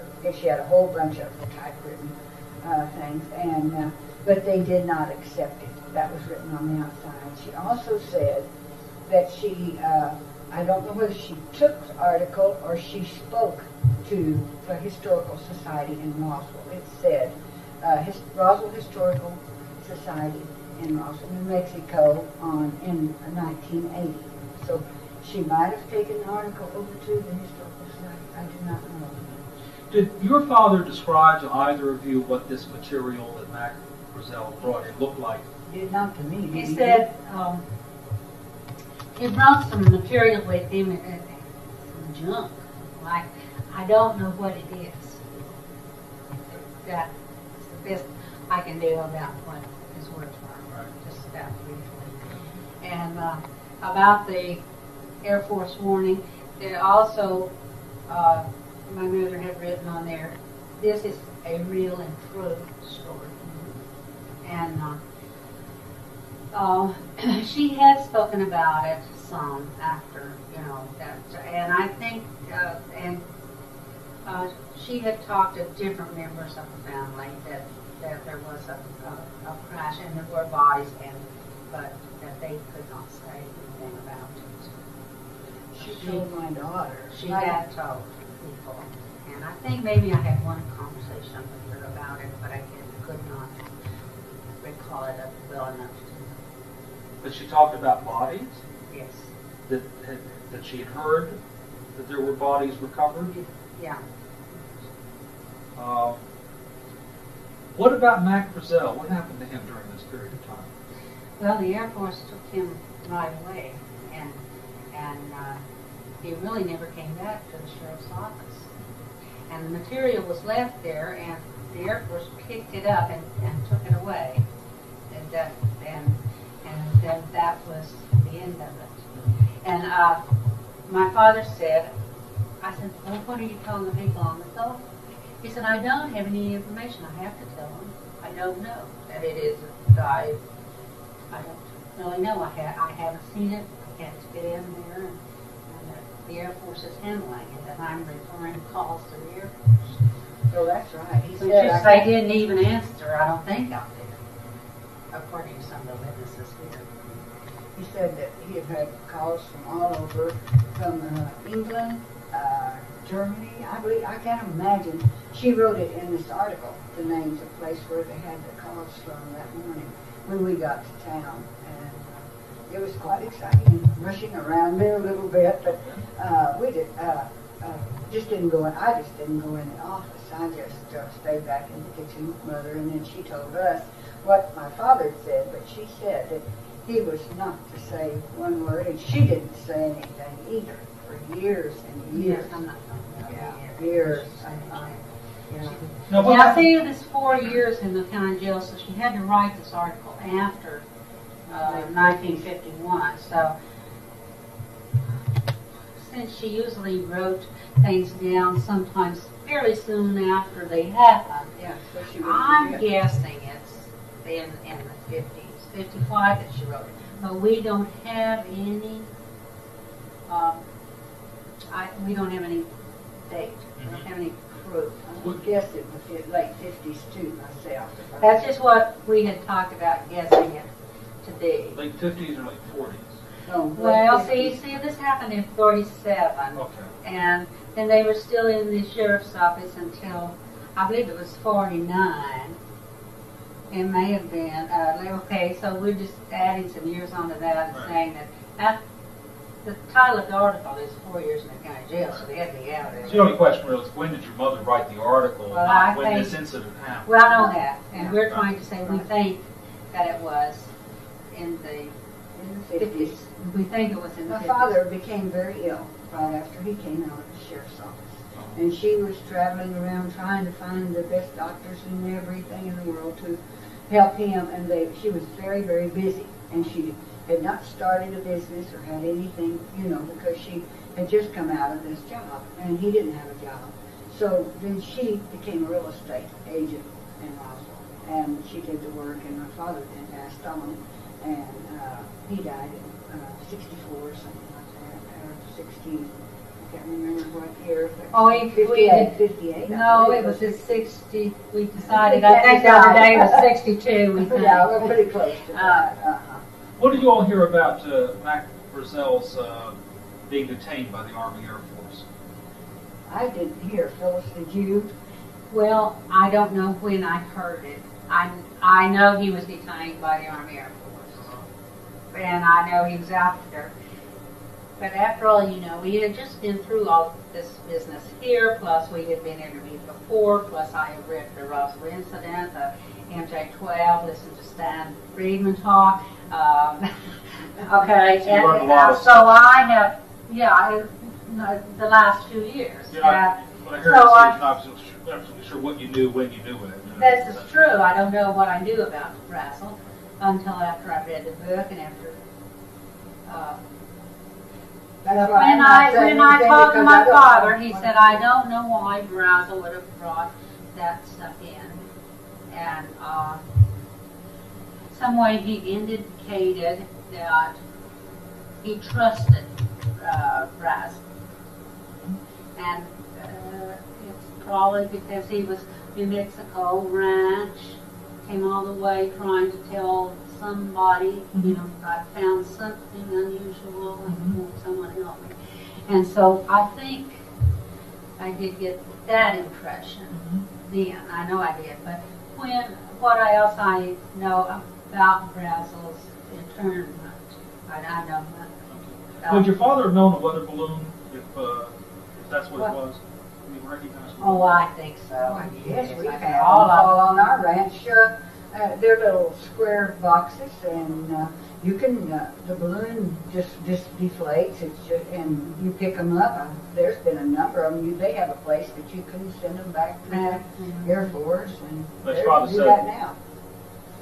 As far as he was concerned, from what you know, that this was not a weather balloon? Oh, no, I don't think it was. They said it was No, I don't think not a piece of the saucer, you know, piece of metal or whatever it was. They have the no metal idea. in that office, in the small office over there, but the door shut. Nobody went in there.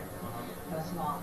And the Air Force picked it up and From took your it. father's office? Yes, and took it and said, "Don't you say another word about this." They had a little meeting in there when they picked it up, and they had all the jeeps, and they said there was probably 3 people in it. But see, I didn't see them. I don't know who they were. I wouldn't know them if I Did you saw see them. them, Elizabeth? No, I didn't. I just saw the military Jeep. You know how a Jeep drives up in front if you have something. There were open Jeeps, and it was hot weather, and they got out and came in the office, and that's all I know. And I was Besides curious. that, I did not go in there unless it wasn't busy. You know, I didn't go in there and stand and listen to anything that was not my business.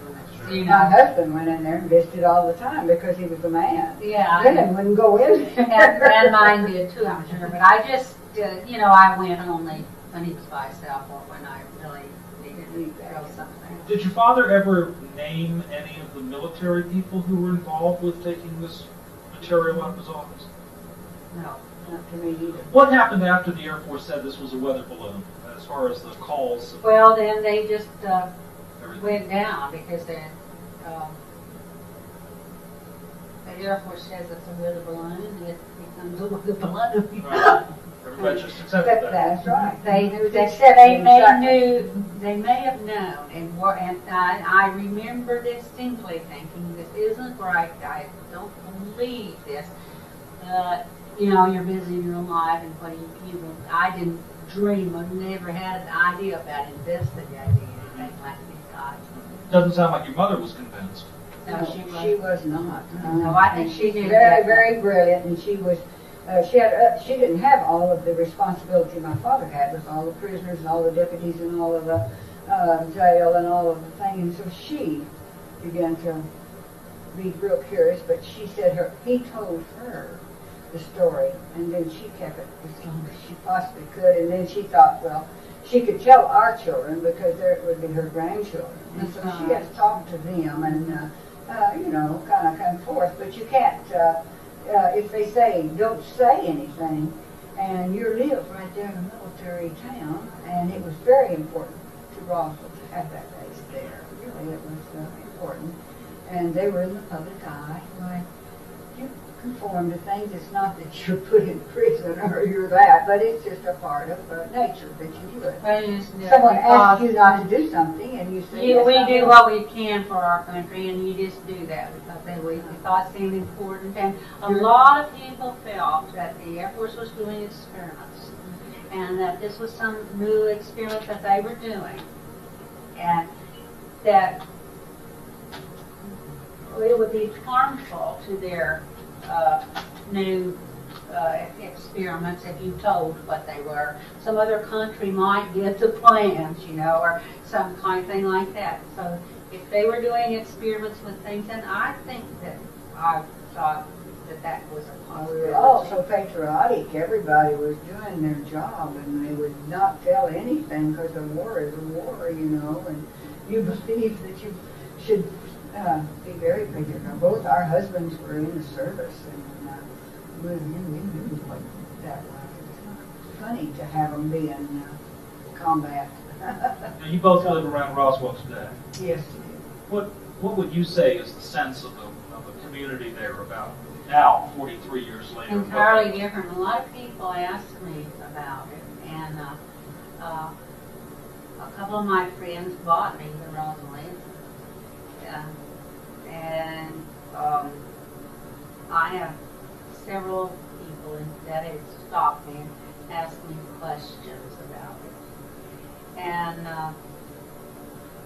I have a couple, one woman's two grown sons that live in California, and they're very interested in this, and I see them every once in a while when they come to see their mother, and they told me that, one of them told me that he thought they were building some material that was similar to the material that they found out on Brazzle's ranch, and he said, I think that they have almost duplicated that, and it's going to go on the market. And we talk about things like that. I talk about it with several people in that area, and they believe it. And the mother worked at the base at the time, and she just says, I believe it. Believe what? That there was a flying saucer. Yes. And that Mother did too, because she called it a flying saucer and wrote about it. So that's what this lady does. She's a little older woman, but she said, I believe she worked at the base at the time, long and retired, and she lives in a rest home in Roswell, but she's got her dreams. Now, if we were to take an opinion poll in Roswell, in that community, what do you think? And the question was, do you believe a flying saucer crashed here in 1947? What would be the results of that poll, do you think? I think that would be at least, I think at least half of them. But now, see, that's the old timers too, and we have a lot of new influx of newer people there. When we're talking about Roswell in 1947, we think, Elizabeth and I think about 15,000 is probably what it was, and now it's 40, 50. They came back from the Air Force and retired there. They liked it so well. I had friends that were had gone to Germany and lieutenant colonels and came back to Roswell and retired. These lots of people retired. They're not natives like we are. So now we have to take those into consideration if you're talking about the majority of them that live there right now. But the people who lived there then, okay, let's say that. You think most of them? Now, and I think that it's 60%. I have, when I got here, I arrived, and there was a friend of mine who had a daughter who's just moved up here, so I gave her a call. And I said, Alice, I'm here. She said, oh, what are you doing up here? And I said, well, I came to kind of a convention for UFOs or flying saucers, just in that conversation. That was something at Roswell. And she said, oh, yes, I remember about that one. And I haven't seen her. She's been in Saudi Arabia, she's been in Sweden, she's been all over, and she was in the oil business, and they had moved up here, and I said, well, I'll give her a call. So the minute I said it to her, she had heard of it because her mother probably told her, because she probably is in her 40s, so see, she would be someone that her mother would have to tell that, about the flying saucer over Roswell, and they lived about 20 miles from me, but that's neighbors. That's as close as mine gets. Well, I know you ladies have a boat ride to take, so I'm not going to keep you in Thank you. No, we appreciate it. I'd just like to ask you as a big favor, if you would mind reading over and signing this one.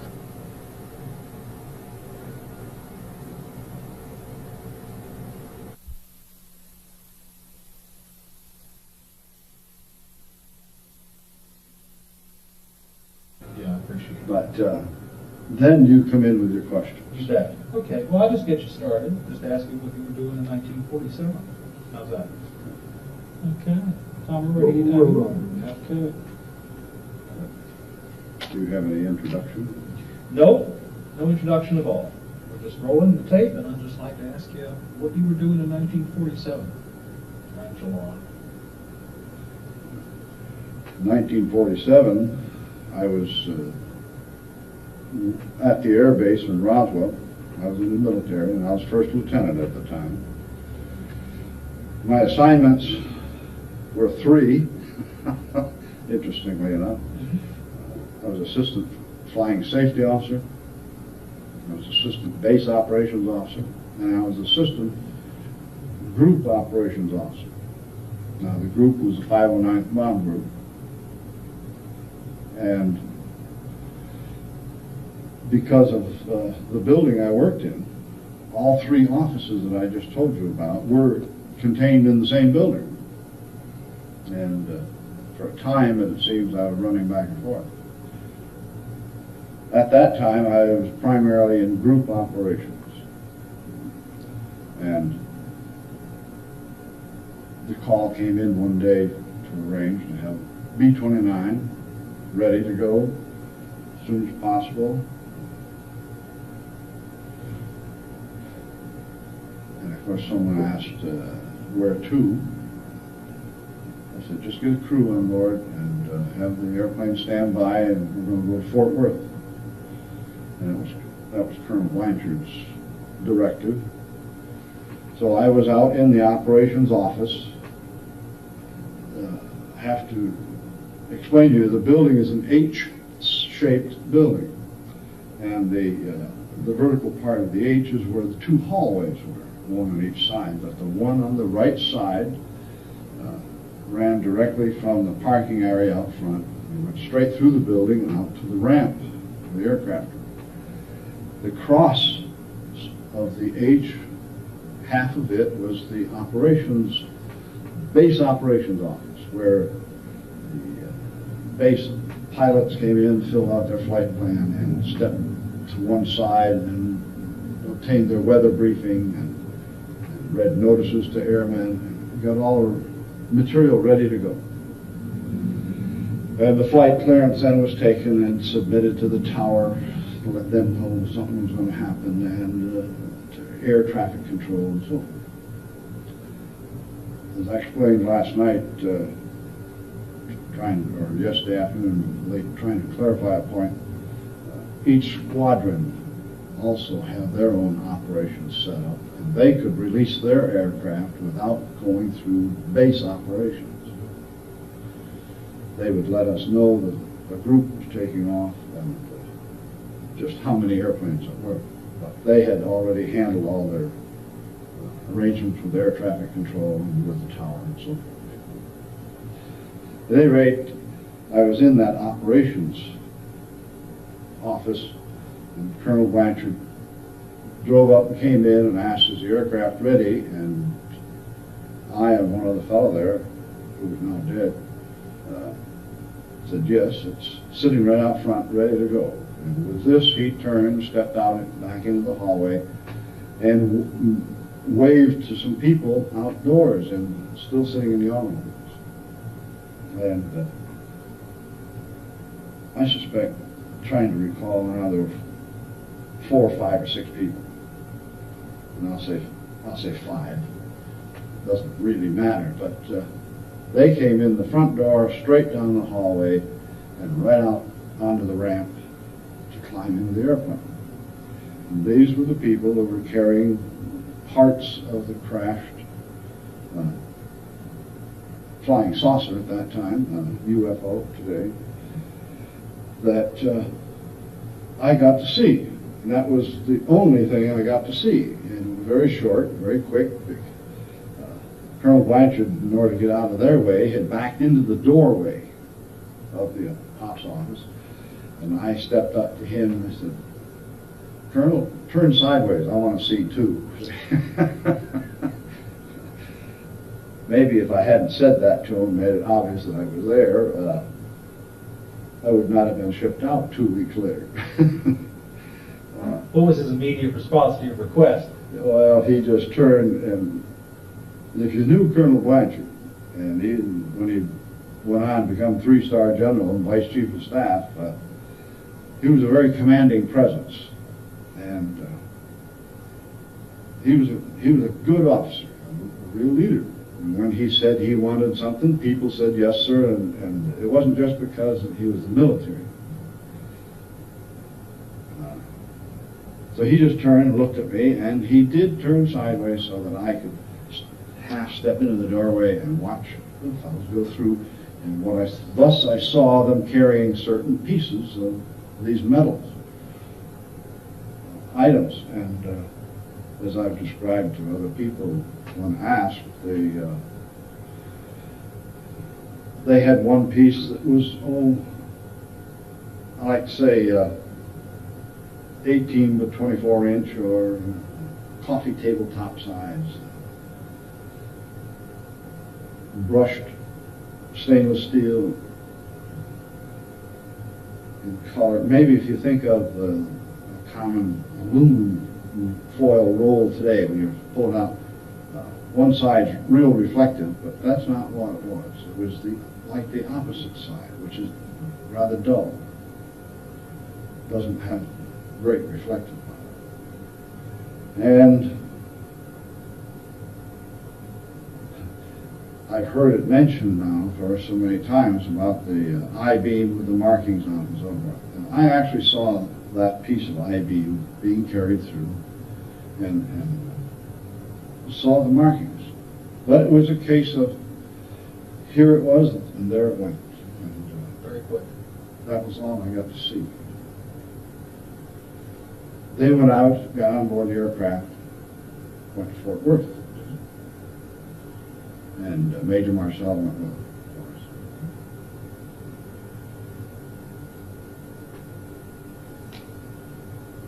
course. I mentioned the operational setup. This had become clear in discussion that there's some confusion about what airplane went where.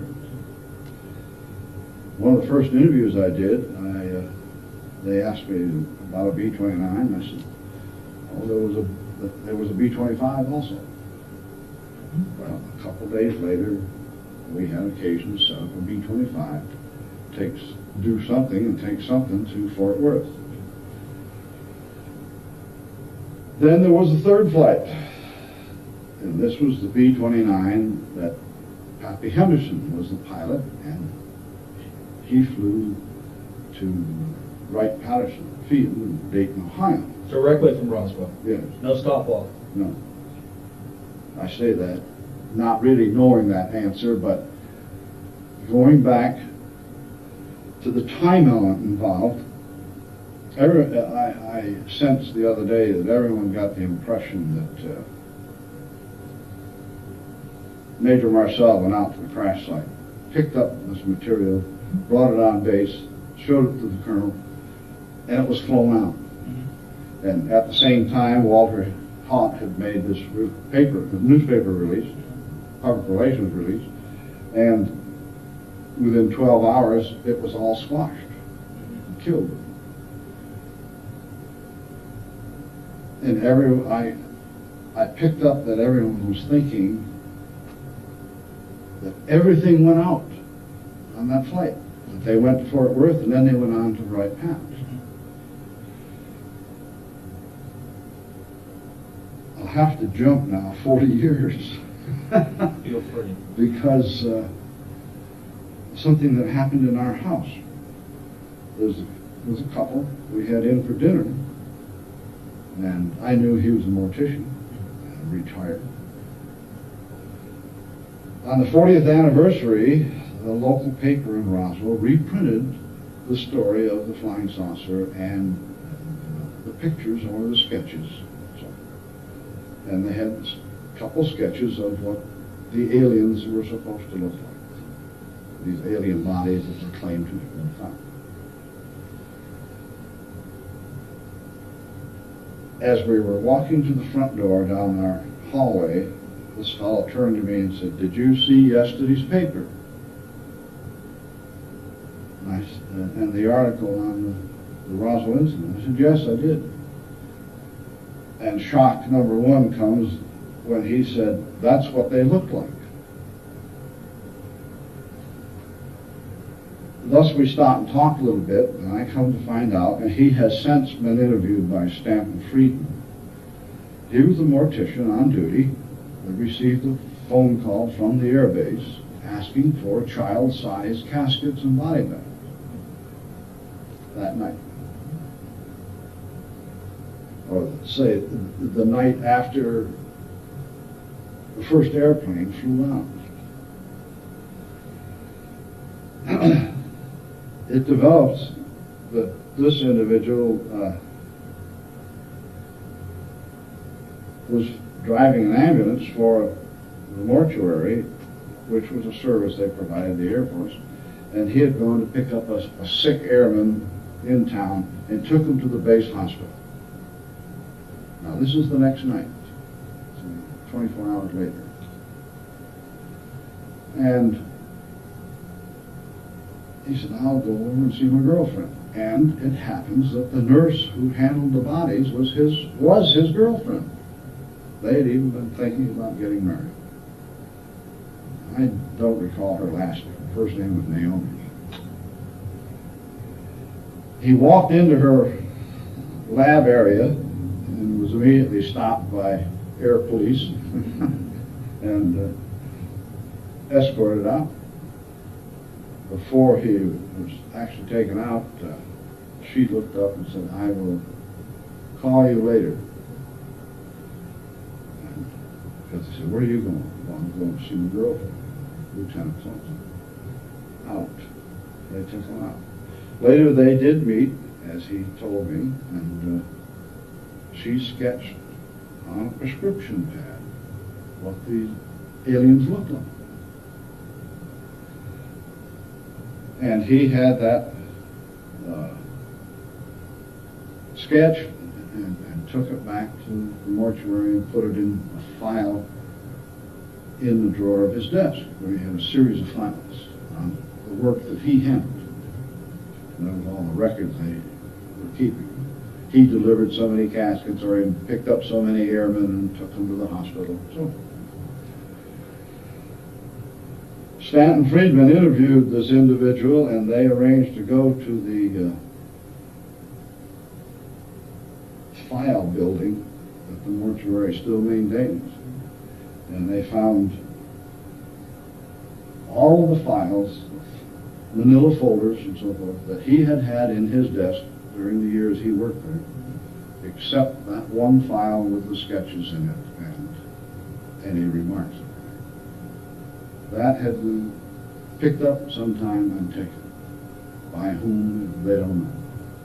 But here again, the secrecy veil had come down. You said you were shipped out shortly after this happened. Yes. Now, as I explained yesterday to the people, to clarify this point of the different flights,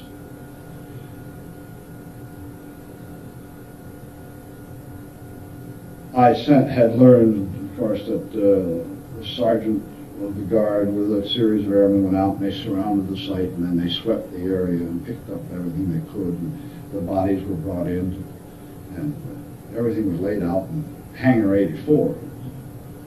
And what happened to them then? Well, as I was relating to the fellows, the Air Force had established a system of, it was a base operations office for all normal activity, and they controlled the weather station, they controlled the crash equipment, the tower operation that oversaw the control of the immediate area.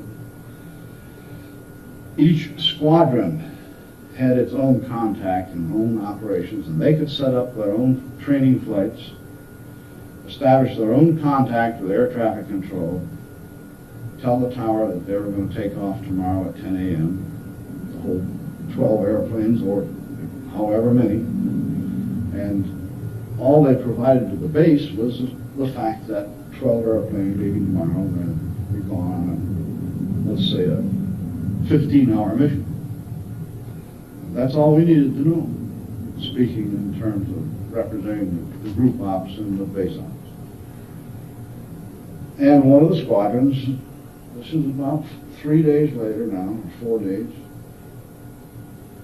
announced a training flight, and their aircraft all took off, let's say this morning, in the order that was prescribed and so forth. One of those aircraft was flown by Pappy Henderson, which had been loaded with all material out of Hangar 84 and went to Wright-Patterson. Including bodies? Yes. They were in the caskets that this friend of mine had supplied from the mortuary. Did you see the caskets or the bodies? No, I didn't. How do you know that they were on that flight? Because that's when they got there. How do I know? I was told that that's what Pappy Henderson said he carried. He was in the hangar and saw this material and saw that his aircraft was loaded. And that's, it was years before he mentioned anything to anybody. At any rate. In other words, what I'm trying to convey is everything did not go out with that first airplane. And when the next flights went, we can't find out today. There's no way of tying it down. They have an idea of when he arrived there. But that's not important. The point is that once the secrecy veil dropped and Colonel Blanchard was informed, and he informed his staff a day later, the official story is this was a weather balloon and that's it. Nothing further need be said. I ran into, I don't call it a misunderstanding, a lack of understanding on the parts of a couple of investigative reporters who asked me a leading question, and I turned and looked at them like I'm looking at you, and I said, "How old are you?" And they were rather startled, you know. He said, "And when were you born?" Well, he was born around the time of the Korean War, 52, 51, 53, you know, different dates for different people. I said, "All right." I said, "Your knowledge of war has been limited to the Vietnam situation and the confusion that was going on and the lack of support by people for that war, and really the confused way it was run by Washington authorities." I said, "Never before in the history of military operations has a national capital set back and told the people how many bombs they can drop tomorrow or how many shells they can fire in their gun. You know, this is a ridiculous way to run an operation."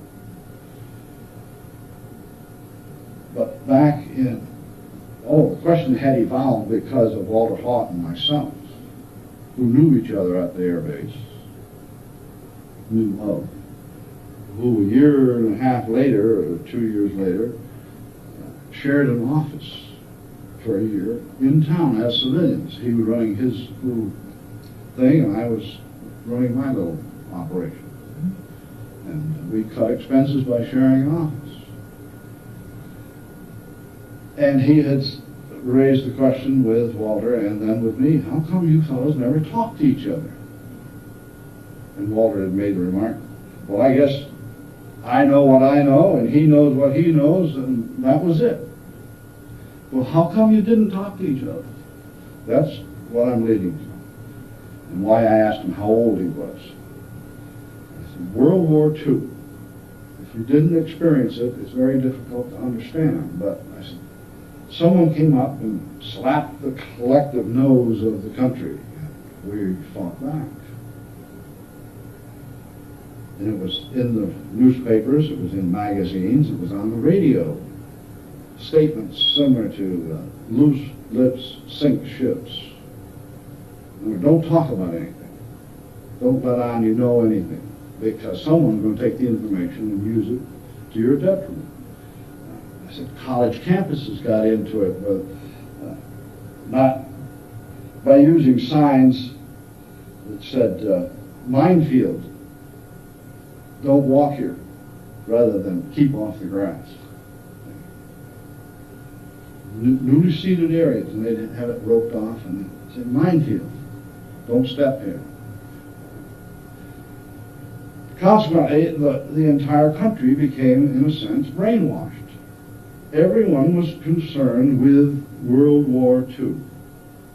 And I asked the question, did you ever know that everyone on the coastline had blackout curtains on their windows and on their doors? When someone rang the doorbell, they turned out the lights before they opened the door? And they said, no. I said, no, this is true, all the way down the eastern coast, around Florida and the Gulf of Mexico. The theory being we shouldn't allow the enemy to know where our cities were. Of course, now they could sit out there during the day and watch, and people in New Jersey could look out on the ocean and see tankers being blown up by torpedoes. This was taking place right out there. And this is the way we operated. You were told not to talk about anything. And then if you were in the military, it was even more emphasized. Consequently, Walter knew his thing, and I knew my thing, and we never talked about it. We had never talked to one another about the Roswell incident until after we were invited to come here. And suddenly we both... What do you think? I guess we both felt we had to explain to each other what we did know. What do you think happened? What crashed in New Mexico in 1947? I think some type of craft of which we were not at all familiar had a problem and did come apart and crashed in the desert area of New Mexico. I really do. As the properties of the material that was found was unknown to all our scientists. The bodies had never been, no one had ever been seen like that before if these sketches were true, and I feel they were. You knew this Mortician pretty well, didn't you? Yes, it developed that he and my wife went to school together, and his wife and I knew each other through some friends from the moment I first went to Roswell in 1945 to learn to fly B-29s. And we were very close friends and came close to marrying one another. And she as much as told that to my wife. She says, but you got there first, to my wife Joanne. And we've been close friends ever since. All this time. Ever since the event took place, we knew each other. And we never talked about it. What happened to her? The nurse? The nurse, I heard conflicting stories. I'll jump back to the time of just after the incident occurred. The airplanes have taken the parts and the body,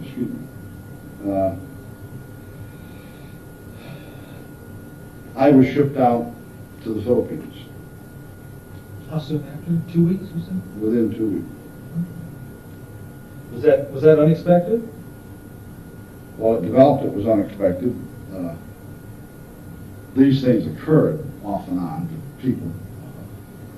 But there was a telegram, TWX called number, it came in from 8th Air Force that said, urgent need for one each flying safety officer, MOS number such and such, to report to Clark Field in the Philippines. And they turned around and looked. Well, I'm not even sure, but what it might have had my name on it, because I was the only weights and balance officer on that base.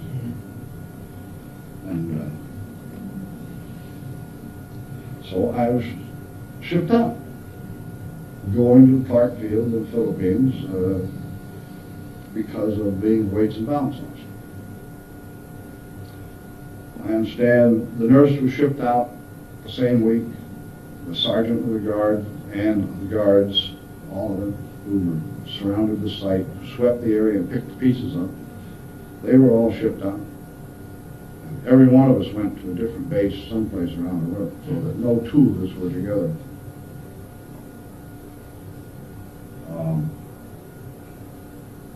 Is that by design, do you think? To do that? Oh yes, I believe it was by design, because it's been looking back through the years, and even at that time I suspected something, because I got to Clark Field and they didn't need a weights and balance officer. They had never asked for it. Well, I said, well, that's what this telegram says. And they said, we don't care what that says. We don't need one. We've got one. And we don't need another one. And they said, what else do you do? And I said, well, operations office. I said, all right, I'll assign you to squadron so-and-so as the operations officer. And that's where I went. And we were involved in high-altitude photo recon. That's what I spent the time over there doing, taking pictures from high altitude. Where was the nurse shipped out to? I understand she was shipped to Germany, and I understand I was told that there was an airplane crash, and she and a group of her nurses were all killed. The sergeant of the guards that surrounded the territory and picked up the material, he lives in New Mexico, and I understand just recently spoke to one of the reporters for the first time, but his information has not been released in any of the stories. I say that because the investigative reporter said, Bob, you just saw him, and he has spoken to us for the first time since the event. Now that was, where are we? Well, that was nearly 43 years. Exactly 43 years. Yeah. And he said, since we're the first ones he's talked with, he said, we're not going to use any of his material at this point, because we have to dovetail and collaborate and make sure. But he said, I am finding that what you said, speaking to me, he says, what you have told us this evening just emphasizes and proves the point what everyone else has said. This particular reporter, by the way, had come out of New York City, and he said when he got the assignment, he was totally aghast that they would think of sending him out to research some unidentified flying object, which he didn't believe. But he said, I had become convinced of being here. And so, roughly speaking, that's my story. I saw a couple things. I was involved with scheduling an aircraft. I was shipped out with several other people all about the same time. And 40 years went by before a best friend of mine spoke up for the first time and said, I know something about that. Since that time, Stanton Friedman has interviewed the individual. I took Stanton up in the mountains to meet the man, because Stanton didn't know whether he should go. This was rather interesting. As an aside, perhaps had nothing to do with the interview, but I was talking to Stanton in his hotel room in Roswell, and Stanton said, well, so-and-so has invited me up there for dinner tomorrow. Do you suppose I ought to go? It was kind of, so I can rent a car and drive up there if you think it'd be worthwhile. And I should stand knowing this individual. He's one of the good old boys. He speaks his piece.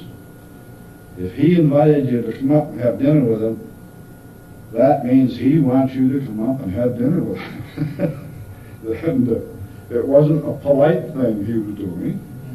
I said, it's an exceptional thing he's doing. So I went home and cleared the decks with my wife and called Stan back and said, I'll take you up there tomorrow. I said, help you and I'll introduce you. So we did. They had a great interview, and then we all went in to have dinner together. We continued the interview, clarifying some points for Stanton.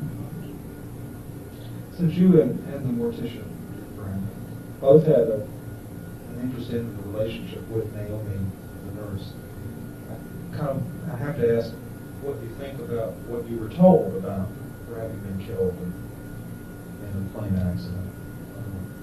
Well, do you accept that? My only thought was, I had two thoughts about it. One is,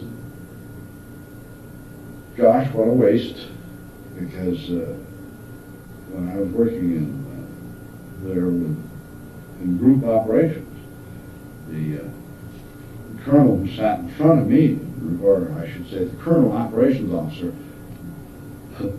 behind whom I sat with my desk, and to my left was Major Woody Swanka, who flew the bikini drop. And the colonel got an assignment to go overseas.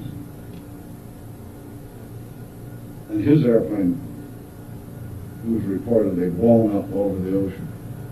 And he had nothing to do with the Brazzle incident because he was going overseas before the Roswell incident took place. And it was one of those things. The fellows are here today, and gosh, Fred, you're going where tomorrow? Oh, is that right? You know, and your airplane goes down, you're lost. See? Well, there's another friend gone. And that's the way he thought of it. The second thing I thought of in regards to Naomi and the nurses was, of course, now I'm overseas.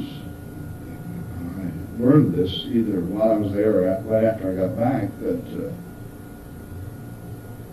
her airplane had been lost.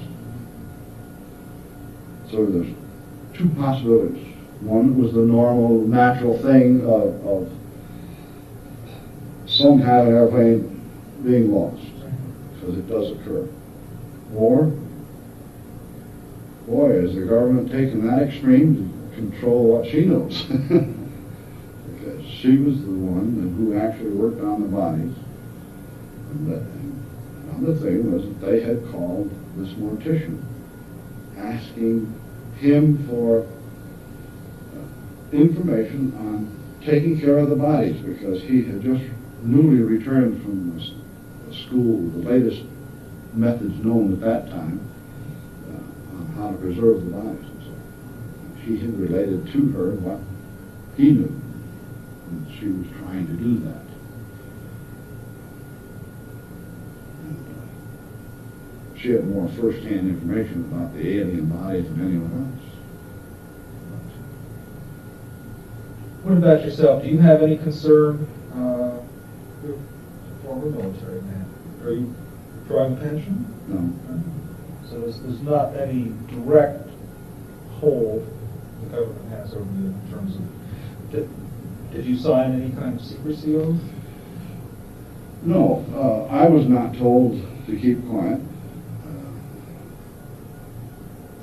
Some people were, whom they felt had more information than they knew I did. Right, right. And it's just, as I learned, everyone was shook down. Right. So that probably pretty much took care of it, I That suppose. was the first initial attempt. Now, this mortician, for example, because of his involvement, he was visited, his mother and father were visited by military people, whether they were in uniform or in civilian dress. Mm-hmm. And they were warned not to say anything to anybody about anything. Very direct. And once again, if I believe this man without fail. And so some people were directly told, others were just shipped out. I I came back from overseas and learned that Walter Haut had resigned his commission. And thus they left him alone. Walter, of course, as you probably know, never did see any. He personally never saw any of the parts or pieces or whatnot.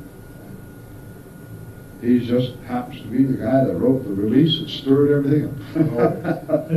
Yeah, and again, it was on. Thank you, Mr. Chairman. I appreciate your time. So that's all I know. Fascinating. Absolutely fascinating. Okay. I still get tongue-tied and forget things. Questions that I've answered 15, 20 times. Same question, but put just a little bit differently. You have to shake your head and back off and regroup. Yeah. Well, but I don't need to give you my standard lecture about I want you to be relaxed. It's just you and me talking. Just sort of ignore Tom, his camera. Just pretend they're not here. I just want you to be as comfortable as possible. I do have a bad habit, and you may think I'm looking over the camera. I'll do that occasionally. When I'm trying to think, I may lose eye contact with you, and that was just strictly,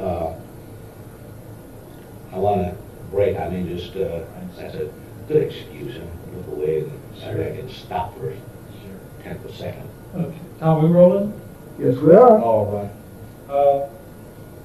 Mr. Haut, can you tell me about the day that Colonel Blanchard gave you a call and told you to put out a news release?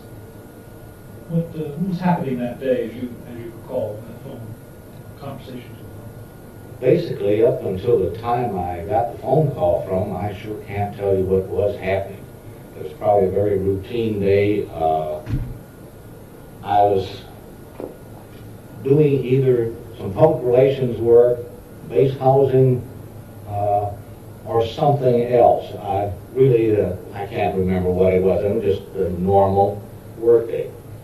Got the telephone call from Colonel Blanchard, and in essence, he told me that he had in his possession a flying saucer, or parts thereof. Gave me a little bit of idea where it came from, and ranch northwest of Roswell.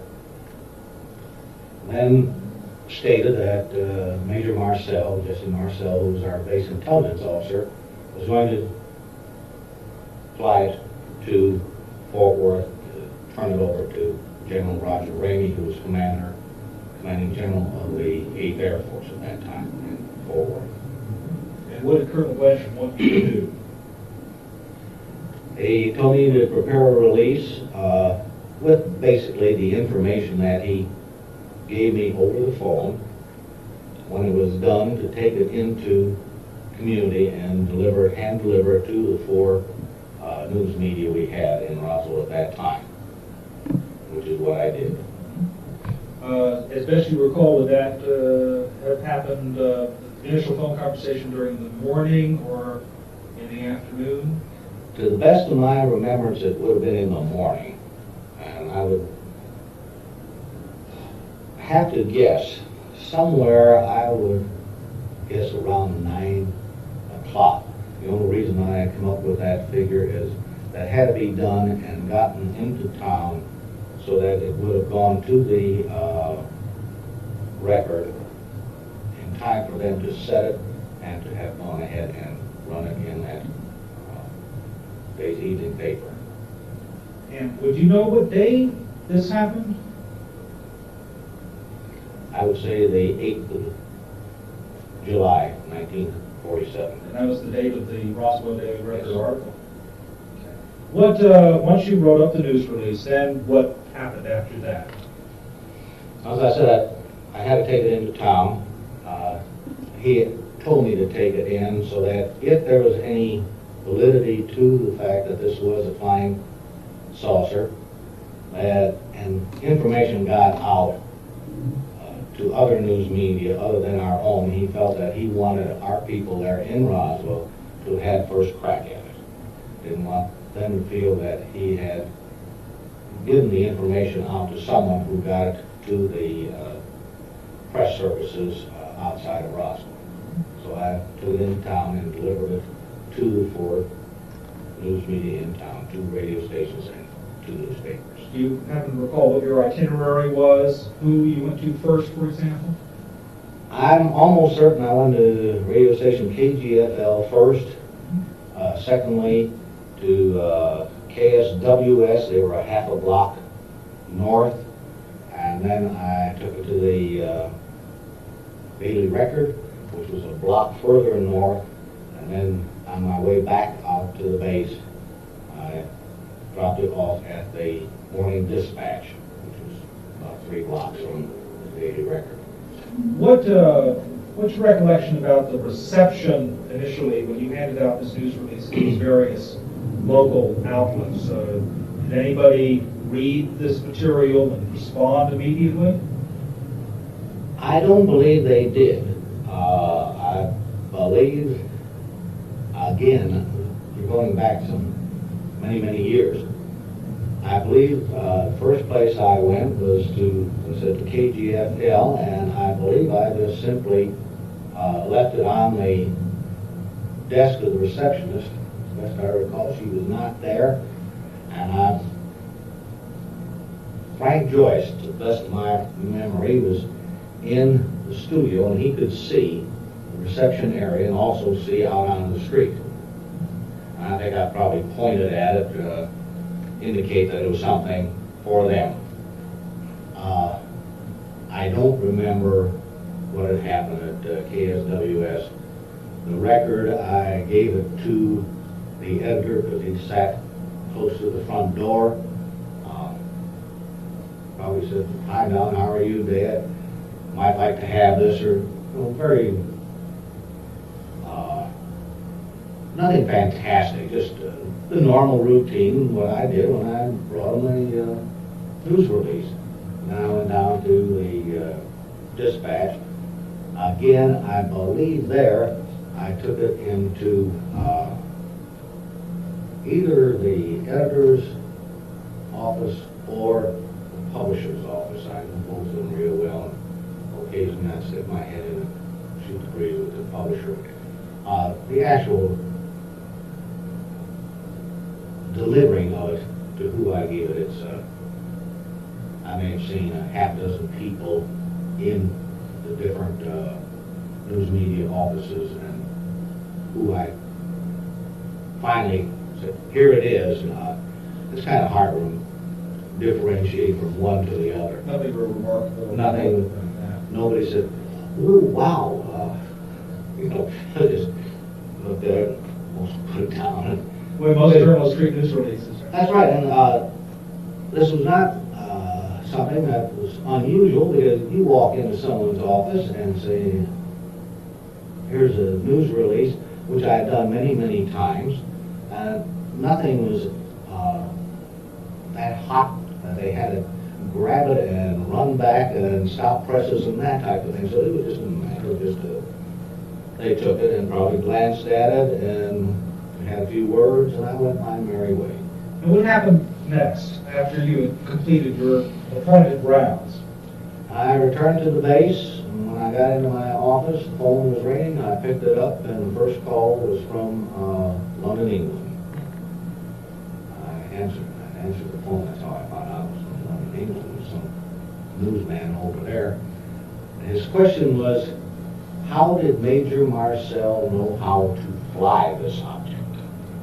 I had, in the release, had stated that Major Marcel had flown the object to Fort Worth, meaning that he had put it on an aeroplane and got in and flew the aeroplane. It was a poor choice of words the way I put it. There were a tremendous number of calls of the same effect.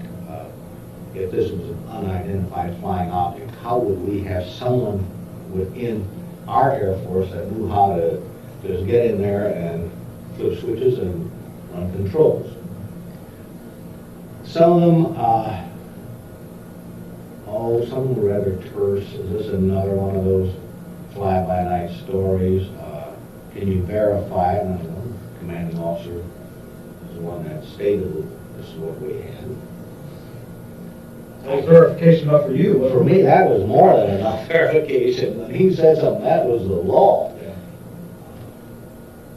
That went on continually. We had continual phone calls. My people that were working for me in the office left somewhere around 5 o'clock, maybe one say till 6 o'clock or something. I left there, I would get 7:30 to 8 o'clock. By that time, it tapered off completely, and I was spent the last half hour or so just looking over what had happened during the course of the day. And beyond the Roswell incident, the base didn't stop operating because we found that so-called flying saucer. What happened the next day, as you recall? The only thing that happened of any import, as far as I was concerned, I believe I read it in the morning newspaper, heard it on the news, that General Ramey said that we didn't have a flying saucer, that was a weather balloon. With which I just breathed this tremendous sigh of relief, and I think I turned to one of the people in the office and said, well, they sure made fools of us again. Then again, we fit into the category of hundreds of others that had said they saw flying objects. It was not uncommon for people to think they had a flying object, and then lo and behold, it shot down. Beyond that, that was the end of it. Did you see any of this wreckage or any of the material? None whatsoever. Do you believe that Colonel Blanchard had seen it? Yes, I do. And why do you feel that way? I don't think he would have been so, I don't want to say gung-ho, but I don't think he would have been so confident in his comment. We have a flying saucer in our possession, or parts of a flying saucer. I don't know this many years, I don't remember the exact verbiage, but he wasn't overly excited, he wasn't flippant about it. It was just a normal, routine type of conversation that we'd have when he called me and said he wants this done. But he sounded pretty positive about it. He sounded positive, yes. About what he had. Would you have any reason to believe that Colonel Blanchard was mistaking this material for being any form of weather balloon or observation device? I don't think there's a one chance in a billion that he would not have recognized a weather balloon. He was a West Point graduate, class of 37, as I recall.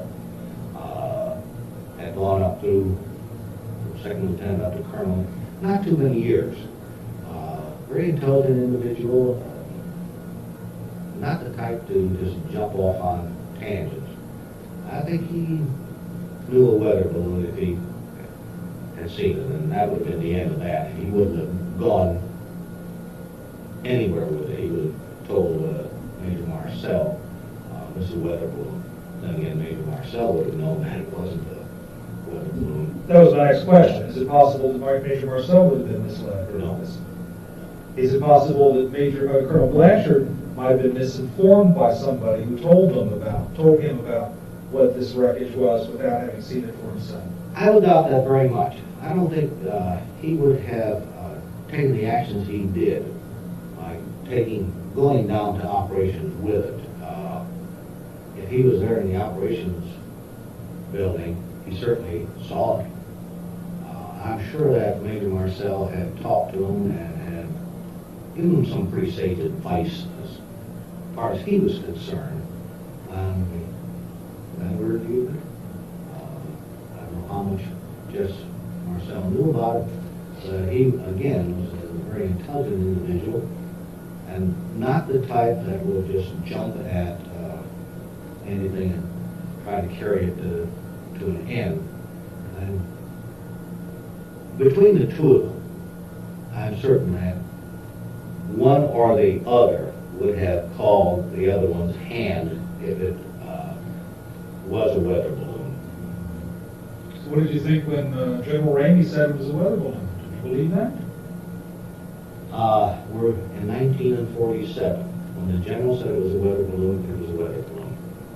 And it was a load off of our mind, as far as I was concerned. When I said our mind, my office, the public relations office. Because you no longer be the focus of We your were attention. on it completely. You're just as happy that that was the case. Very much so. That was, as far as I was concerned, that was the end of the story. Surprisingly, I used to see General, at that time, he had to come in General Blanchard. When he'd come into town, he'd call me, and I'd go out and have breakfast with him, or lunch. Never a word was mentioned at any time during any of our conversations. Was that deliberate on your part? No. I had very frankly completely forgotten about it. And whether he had forgotten, I would doubt it very much, but he just never brought it up. Did anything happen, did the Colonel say anything about this incident shortly after General Ramey's statement, perhaps in a staff meeting? In the next staff meeting, which was about a week later, I think we held them at that time every Monday, he made some comments about our agenda and what we were going to talk about. And I believe after those comments, he made some statement to the effect, we sure messed up on that one last week. Matter of fact, he said, that outfit that was sending those weather balloons up were here on our station. They were from White Sands, and they were checking the upper atmosphere winds from east to west. He sort of helped buttress the weather balloon theory. With that comment, we all, see, we knew it all along. You know, we were all real smart all of a sudden. We knew that it wasn't a flying saucer. Did you ever have a chance to talk with Jesse Marcel? Not until about 1980, next time I talked to Jesse. Came to Roswell with Johnny Mann from a TV station in New Orleans. He was taking a man out to the site to show him where it had happened. And, he interviewed myself and had brought Jesse with him. And I spent an hour and a half or 2 hours with Jesse the night that he was there and talking about it. That time said that was no weather balloon. What I brought into the general's office is not what was there when I came back in the news media were there. That kind of convinced me that he was a neighbor of mine, a block down the street in Roswell. And I had highest regard for the man. He was a very fine individual. We were impressed with his son, now Dr. Marcel. He was quite a sharp little 11-year-old. I believe he was 11 or 12, whatever it was. He was as sharp as a cracker, and I think he still is. What about another officer there on the base who worked with Major Marcel, Sheridan Cabot? Does that name ring a bell with you? The name, yes, I'd heard it. He was OSI or CIA or something. I had no association with him whatsoever at any time. I had, you asked this question in 1947 and he walked by, I could have said that's him over there. That been about the extent of it. Had nothing to do with him in any way, manner, shape, or form. There been some talk about the circumstances under which you left the Air Force. The suggestion was that somehow you were pressured into leaving because of your involvement in the story and that sort of thing. Can you set it straight? Do you want a long story or a very short story? Yeah, let's try the short version, then I could ask questions. At the time of the incident, we had a 2-month-old daughter. We had built a house a couple months before. I was gone a lot of the time. I had about 4 different jobs. We were starting to wonder, well, I think my daughter at her age of 2.5 or 3 months wondered what this was that came in the house every once in a while. My wife and I talked about it and talked about it. Quite a decision for us to have made. Try to decide to stay in the service or get out. Well, we kicked this thing back and forth, and then finally in February 1948 we decided that we stay in Roswell. I felt I knew enough people in business there that I could, nothing else, I could get a job in Roswell. I submitted my letter of resignation. I was a regular Air Force officer. Put it on Colonel Blanchard's desk April the 1st of 1948. On August the 18th of 1948, I got a Twix at the base. Started out with First Lieutenant Walter G. Haut, serial number 041123, and goes on and on and on and on and on, and it states that relieved of all duties and assignments and all that, and it ends up, Mr. Walter G. Haut's permanent address is 1405 West 7th Street, Roswell, New Mexico. I thought it was rather humorous. I started out as Lieutenant Haut up here, and Twix that long at the bottom. I was no longer, I was Mr. Haut. It had nothing to do whatsoever with the incident or anything else that had happened on the base. It was just a personal matter that my wife and I both felt we'd like to raise our daughter in Roswell. A small enough community, good school system, everything else. Maybe we shouldn't have been thinking that far ahead at that point in our life, but it was one of the things that we were taking into account. I was also probably going to be transferred to Fort Worth within a matter of 4 to 6 months. We didn't want to go to Fort Worth. We wanted to stay in a smaller community. Blanchard had told me that if I did go to Fort Worth, that I would become Public Relations Officer, 8th Air Force. He transferred over there subsequently and became Operations Officer, 8th Air Force. And from then on, he started going up the ladder rather rapidly. He's rather well connected, wasn't he? Yes. His mentor was Curtis. I have to stop on that. I always want to say Curtis Easy LeMay. Curtis E. LeMay. So as far as you're concerned, you could have stayed with the military and enjoyed a rather bright future.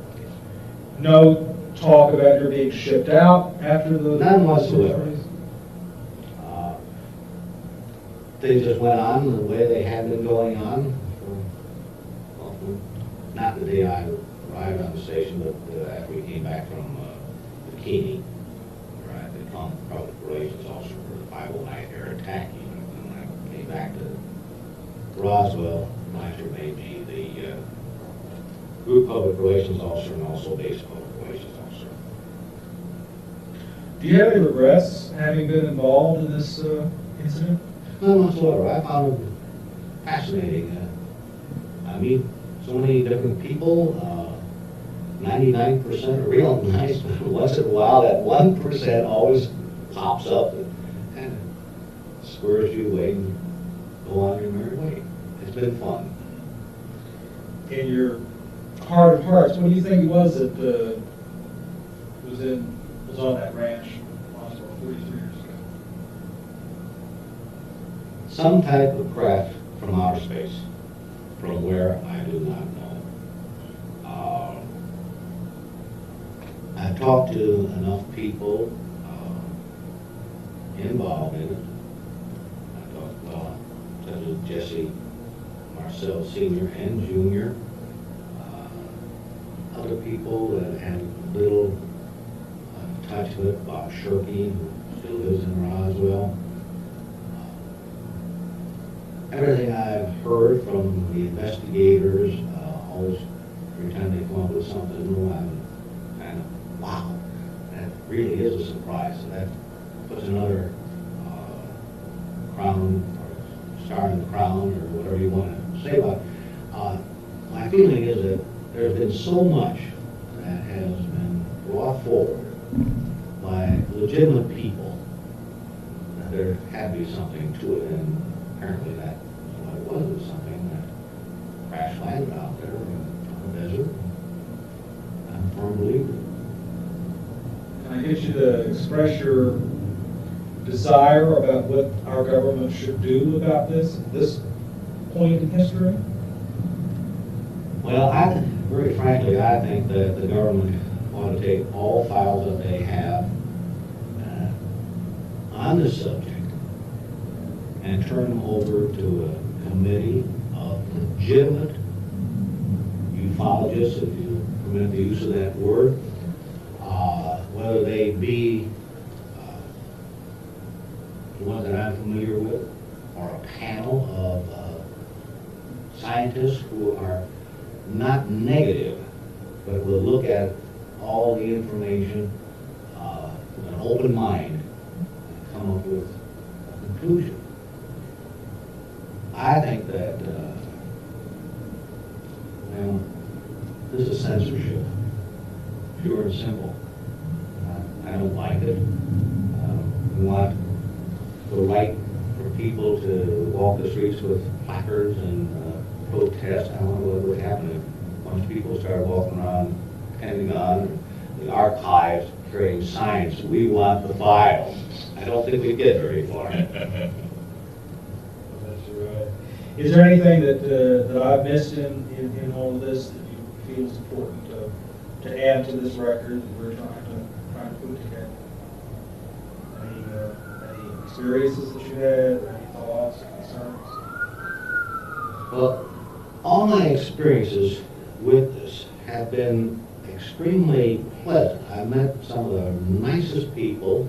I've only had one experience. It was a telephone call from a fellow called, and when I was out of time, when I came home, my wife said, "The shadow called you." And I said, "The what?"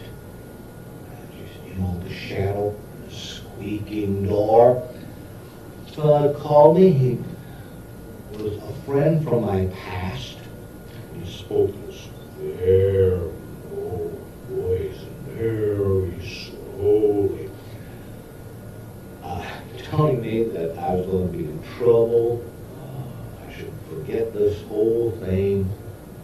Told me all about how the materials were found and they were put on freight cars and shipped from one place to the next. And my recollection of that is real vivid, primarily because it was trying to talk to this fellow and keep a straight face.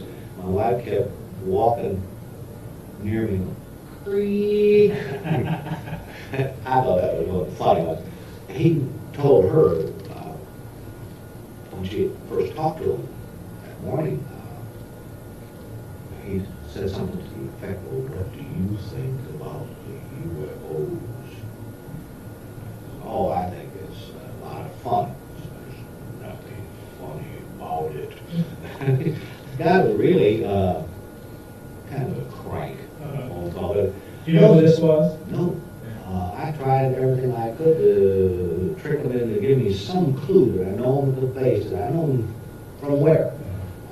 He just didn't stop, and he kept on not threatening me, warning me about the dire consequences if I kept on talking about these UFOs.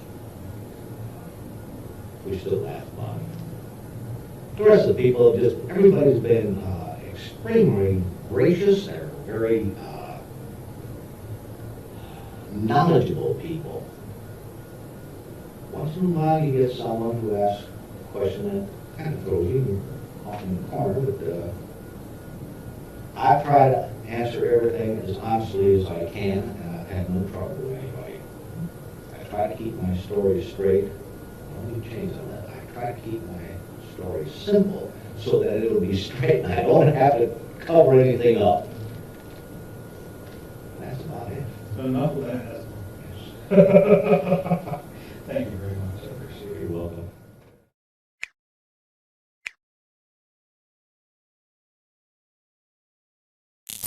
You got over 50 years investigating this stuff, and a lot of people, my listeners might not be aware, but if you heard of Roswell, it's largely because of Mr. Friedman.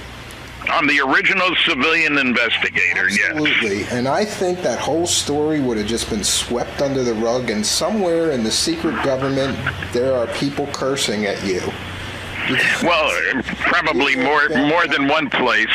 Yeah, because you really, I mean, Roswell's always been my favorite UFO story because there's so many twists and turns. And, you know, I was going to ask you, did you hear this new theory that these alien bodies were some kind of Japanese captured soldiers that were experimented on, that people... oh, yeah, that's been around for years. And look, one of the fanciest one is that Stalin worked with Dr. Death, Joseph Mengele, and they had some physically distressed people put on board a craft, and it crashed, and they were trying to start a panic like War of the Worlds had started a panic. And I hate to say that's a ridiculous argument. For example, the War of the Worlds panic, that took place in New Jersey, right across the river from you.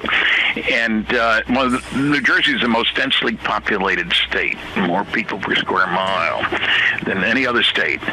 And where the saucer crashed in New Mexico, ain't no people, damn it. Yeah, I mean, that theory is just crazy. I heard somebody talk about it was Asian people from Japan with... Oh, yeah. And one of the misconceptions about Roswell, though, I wanted to ask you about is that people think it was a UFO crash, but don't you believe it was two separate crash sites? Well, okay, there was a crash 75 miles roughly north of Roswell, out in the middle of nowhere, near the little town called Corona. You know, like the cigar, like the Toyota Corona. And when there was a 50th anniversary celebration of Roswell in '97, they had a sign on the old theater in Corona. Forget about Roswell, it all happened here. Yeah, so the debris field was near Roswell, but there was an almost intact craft where the No. something in Corona? Well, the debris field was near Corona, and there may have been a crew compartment found miles away. Okay. I think the reason I say that is because in my first conversation with Jesse Marcel, he was the major with whom I first talked, and he was had been the intelligence officer at Roswell. People forget to mention, Roswell was the home of the 509th, the only atomic bombers in the entire world. The most elite military group in the world. And I say that because they dropped the bombs on Hiroshima and Nagasaki. They dropped two more, Operation Crossroads in the Pacific the next year. Everybody had a high-level security clearance. It's great. They got a 13,000-foot runway. And it's the airport now. Then it was the airbase, which is much longer than most places. To carry big B-36s with their A-bombs needed a huge runway. B-36 was, I used to watch them fly when I was in industry and down in Texas, and big old monster, I'll tell you. Anyway, Roswell, there was another crash over in the plains of San Augustine. And when I first talked to Jesse Marcel, and I got to him strictly out of the blue again, I was doing a television interview in Baton Rouge, Louisiana, before speaking that night at Louisiana State University. I was supposed to do 3 interviews, and people from the university brought me to the TV station, and I did the first 2, and the third reporter was nowhere to be found. So the station manager's giving me coffee. He's looking at his watch. He didn't want to lose the interview because he had it scheduled in his programming, but he knew I had other things to do. And out of the blue, he says, you know, the guy you ought to talk to is Jesse Marcel. Who's he? Brilliant investigator that I am, you know. And his next sentence changed my life. He handled wreckage of one of those saucers you're interested in when he was in the military. What? What do you know about him? Well, he lives in Homa. That didn't tell me anything because they didn't know where Homa was. I've been there since to talk to Jesse, as a matter of fact. Yeah, he's a great guy. We're old ham radio buddies. You ought to talk to him. So the next day, we had a great response at the university that night. The next morning, I'm at the airport early, got a plane to catch. I thought I'd call information in Homo, wherever it was, and they had a number for a Jesse A. Marcel. Okay, I called him. And this is before the internet, you know. Times were different then. 1978, no internet. And he told me his story, and people said, well, why would he talk to you? I thought it was all highly classified. His picture was in the newspapers. I found that out later. I didn't know it then. His picture was taken in the office of General Ramey, who was head of the 8th Air Force, of which the 509th was a part. And he told me his story. And one of the first things he said was there was so much wreckage out there, spread out over such a large area, that he figured there had to be a mid-air explosion. Because there was too much stuff, and it was spread out over too large an area. There's nothing conventional out there. He'd seen airplane crashes in the Pacific, and there's a mess. That's what I always thought when people talk about, well, it was just a weather balloon. Like, you were saying about the 509th, is like these guys were around nuclear weapons, and I think they would know the difference between a weather balloon and an alien spacecraft, or Well, Jesse had taken a course on radar and weather balloons and all this. He had to brief the airplanes when they went out on planned missions. Send a bunch of airplanes up to New York, a pseudo attack on New York, if you will. So he was very familiar, and weather balloons were launched every single day at the base. Because you want to know which way the wind's blowing, and how strong it is at altitude. You can't tell that from the ground. You got to send up a balloon, and it radios back information. So Jesse was very familiar with weather balloons. Well, remember, there were 4 explanations. The first in the newspapers on July 8th, 1947, Army captures flying saucer on wrench in Roswell region. That was in newspapers, evening papers from Chicago West. The press release went out too late to make the East Coast papers. And the next day, Ramey empties Roswell saucer. So the weather balloon explanation, first it said flying saucer. Then it was weather balloon radar reflector combination. And then we had the mogul balloons. Now, these were 20 to 25 standard, normal neoprene weather balloons at 20-foot intervals, twine, tying them together. They were supposed to be a constant altitude instrument platform. They were trying to see if they could hear a Soviet nuclear explosion, because they didn't know when the Soviets would go nuclear. And it wasn't a very good idea. They would stay aloft for thousands of miles. And they had found that underwater, you can hear sounds over a very long distance. There's a layer of the water through which sound travels better, if you will. But the fourth explanation, the mogul balloon explanation sounds good. We were testing mogul balloons in New Mexico. The only trouble was people have looked very carefully at the logs of those who were launching the balloons. They said high security. The purpose was classified, not the technology. They were not accompanied by chase planes or anything like that to recover this exotic technology. It wasn't exotic. The fourth explanation was my favorite, though. The Air Force wrote a big report, the Roswell report, Truth versus Fiction in the New Mexico desert. The Air Force supplied the fiction. The fourth explanation, they said they weren't going to say any more, but they wrote another report. Now they had discovered that we were launching crash test dummies all over New Mexico. So stories about bodies, crash test dummies, and they used the same map of where they dropped all these dummies. I should explain the reason for that was airplanes were flying much higher than they'd ever flown before.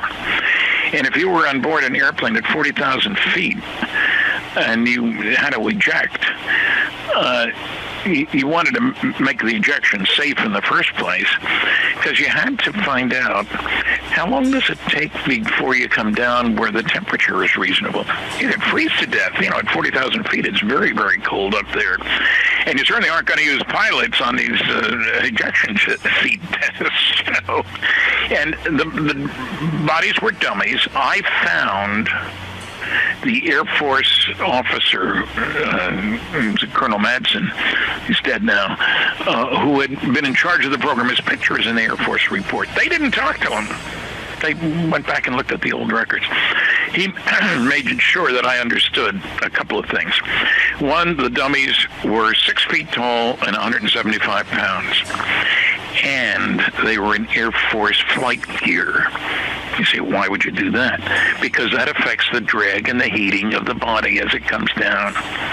You want to measure that. And you can't do it, without a dummy that isn't properly dressed, if you will. Now, these were wooden dummies, and often when they hit the ground, the limbs came off. And they didn't look anything at all like a small, big-headed alien. Yeah, I always thought that was funny. Like, okay, you used... It was funny. Did you use 4-foot-tall aliens with big heads and big eyes and, 6 fingers? I don't understand. Well, depending on who you talk to. And wasn't there a time discrepancy, too? Like, these dummy tests... Well, a minor detail. Something? Yeah, none of these were launched until 53 or later. So, what's 6 years between friends? I mean, come on. Slight time lag. Time warp. Time travel for crash test dummies, the new technology. What's crazy is that explanation appeared on the front page of the New York Times.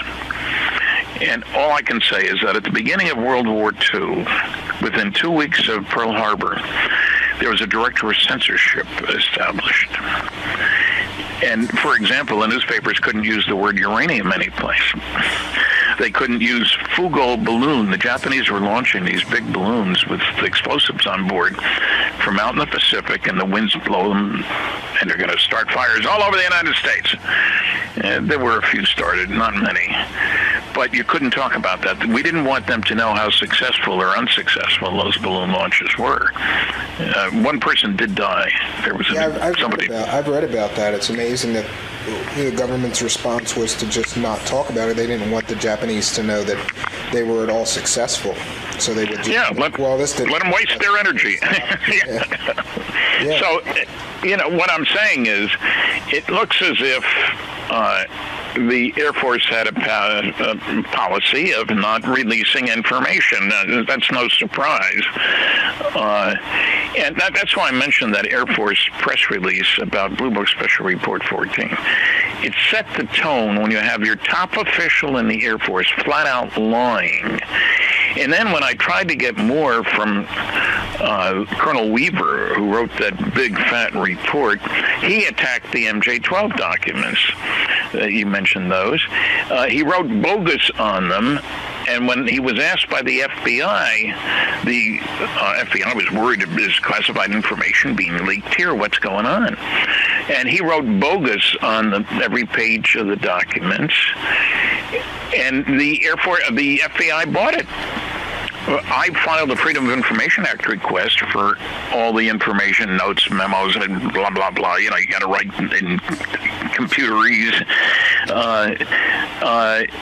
And I wanted any information to back up this conclusion that this was phony. In other words, that these documents were phony.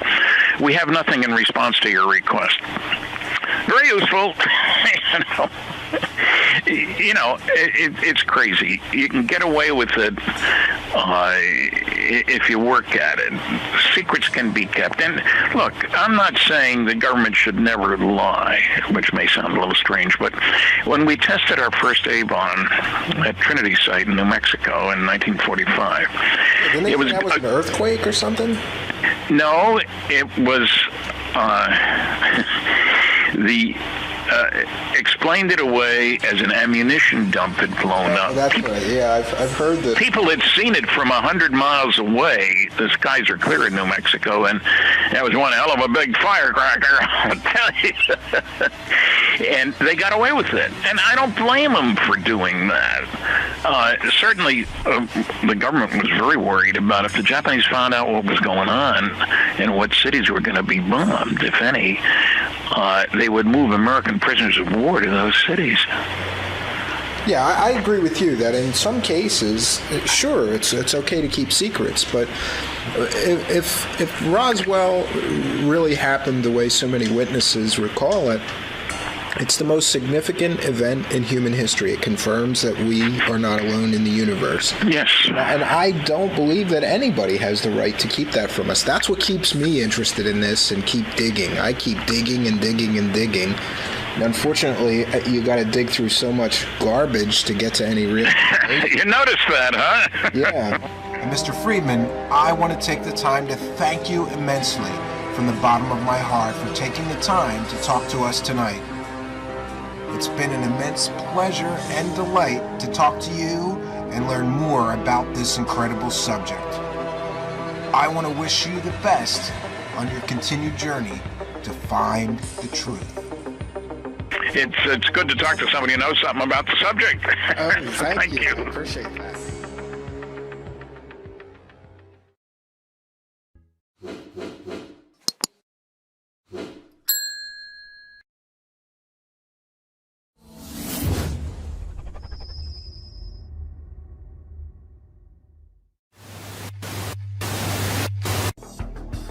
Greetings and salutations, and thank you for being here for the 75th Roswell Anniversary Truth Seekers Special Deep Dive. If you're new to the channel, please be sure to subscribe and hit that notification bell so you too will know about future special events you can attend here. I wanted to take a moment to thank all of our kind and generous benefactors, because people all over the world send a few bucks in pledges, either through PayPal or through the super chat down there in the live chat, the money button, super stickers, we have and take Cash App pledges as well. I want to thank everybody who has signed up to be a Patreon member, because for as little as $1 a month, you can get some extra content from us here. Additionally, I'd like to thank the channel members who get a bunch of YouTube benefits as well as all the Patreon benefits for as little as $5 a month. I also wanted to mention that I have something strange for my friends. These are Roswell wreckage replicas, which I have been making here. I also wanted to mention that for today's special event, we have prizes for those of you pledging $30 or more, either through Cash App, PayPal, or Super Chat. And this is a gift that we will be sending everybody who pledges $30 or more. This is a Roswell debris replica, and it's designed to look exactly as Jesse Marcel and his son had described. This is the so-called I-beam wreckage. This is a replica, of course, and I'm happy that I'll be able to offer these to anybody pledging $30 or more to our show today. This is just a special free gift that we're going to be giving you kind and generous people for supporting our show. Well, friends, let's get back into it.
Greetings and salutations, friends, and welcome back.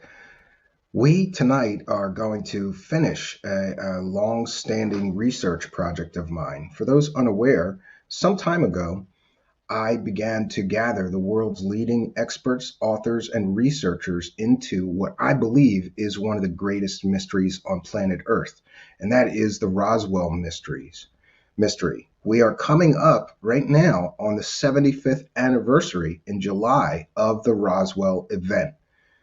Ahead of that anniversary, I thought I would gather all of the world's leading experts, authors, researchers, people who have really spent a great deal of time investigating the Roswell mystery.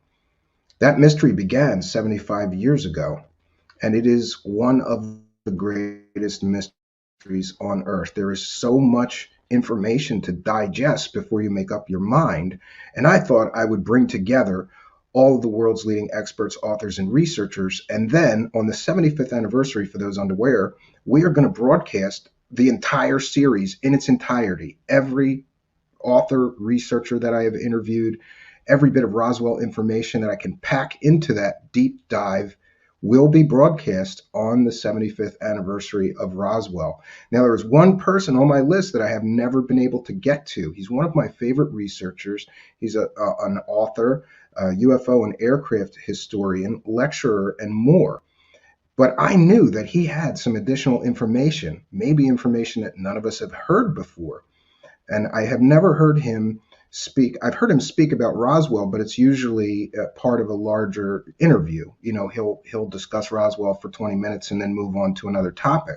So tonight we have Michael Schratt, one of my favorite researchers, here to help us wrap up this incredible series. Let's bring him in here. Michael Schratt, welcome. Hi, Stephen. How are you doing? The rock star of ufology, Michael Schratt. Good to have you here. And I want to thank you personally. I reached out to Michael and I said, I can't, in good conscience, I can't finish this series without including Michael's thoughts on Roswell and really digging, I want to dig into his brain on this thing and see what he thinks. So, Michael, what do you think? Let's start there. Well, Stephen, thank you very much. I really like the work you do. I really do. You put some humor into it. You put education into it. And I really get a lot out of your videos. I really do. Well, thanks. Ditto to you. You're one of my favorite researchers. People ask me all the time, what researchers do I trust? I can count them on one hand. This one's Michael. This one's Michael Schratt of my one hand that I can count on researchers that I trust and think are providing accurate information. Mm-hmm. So I thought what we would do today is I want to try to present the Roswell case the best way I know how, as presented by the researchers, by the reference works. We're just going to run through the case and we're going to present it kind of word for word as is. And then later on, when we're done, I kind of want to provide a counterpoint. And the reason why I want to do that is, being a researcher, it is our job, it is our mandate to resist the urge to jump on a particular bandwagon, a particular narrative.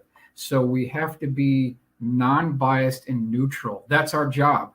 And in some cases, if the truth is unpopular or it's inconvenient, we still have to go down that road, regardless.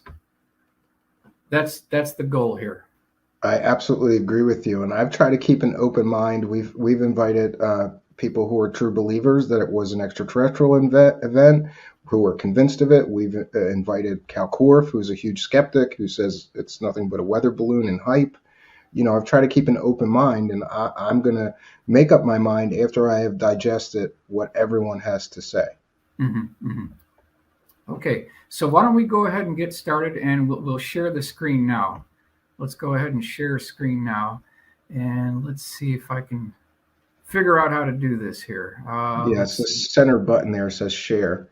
Okay, let me see. I don't see that on here. Okay, all right, share screen. Share screen. Okay, all right. And what if I go to this? Can you see this? No, you have to go to the bottom. It'll say share. Okay. The bottom right in the middle, you'll see a bar there. It says mute, stop cam, settings, share, invite, leave studio. Entire screen. Share. How about now? There we go. Now, Does that work? we got it. Yeah, and I can Okay, add good. it here to our stream here. There you see. This is why I invite Michael, because I'm too lazy to do all these slides. And Oh Michael no! is, Oh no! he's got them. We gotta have visual. We gotta have visual aids here. Presentation and everything. Yeah. So let's do kind of a Roswell road trip report here, and I want to take you through the town, show you some of the landmarks, and trace the historical legacy of the event, and then take you down Main Street, which you can follow today. You can follow the path of Main Street all the way to Hangar P3 Building 84 if you choose to do so. So that's what we're going to do here. And the first thing that we need to look at is this map here. And if you look at the bottom of the map, you'll see Roswell, and we'll just kind of go through this slowly here. On the upper left hand, you've got Corona, and then you've got something called the debris field. So in point of fact, we're talking about multiple events going on at the same time. It's not just one crash here. We've got multiple things we need to look at. So the first thing is, if you look north of this large circle with the arrow that I have pointed to it, the debris field, 5 miles north, approximately 5 miles north of the debris field, which is 65 miles northwest of Roswell, is something called the touchdown site, which almost no one ever talks about. It's called the touchdown site. And this is the location where Lincoln LaPaz and Louis Rickett found two interesting things. They found fused glass, fused sand, which is indicative of high heat. And they also found, Stephen, a seamless black box that is almost never talked about. We believe it to be about the size of a bread box. It's seamless. And to this day, I don't think anyone knows if we've ever been able to open it. We just don't know. So those are the two things that were found 5 miles north of debris field at a place called the touchdown site. Now, going south, we've got the main debris field, 65 miles north of Roswell, where we have Mac Brazzle and 7-year-old Timothy D. Proctor on the morning of July 3rd, 1947. They discovered 3 types of debris, which we're going to look at in the next few slides here. Now, as the craft is traversing from the northwest to the southeast, you can see the track that I've drawn here. That's the flight path.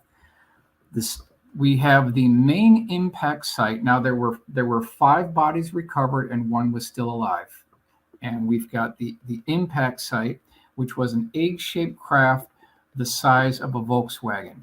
Now, west of the impact site, I have a small dot here. Now, that dot should be moved further northwest. I've already corrected it, but I need to put that map into this PowerPoint. So take that smaller dot where I say second body site. That needs to be moved further to the west. And that's also known as the D. Proctor site, where in the mid-1990s, Timothy D. Proctor brought his mom to this site and told her, "This is where I found something else." He did see the body. At least one body he did see. So this is east of the debris field. Now, we go to the crash site. We already talked about it. 5 bodies recovered. 1 was still alive. And this is kind of the technical layout of where we'll be kind of going through here. Now, let's go to this one. This was taken by Don Schmidt. This is the vicinity of the impact site. This is July 2nd, 1947, approximately 11:59 p.m. And if we go forward here, so you can see there's no trees. There's these low rolling hills. It's remote by car, but it's not remote by aircraft at all. You can see whatever would crash here would be visible by someone flying over. So this is now the morning of July 3rd, 1947. We've got Mac Brazzle and we've got 7-year-old Timothy D. Proctor. They come across this strange debris, and they mention 3 types of debris. Number 1, They had debris that was basically, you could call it debris that could not be cut, could not be burned, could not be dented with a 16-pound sledgehammer. That was the first type of debris. The second type of debris is known as the Holy Grail or the memory metal. This is the kind of debris where if you were standing by a table and you picked this debris off the table and you crinkle it up in your hand and let go of it, it would spread out like liquid mercury and then slowly drop down to the table. That's number 2. Number 3 is these strange I-beams that had this very interesting hieroglyphic writing written on the inside wall. So those are the 3 types of debris that were found. This is the morning of July 3rd, 1947. Okay, so let's move on here. And this is interesting because whatever this was laying out in the New Mexican desert area for the night of the 2nd, the 3rd, the 4th, the 5th, the 6th, and the 7th. So we've got we're looking at 5 to 6 days that the debris, the craft, the bodies were already sitting out there before the military got involved. So you can see we've got erosion, we've got weather, we've got critters. A lot can happen in 5 days. Yeah. A lot can happen in 5 days. That's right. That's right. So, and see, now that's consistent because if you have a body that's decomposing over 5-6 days and you've got animals nibbling on these things, it's going to start reeking really bad. And that's precisely the report that we got from the members who on the retrieval team. They said that the stench of the bodies permeated their uniforms and their fabric on their clothes so bad that their wives had to burn their clothes. Now, someone tell me how a weather balloon is going to do that. How is that going to happen? Just throwing it out there. How is that going to happen? Okay, so this is an illustration that I commissioned my friend Tom Bogan to do for me. He's no longer with us, so I'm preserving his legacy. He gets the credit for this. Now, this was done under the strict guidance of Don Schmidt. Don Schmidt has reviewed these. This is as close as we can possibly get to what it may have looked like. Now, let's go on. We'll go on to the left here. We've got the ambulance truck. We've got the survivor there. Above the ambulance truck, we've got the 18-wheeler tractor trailer lowboy. We've got a Jeep here. Don Schmidt also stated that where this craft came down was within very close proximity of a windmill and a small water tank. So we've got that. We've got the troop transport on the right-hand side. And then in the foreground to the right, we've got this egg-shaped craft the size of a Volkswagen with a hull breach and then a couple of other bodies. So there's one thing in here that we did not add, which almost no one knows about, which Don Schmidt told me. At Roswell Army Airfield, the 519th Bomb Group did not have a crane at the time of this incident. So they brought in from downtown Roswell a civilian crane to pick up the craft and put it on the 18-wheeler tractor trailer. We just didn't have enough real estate in this illustration to put that in, but there should be a crane in this illustration to make it completely complete. So let's move on to the next scene here. Now, this is Roswell Main Street military convoy, July 8th, 1947, and we have this plus or minus 5 minutes because we've identified multiple eyewitnesses, including 2 paper boys who saw a very interesting convoy going right down Main Street, and you can follow that route today all the way to the base. So you've got a couple Jeeps up front. You've got that 18-wheeler tractor trailer that was at the crash site. We've got a Jeep in back. But then there were multiple eyewitnesses that stated that there was this strange egg-shaped craft. It was about 12, 13 feet across. It might have been 8 feet tall. And they had a tarp over it. They had ropes covering it, and you could not see what was down here. But it did resemble this egg-shaped craft, and that's consistent with what we know about the actual crash site. So these things seem to check out okay. So we're tracking pretty good here. So let's move on. I want to take you inside the hangar now. So this is Roswell Army Airfield, Hangar P3, Building 84. This is approximately 15 minutes to 20 minutes after the 2 paper boys saw the convoy going down Main Street, which you can follow today. Now, in the foreground, we've got a few bodies here.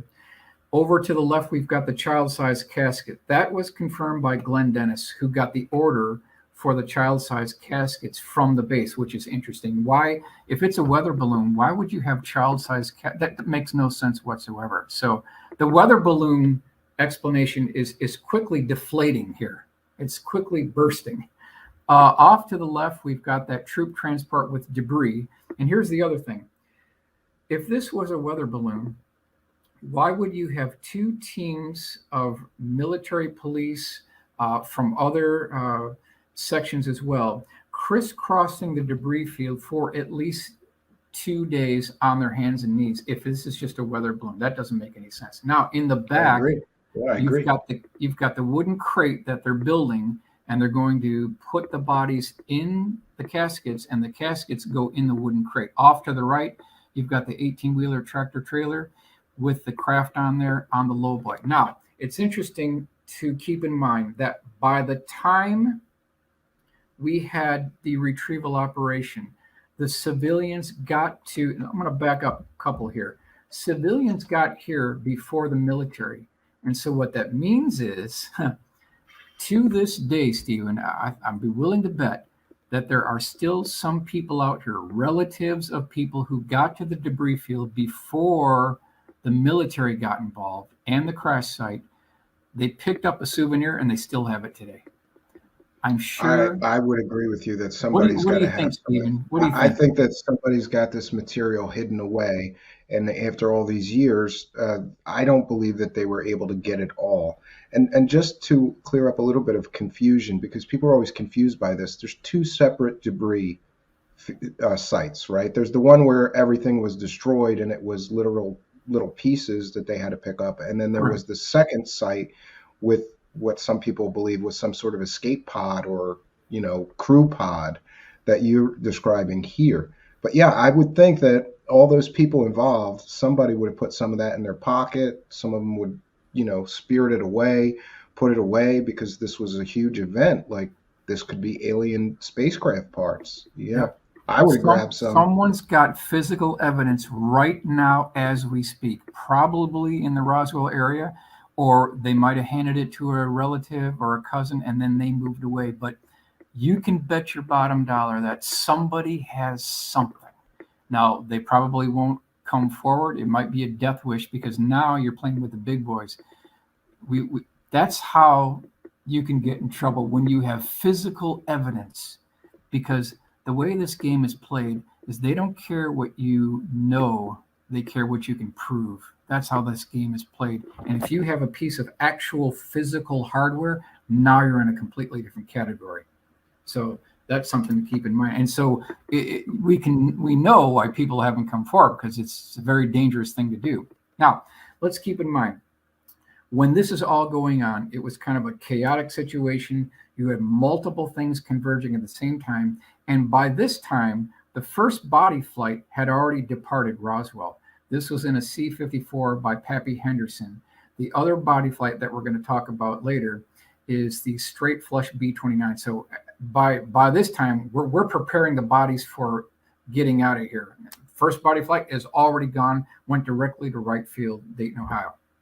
Okay, so what they did next is they put the bodies in the caskets, the small statured child-sized caskets. Those caskets were put into the wooden crate, and the wooden crate was lowered into atomic bomb pit number 1. And then this is interesting, they put 2 perimeter screens around atomic bomb pit number 1 with MPs stationed both inside and out of both rings. And these MPs were told to shoot to kill anyone who tried to breach these perimeter screens. Now, I argue, why in the world would you shoot to kill someone that's standing guard with a wooden crate that reeks of decomposing bodies if it's a weather balloon? This doesn't make any sense. Even if it's a Project Mogul balloon, it still doesn't make any sense. Yeah, not shoot to kill. And it would have to be something a little more important and exotic than weather balloon parts or radar reflectors. Precisely. That's exactly correct. All right, so now we're moving on. This is B-29 straight flush, taxis over atomic bomb pit number 1, Roswell Army Airfield, wooden crate loaded into cargo bay. This is July 9th, 1947, flown to 8th Air Force Headquarters, Fort Worth, Texas. So you can see they're now bringing the crate up into the bomb bay of the B-29. This is straight flush. And what's interesting about straight flush is, if this story is true, if we really did recover extraterrestrial bodies, why did they scrap this aircraft? It's the most significant, historically significant aircraft in the world, and they got rid of it. This, I don't get it. I don't understand the logic. This should be preserved for history. If the story, I would agree. Yeah, absolutely. It would be one of the biggest. It would be one of the most important aircraft in aircraft history, because it would have flown these biological bodies of otherworldly beings to Wright-Patterson. Or I'm sorry, this one was flown to Air Force Headquarters. Fort Worth, Texas, correct. Yep. All right, so now B-29 straight flush flew the Roswell bodies to 8th Air Force, Fort Worth, Texas, scrapped July 1954. So I just can't get over the fact that this is like the most significant airplane in, I mean, arguably more significant than the Wright Flyer that's hanging from the Smithsonian right now, the Air and Space Museum. This is even more significant than that, but yet it's gone. Okay, well, so this is the model aircraft display at the Roswell Air Center, and you can see all these really nice aircraft here. But take a look on the top shelf here, and I'm going to zoom in. And what can we find? There's Here the straight flush, yeah. Of straight flush Victor 85, and ladies and gentlemen, this is all we got left. All we have left of the most historic aircraft of all time is a scale plastic model. That's it. That's all we got. They absolutely should have preserved this. It should have went to the Air Force Museum in Dayton, Ohio, and they wouldn't need to say what the cargo was. People in the know would know, but at the very least, they could have saved it for us. Yeah, and even forget about Roswell. Even just the history of the nuclear and atomic arsenal of the United States, it was involved in that as well. So it should be preserved. It should be preserved. That's correct. That's correct. Okay, so here's the nose art, straight flush. And then we should talk about the C-54. Now, at least 2 bodies were flown directly from Roswell Airfield to Wright Field, Dayton, Ohio. It was not known as Wright-Patterson Air Force Base yet. It was still known as Wright Field. And this was flown by Pappy Henderson, who was a very good pilot. His wife, Sappho, had confirmed that he had told her the story later on. So we got a kind of a second independent confirmation there. And this is a drawing by my friend Rudy Gardea. And here we've got Pappy Henderson overseeing the loading of the body into the C-54. So we just wanted to kind of... Yeah, and just to be clear, this is an on-the-record witness who gave his testimony that this is what he witnessed. He went on the record to say this is what he witnessed, and he flew this where he flew it. I mean, yep. He told his wife Sappho years later, sometime around 1983, 86 timeframe, when they saw it on the supermarket checkout.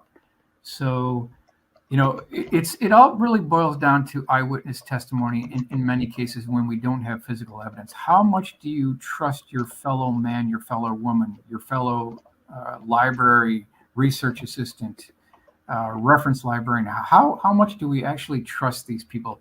I just don't think that Pappy Henderson would be promoting a lie. I mean, he's an ace World War II pilot. This has always bothered me when the skeptics say, well, you know, so these people said these things doesn't mean it's true, or they made it up, or they're trying. This guy has not really profited from his story. I always follow the money. You know, if somebody's coming out with a fantastical story and then they're all over, you know, at UFO conferences telling their story over and over again for money, that doesn't hold as much weight to me as some of these Roswell witnesses who years later came out with their story. It just, I don't believe that this guy would just make this up. For what reason? Correct. What would be the advantage, really? You know, what would be the advantage? Okay, then of course we've got the autopsy that perhaps took place in the Foreign Technology Division, Wright Field, Dayton, Ohio. This is sometime July 9th, 1947. We do not know the exact date. So that's kind of the site picture here. But what I want to do is I want to present what is the best available witness testimony that we have that we can really drill down and really trust, someone reliable, someone that's documented? Well, we have something in the form of Mr. Marion Black Mac Magruder. And he was a World War II pilot. He was a fantastic pilot. He was deployed to England February 6, 1943, to learn about night fighting. Now, prior to this time, America didn't know a thing about night fighting.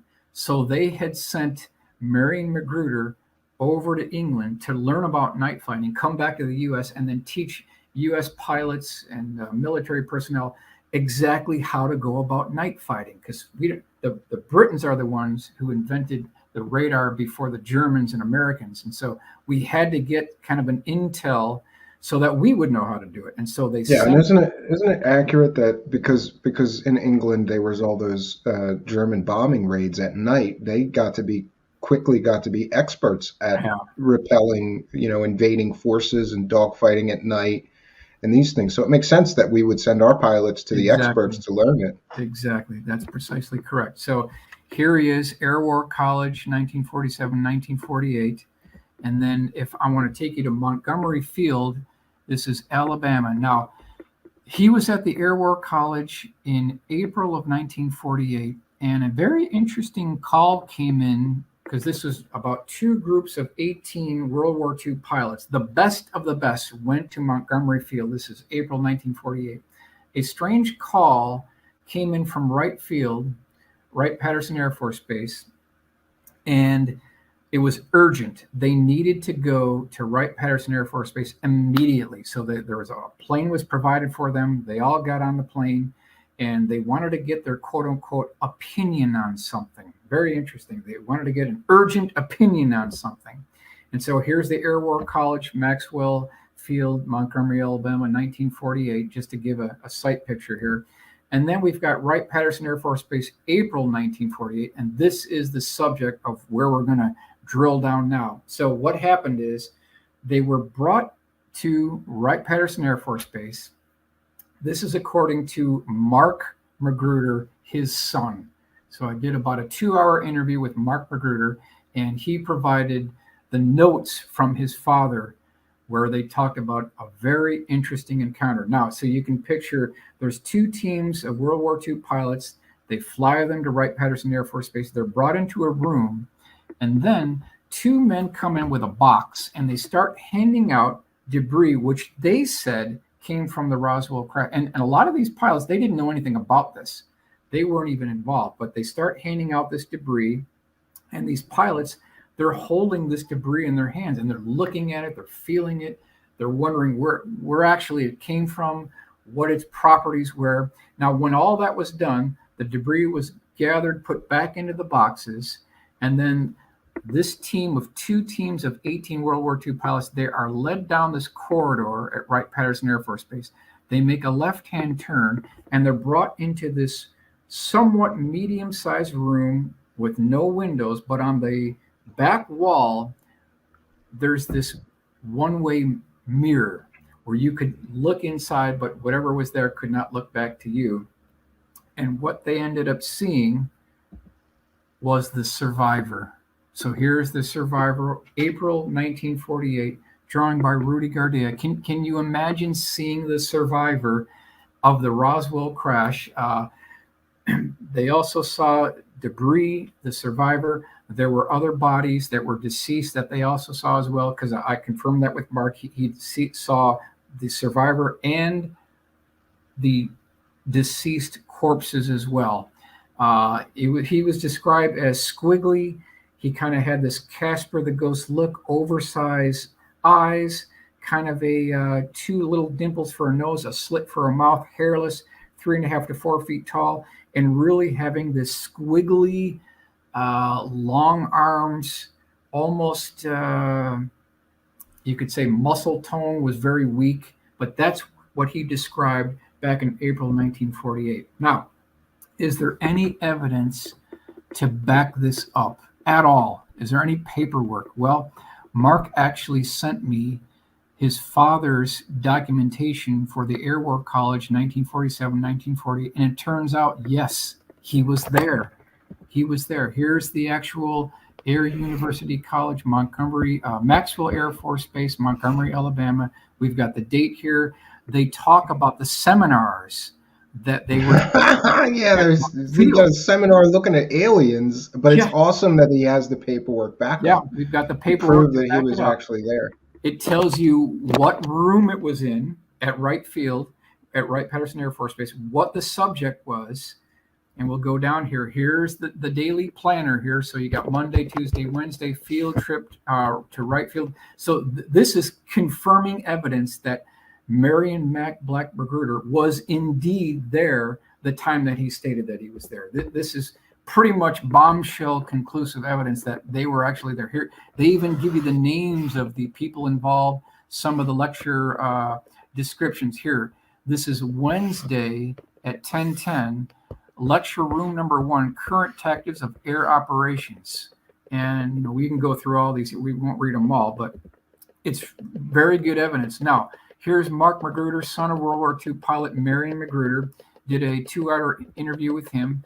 And here's the Kentucky Hall of Fame, Marion Milton Magruder, 1911 to 1997. So just to prove that I did interview the gentleman, he's a real person. Here's some of the medals that he received as well.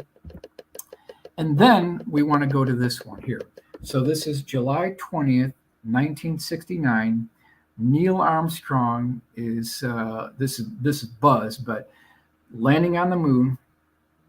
And right between a break in the coverage, Merritt Magruder, another son of Marion Magruder, they walk out to the porch, and the son turns to the father and said, I wonder, they're looking at the moon, I wonder if there's anybody out there. I wonder if there's any other life in the universe. And here's some of the statements that were made by Marion Black Mac Magruder. Quote, I just know, I know for sure. One day you will know we are not alone in this universe. I can't tell you about it now. Someday maybe I can tell you. Statement to son Merritt during Apollo moonlighting, July 20th, 1969. Then he goes on here, quote, I was at the Air War College when all this happened. I know all about it. I want to see what the show is all about. Then maybe I can tell you more. My whole class was made privy to that information. We will watch the show. I can't talk about it now. It's top secret. We will talk about it once I see what they reveal on the show. So this is statement in 81 or 82 during a commercial break for Dallas, highlighting a promo regarding a break documentary on a possible UFO crash in Roswell during 1947. So here he's talking about being there and being privy to the information. Let's go on here. Quote, it was not like the aliens depicted on TV, except for a large head. Instead of gray in color, this being was more flesh tone, wearing a flight suit, human-like, but not like any human being I have ever seen. Squiggly, clearly not from this planet. He goes on here, quote, they were all small in stature. So there you go right there. He used the word they, so it's more than one. Humanoid, somewhat Asian looking. Clearly they were not of this world. We all knew they were not of this world. They had extra long digits with suction cups at the end of their fingers. Their arms were this and long, out of proportion, longer than human. Their elbows were a lot further down. They were like little children without any hair, about 4 feet tall. They had almond-shaped eyes, a little larger than human. The mouth was just a small slit, not much of a nose, no ears like some of the drawings.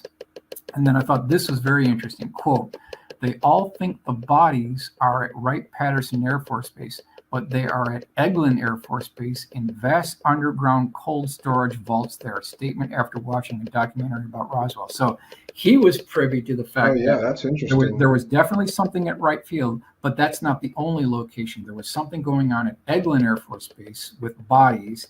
And then we've got pretty much confirming evidence indicating that other repositories for UFO crash retrievals and bodies are at the very least MacDill Air Force Base, Tampa, Florida, Langley Air Force Base, Virginia, and Homestead Air Force Base, Florida as well. So you can see that they spread these assets out so they don't have single point failure. Well, it would make sense, wouldn't it, that they would first, when this event happened, they would first take it to a very secure location first before they figure out where the final destination is going to be. And yes, Yes. spreading it out so that they have, they don't lose they don't lose the samples of these biological entities. I would want to spread them out as well. I would send Exactly. one to Exactly. each. If you had 5 bodies, send them to 5 different bases so that we preserve them. And isn't it interesting? Some of them may have went to Florida because there's that famous story of Jackie Yeah, that's Gleason claiming Homestead Air Force Base. We've got Homestead Air other. Force Base. Yeah, Yep. he claimed We've that got Jackie Gleason. Jackie Gleason claimed to have seen an alien in an Air Force base, and he was so upset he couldn't eat for weeks. He was a change man. He was a change man. That's correct. That's correct.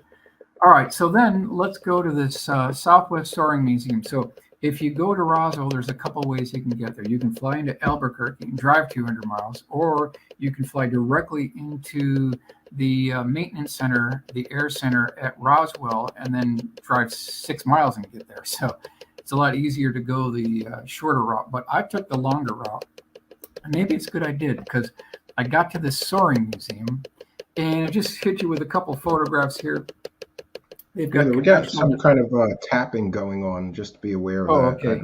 Somebody in the live chat mentioned. No problem. So they've got conventional designs, they've got home-built designs, they've got foreign designs, and I was there for about half an hour before they closed. The guy let me in, and I just wanted to take a couple of pictures here just to document it.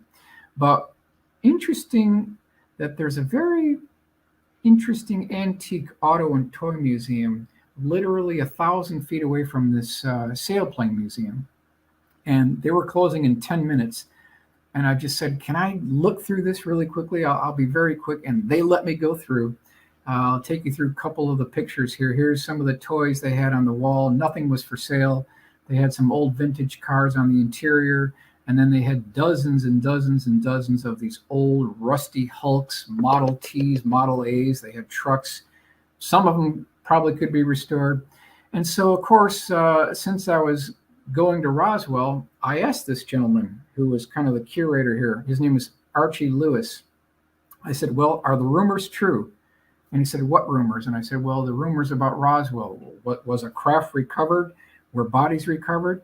And I got this guy on videotape. And what he told me is he said in 1947, like on the literal same day that this event occurred, which was the night of July 2nd, 1947, his sister, now deceased, was riding horseback with 2 other friends, and they were in Vaughn, New Mexico, which is about 100 miles north of Roswell, riding horseback, and all of a sudden this strange craft came by them, did one complete orbit around, and then departed. And he said that they were shooken to their core.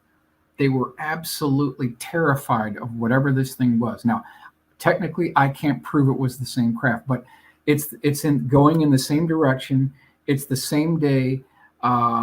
They didn't describe it in great detail, but there's a very high likelihood that this was the same craft. So we've got independent confirmation of another UFO, which could be the exact same craft that crashed 100 miles north of Roswell on its way to the crash site.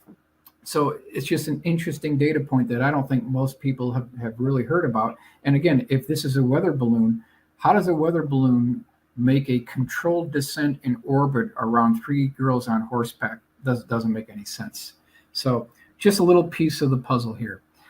Here is the map of Vaughn, and then you can see it's about 100 miles north of Roswell. So that just gives you a location. It was definitely heading in the right direction. Okay, this is kind of a quick flyer that I put together, and because I was heading to Roswell, and I thought, well, why don't I front load this thing? Why don't I try to put together a flyer, and I'm going to send this out to all the Experimental Aircraft Association chapters in the entire state of New Mexico. So I actually did that. I created this flyer. We'll go over it real quickly here, and it was in PDF format, and I asked them to please circulate this to your EAA chapter members. I wanted Yeah, to so you're trying to find some additional witnesses, right? Exactly. I'm trying to, we got to take the bull by the horns here, because if we don't, another 75 years is going to go by and we'll all be gone and we'll still not know what actually happened here. So I'm going to rip through this really quickly here. Attention, after more than 75 years, the truth can finally be revealed regarding what was commonly been referred to as the Roswell incident. On the night of July 2nd, 1947, an egg-shaped object of unknown origin crashed on the Foster Ranch, approximately 35 miles northwest of Roswell, of New Mexico. The craft measured approximately 13 feet across and had a brushed aluminum exterior surface. On the morning of July 3rd, local rancher Mac Brazzle discovered mysterious debris scattered over the ranch. The debris consisted of hundreds of tinfoil-looking shreds of material that spread out like liquid mercury after being folded up by hand and released. Other debris included extremely thin material that could not be cut, could not be burned or dented with a 16-pound sledgehammer. Finally, multiple small I-beam shaped debris was recovered, which included strange hieroglyphic writing or symbols on the inside wall. By July 8th, military personnel from the 509th Bomb Group stationed at Roswell Army Airfield arrived on the scene to begin the retrieval operation. They discovered 5 bodies associated with the craft, and one was still alive. By 4 p.m. on July 8th, multiple eyewitnesses in Roswell observed a military convoy traveling down Main Street, heading in the direction of the base. This convoy consisted of multiple jeeps and a lowboy tractor-trailer, which was carrying an egg-shaped craft concealed by a large tarp. Minutes later, the convoy arrived at Hangar P3 Building 84, where the construction of a large wooden crate began. The remaining deceased alien corpses were carefully placed into child-sized caskets and loaded into the crate. On the morning of July 9th, the bodies contained within the crate were loaded into the bomb bay of B-29 Straight Flush and subsequently flown to 8th Air Force Headquarters, Fort Worth, Texas. At least one body was flown in a C-54 by pilot Oliver Pappy Henderson directly to the Aeromedical Lab at Wright Field, Dayton, Ohio for autopsy. If you or someone you know has had first-hand experience dealing with the Roswell debris, crash UFO, or extraterrestrial bodies, please preserve an important part of our national history by contacting military aerospace historian Michael Schratt below. Okay, so I sent all these out. I waited about a week, and guess what? I got crickets. I got nothing but crickets. That stands to reason, because some of the witnesses would be 95 at this point. They are. However, I got one response. Believe it or not, I got one response, and this is from a gentleman who claimed that he personally knew Timothy D. Proctor. D. Proctor was working for him. He was kind of a building contractor, and he was working. So he actually knew D. Proctor. So one of my flyers got to this guy. And so I called this guy up. I emailed him. I interviewed him on the phone twice. And I'm going to hit you with the takeaway here. Witness who knew D. Proctor. Number 1, stated D told him that he had held the Roswell debris. Number 2, mentioned that he had seen the bodies, the D. Proctor's second body site. And number 3, mentioned that D told him he was not threatened by the military, but his parents were. And that's what I got out of it. It's not much to go on, but this is what he told me. Well, it's still another corroborating witness. Another piece of the evidence, yes. So if Roswell was nothing more than a weather balloon, then explain the bodies, number 1. And number 2, explain the debris. And number 3, explain why the military would threaten his family if it was just a weather balloon. Doesn't make any sense. Yeah. And explain all of the other witnesses who claimed that they were threatened or their families were threatened. That's correct. And the deathbed confessions of people. Yep. Something else, we're not being told here. Okay, so now let's go to Roswell Army Airfield, Hangar P3, Building 84. This is the current Roswell Air Center. I want to give you some shots of the scene of the action here. Here's the reverse image of the hangar itself. And then I want to take you inside the hangar as well. So now we're walking up into the hangar. And I believe I can get you plus or minus 6 inches to where they actually laid the bodies down on the floor. It's a very interesting vibe you get from this place. And if you make the right connections, you can make an appointment with the director of the maintenance center, and he'll take you inside the hangar and drive you around the entire base. So now we'll go inside. This is the location here. And this building, he told me, was only supposed to be there for 10 years. These are the original rafters, the original structure. They did add a notch cutout. But this building is still in good shape after all these years. After all these years, the building still stands. And here's the reverse side of it here. This would be the area where the 18-wheeler tractor trailer came in. And then now we're going to where we believe the crate was built, where the caskets were. And now I want to take you, this is the location here where we believe probably plus or minus 6 feet, maybe a foot at the most, where probably 4 bodies were laid out on the floor. The survivor was kept somewhere else, but this is the location right here. And it's a strange vibe. It kind of gives you a sense of history, but if all things are created and we believe that this is the location, this is the actual position of where the bodies were laid down on the floor. Now, take you through kind of the center here. We could not find the atomic bomb pits where they lowered the crate in. That was paved over, so we couldn't find that location. And well, it would stand to reason that they would pave over it. They don't need those pits anymore. They don't need those pits anymore. Bombs, no. So we could not find those. But they've got various 747s. They've got L-1011s. They've got DC-10s in various stages of being scrapped and saving some of the components. Here you can see United Airlines. Now, that takes us to Elvis Presley. What in the world does Elvis Presley have to do with Roswell? I mean, is this a joke here? What in the world does he have to do with anything? Well, turns out that Elvis's jet is still there since I saw this. I saw several articles on this. It's sad because what a beautiful airplane, right? It's still there today. I went up and touched it. It was cold, but the paint is faded. It's kind of got opaque windshields. So the tires are flat. It's got weeds growing up through the cracks. It's kind of got this ghostly appeal. It does, yeah. With 20, 30 years of sun, drenched damage and raining on it will probably do that to any airplane. It's sad that they didn't preserve this better. Yep. Now, I don't know if it could be salvaged to fly again. It would take millions, but maybe it's possible, depending on the structural integrity of the spars. But it's possible. And so I asked the guy, what do you think? Did Elvis know anything about it?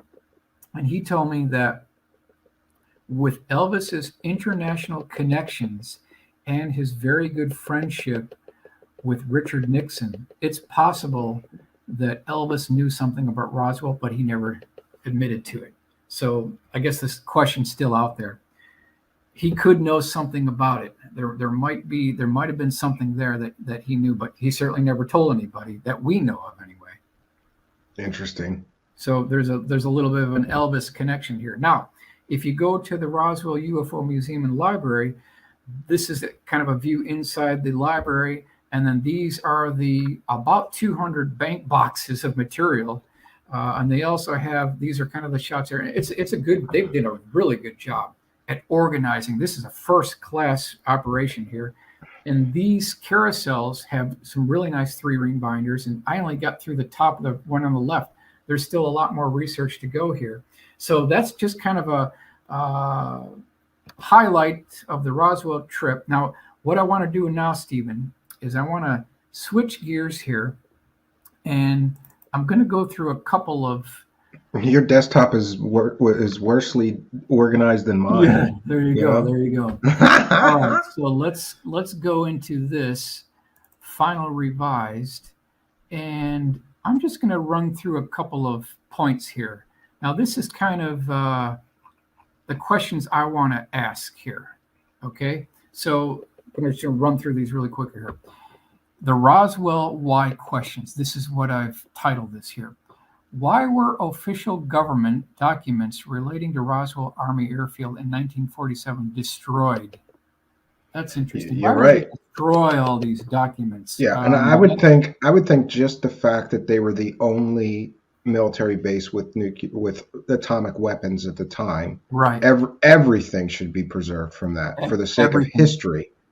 I For the totally sake of agree. history, even if forget the alien stuff, forget the Roswell crash, just the fact that that bomb wing was the only game in town for atomic weapons, right? They dropped Precisely. the bombs on Japan and all of that stuff. I would think every single paper should have been preserved for history's sake. Couldn't have said it better myself. So that includes the teletype messages, radiographs, letters, phone records, and invoice. It's all gone. Where are those documents? Where are all those written letters? Okay, next one. Why were all 3 letters written by Stephen Schiff to Les Aspin requesting access to all 1947 Roswell files unanswered? He never got a reply. He did not even get a response. So that raises a red flag. Next one. Why would so many deathbed confessions by both military and civilian witnesses describe non-human bodies recovered rather than a weather balloon? Not one of them said that it was a weather balloon. So I think that's interesting. If the Roswell craft was only a weather balloon, why did former CIC operative Joe Worth confide in Rickett years after the crash, quote, honest to God, they still haven't figured out what that stuff is, end quote. If the Roswell craft was only a weather balloon, why would former Provost Marshal Edwin Easley make reference to the creatures just before he passed away at Parkland Hospital in Dallas, Texas? That's interesting. How do we go from weather balloon to creatures? We're talking about something else here. We can't just be talking about a weather balloon. Why would former CIA operative Claire Miller, who dispatched the funding for the cleanup operation, refuse to talk to CIC member Louis Rickett years after the event? That's interesting. If the crash was only a weather balloon, why would Sergeant Fowlett Jr., with only days to live, confide in his daughter that he was, quote, at Roswell when they recovered the spaceship? I was involved. It's all true, end quote. That's interesting. That's interesting. And I tend to one of my favorite books on Roswell is this Children of Roswell, because it tells a lot of these deathbed confession stories, and I just don't see people at the end of their life going, you know what I'm going to do? I'm going to make up a story about aliens, and these people verifiably were stationed there at the time. You can check, Right. It makes no sense that they would just start making up stories about aliens on their deathbed and tell their family. And in some cases, the conversation goes like, I just want you to know this is what happened and this is the truth, and we're not alone in the universe. There's other intelligent life out there, and I know because I've witnessed this event that was covered up. Why would you tell your children that on your deathbed? Exactly. It makes no sense to me. I agree. Next one here, Myers Wani. No, this is where we want to go here. Captain Darwin E. Rasmussen, 718th Bomb Group Operations Officer, on his deathbed, told family members that the Roswell incident was true and that 4 bodies were recovered. Myers Wani, B-24 Liberator pilot in World War II, was ordered to Roswell Army Airfield to oversee the transport of a top-secret item from Roswell to Fort Worth by way of a B-29. In the final years of his life, Wani told his daughter that the Roswell incident was real and that he had flown the bodies from Roswell to Fort Worth. He also mentioned that there were 3 sites and told his family, quote, whatever you do, don't believe the government. It really happened. So now we've got B-29 people talking. B-24 Liberator pilots. See, that's the caliber of witnesses that we want here. Next one. Why would CIC Captain Sheridan Cabot refuse to talk about the Roswell events to family members with only days to live if what was recovered was only a weather balloon? If the crash at Roswell was only a weather balloon, why would Sheridan Cabot's CIC Air Force OSI boss Doyle Reeves write him a letter stating the following? When you call the press conference to tell the world, let me know because I want to be there. That's interesting.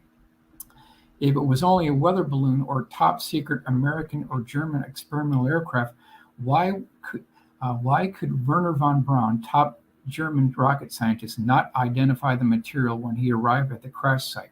If the crash at Roswell was only a weather balloon, why would 390th ASS MP Leroy Wallace, who helped load the bodies at the crash site, need to constantly bathe his hand to rid himself of the terrible stench? That's what we talked about. He later burned his clothes and burned the ashes due to the foul smell. Oof. That's some pretty good evidence. That's some pretty good. Yeah, I've heard that before, and I found that to be pretty convincing evidence. Like, what? Yeah. If there wasn't this intense, crazy, stench, and who knows what aliens smell like? Maybe it's worse because they got some kind of different enzymes than us, or different, and they're laying out there in the desert for 5 days. That's going to reek. Absolutely.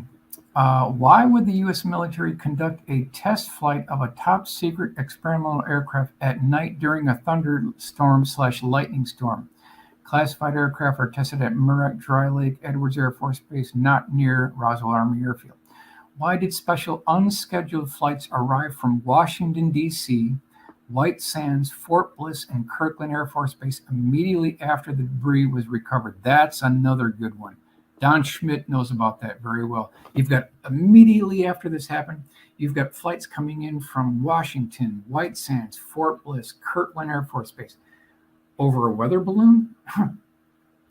Why did Senator Dennis Chavez phone Whitmore Sr. and advise him to do what he was instructed by the FCC to not broadcast a wire-recorded interview with Mac Brazzle? That's an interesting point that we've heard of before. Why was Barry Goldwater denied access to the quote-unquote blue room at Wright-Patterson Air Force Base by General Curtis LeMay? That's never technically been answered. Let's continue here. Why did Mac Brazzle later claim that he found the material on June 14th and that it consisted of rubber, tinfoil tape, and wooden sticks? Why was Mac Brazzle's son Paul turned away by MPs 10 miles from the debris field when he attempted to water the horses on the ranch? If the crash was only a weather balloon, why would Louis Rickett ask Cabot if the material was hot, radioactive, when he traveled to the debris field? What do you think about that, Stephen? Would that be a weather balloon? I don't understand why a weather balloon would have radioactive materials included with it, or even if it was a spy balloon or whatever, that makes no sense to me. So it had to be something more exotic than a weather balloon to me. Right. Why would Cabot invite Master Sergeant Louis Rickett to view the debris for an independent assessment opinion regarding the strange wreckage if it was only a weather balloon? Why would the military return to Mac's house looking for any remaining debris a full 2 years after the event? Oof, that's a good one. Why would Mac Brazzle's storm out of the restaurant in 1959 after being asked about the 1947 events in Roswell by a former real estate salesman, Howard Scogan? If the Roswell craft was only a weather balloon, why was Sergeant Frederick Benthal ordered to review the background files on both Robert Oppenheimer and General Curtis LeMay during his flight to Roswell in a B-25 for the purpose of photographing the bodies? Why would a mortician meet the crew of Straight Flush on the tarmac once it landed in Fort Worth? That's it. Yeah, and speaking of photographing bodies or debris, isn't it true that they brought in outside photographers? And wouldn't they have their own? Why would they bring in outside photographers from outside of the base? That doesn't make any sense. If it was just a weather balloon, you got people on the base, they're familiar with weather balloons, send them to take the pictures. But that's not what happened. They brought in photographers from other bases for some reason. That sort of checks out with a lot of the Leonard Stringfield cases as well, where we have pilots that saw a strange movie that was circulated around to multiple bases where 2 alien corpses were seen on a slab, and then the movie just cut off. So you're talking about motion picture film reel photographs. Absolutely. It appears that these things were taken. Okay, now, if the crash was only a weather balloon, why was Corporal William Quincy ordered to guard overnight a tarp-covered atomic bomb pit complete with 4x5x12 wooden crate, B-29, and double row of protective screens? See, that's it. that just does not add up to being a weather balloon. And we'll just kind of wrap it up here. If the Roswell crash was nothing more than a weather balloon, why would Marcel make reference to seeing white rubbery figures at the crash site? Why did T.J. Slowey, Executive Secretary of the FCC, warn George Roberts, minority owner of KGFL, that if they air any portion of Brazil's previously recorded interview, they would lose their broadcasting license? Why would William Blanchard, Roswell Army Air Force Base Commander, leave his base responsibilities to examine a weather balloon? There is a good point. He wouldn't bother. Why was Mac Brazzle abducted by MPs directly off the Roswell downtown streets? Why did Brazzle, Bill Brazzle, Mac's son, state that his father was never the same after the event? Why did CIC Captain Sheridan Cabot prohibit Marcel from gaining access to his official report? If the crash at Roswell was just a weather balloon, why did Sheridan Cabot slam his fist down on the table and storm out of the room during Thanksgiving dinner decades after the event, when his son, Joseph Cabot, asked him what happened to the black box that was recovered near the debris field?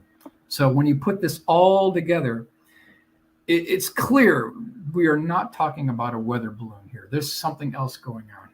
Yeah, I would tend to agree with you. Something else going on. Okay, now, couple things that we want to do to be neutral here, to be completely neutral. Let's look at a couple of other pieces of evidence here. And I've kind of termed this Roswell Part 10 in a long series that I did called Roswell Revelation. So in this installment of Roswell Revelation, we will closely examine the quote-unquote trickle-down technology list. The following breakthrough technologies were allegedly a direct result of the Roswell crash of 1947. So here's the list. Number 1, image intensifiers. Number 2, fiber optics. Number 3, super tenacity fibers. Number 4, lasers. Number 5, molecular alignment and metallic alloys. Number 6, integrated circuits. Number 7, HARP. Number 8, Project Horizon. Number 9, portable atomic generators. Number 10, irradiated food. Number 11, third brain guidance systems, EBE headbands. Number 12, particle beam Star Wars anti-missile energy weapons. 13, electromagnetic propulsion systems. 14, depleted uranium projectiles. And number 15, Velcro. So, however, were these breakthroughs really the product of reverse engineering an alien spacecraft, or did they have a more earthly antecedent prior to? So, if we look at the breakdown here, let's look at the first one. Night vision. We've got Dr. V.K. Zwerkin, father of night vision. Night visions and infrared systems were used on German Panther tanks prior to Roswell 1947. They were actually employed in 1943, 4 years before the Roswell incident. So we need to address that. That's something that has to be looked at. Next one. Yeah, these claims of technology derived from the Roswell crash, I've never believed, because I've independently, it looks like you've done some of the same work that I did. I've independently looked into. Right. And what I found is most of these technologies either already existed or they're well on their way to becoming reality before or nearly after the Roswell event. I know. And, it's an inconvenient truth, but we can't deny it. Even if it's unpopular, we still have to examine counterpoints, because we have to be neutral. We absolutely have to be neutral. We look at fiber optics. 1884 illustration of a, quote, light pipe by Alexander Graham Bell. So the beginning workings of fiber optics date back to 1884. Here's the photo phone. They talk about this, 1842. Interesting. Hey, you got it further back than me then. Okay. We've got lasers here. Roof Wiederow, and this is the document here. Quote, cascade principle described in document, German document. As far back as 1917, they studied studies in Germany in the late 1920s. They go into the historical legacy of the cascade principle, which is the forerunner to the laser. So they were already looking at this very early on.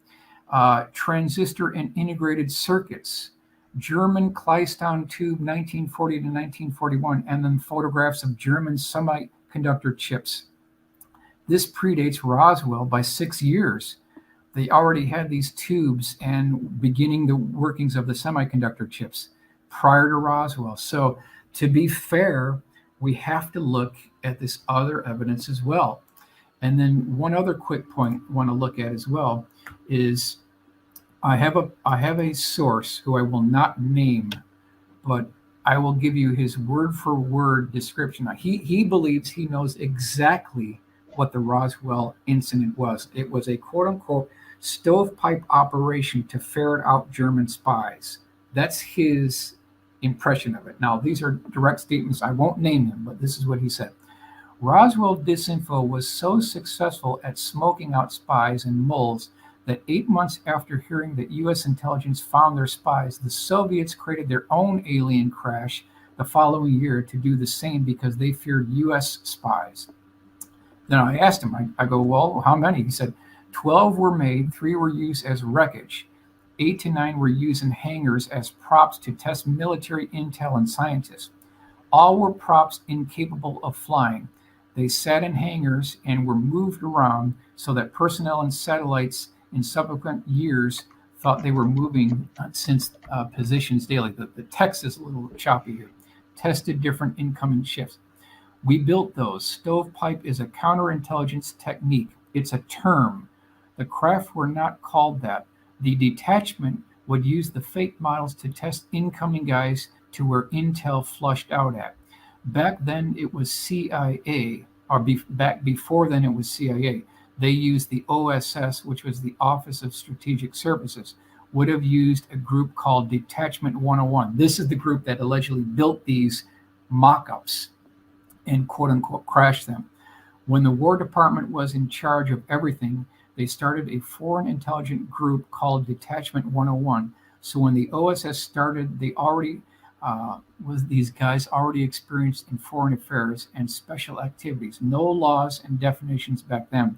Was the wild, wild west of intelligence. So that's according to this source. He believes it was a stovepiping operation to smoke out German spies. And that's kind of the counterpoints I wanted to bring up. Interesting. I've never heard of this. I've heard the Annie Jacobson explanation, which I don't find credible at all, because her so-called witness told her one thing happened at Roswell with this, fake, they apparently, according to Annie Jacobson's witness, they, did some kind of surgery on already deformed children or something like that, and then crashed it on purpose to scare us or whatever. And he told George Knapp an entirely different explanation of what happened at Roswell. Let's see if I can get back to where we're at here. Let's see here. Can I get back to you here? Do you want me to stop the screen share? Yeah, you can stop sharing at this point. Yeah. See, now looking at his information, it doesn't technically jive with what we know about the bodies, the B-29 flights, the crates. See, how do we factor all that in? The stench of the bodies, the B-29 flights. So it's still kind of a mystery because even his counterpoints don't technically jive with what we know about Marion Black Magruder. So again, we're back to this thing about these bodies again. How do we actually describe and account for the bodies? If they were making a mock-up, this is something that I'm sure would be bent by a 16-pound sledgehammer, but yet the witnesses said that the debris could not be dented with a 16-pound sledgehammer. So even the counterpoints seem to kind of fall apart, and we're back to this going back to the original witnesses again. Yeah, and the most popular narrative, which is the narrative that it was an alien spacecraft and bodies were recovered and that the debris was otherworldly, therefore couldn't be cut, smashed, whatever. And interesting, I did have a question from the live chat that I thought was interesting. And since you're an aircraft historian, I thought you're the perfect person to answer this. And I suppose they know that. That's why they're asking. So 1 second. Patrick Sheehan asks, please ask Michael about the possible possibility that the Roswell incident involved U.S. Navy top-secret X-5U program. It was supposedly canceled in 1947, called the Flying Flapjack. Early-scale prototype was flown by Lindbergh. Yes. Yeah, that's we're talking about some of the things that were done by Zimmerman, the Flying Flapjack. The other one, which had the Wright engines in them, that was never flown. So the Chance fought XF5U-1, that aircraft was never flown. They scrapped it because the gearbox mechanism was too sophisticated, and so they never flew it. But Jack Pickett is of the belief that there were jet-powered U.S. Air Force jet flying wing aircraft, but since this is 47, that would have been very early on, very early. Yeah, I'm just going to show a picture for people. Very interesting airplane, and I like weird, airplanes like this. It's a nice aircraft, but that plane was never flown. It was not cool design, though. Yep, sure. Mm-hmm. Definitely a cool design. So you don't think this had anything to do with Roswell? Nope, it was not. It was not this one. Mm-mm. And one of my other questions for you would be, what do you think of? Some people believe that the German flying wing aircraft that was recovered may have had something to do with Roswell. Like maybe they reproduced it, they were doing tests, and that's what crashed.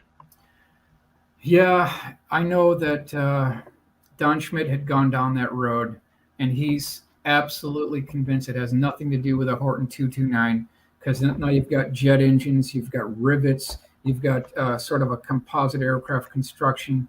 There were no rivets, whatever they describe. And, we can even go back to the black box. That black box was completely seamless.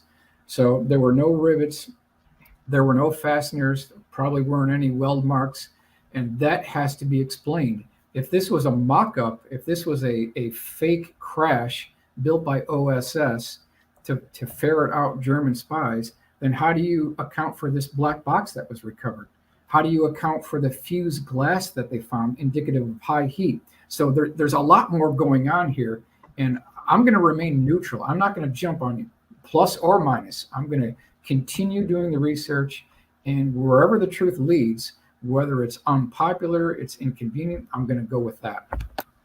Well, I appreciate that you are open to all the possibilities too, and you don't just, I've seen some people just reject evidence because it doesn't fit what they believe, and I don't think that's the right way to go about it. I think we should accept all of this, accept all of the information. And I want to thank Lord Ludicrous, who said of Michael Schratt, he said the very best person to close the amazing series out.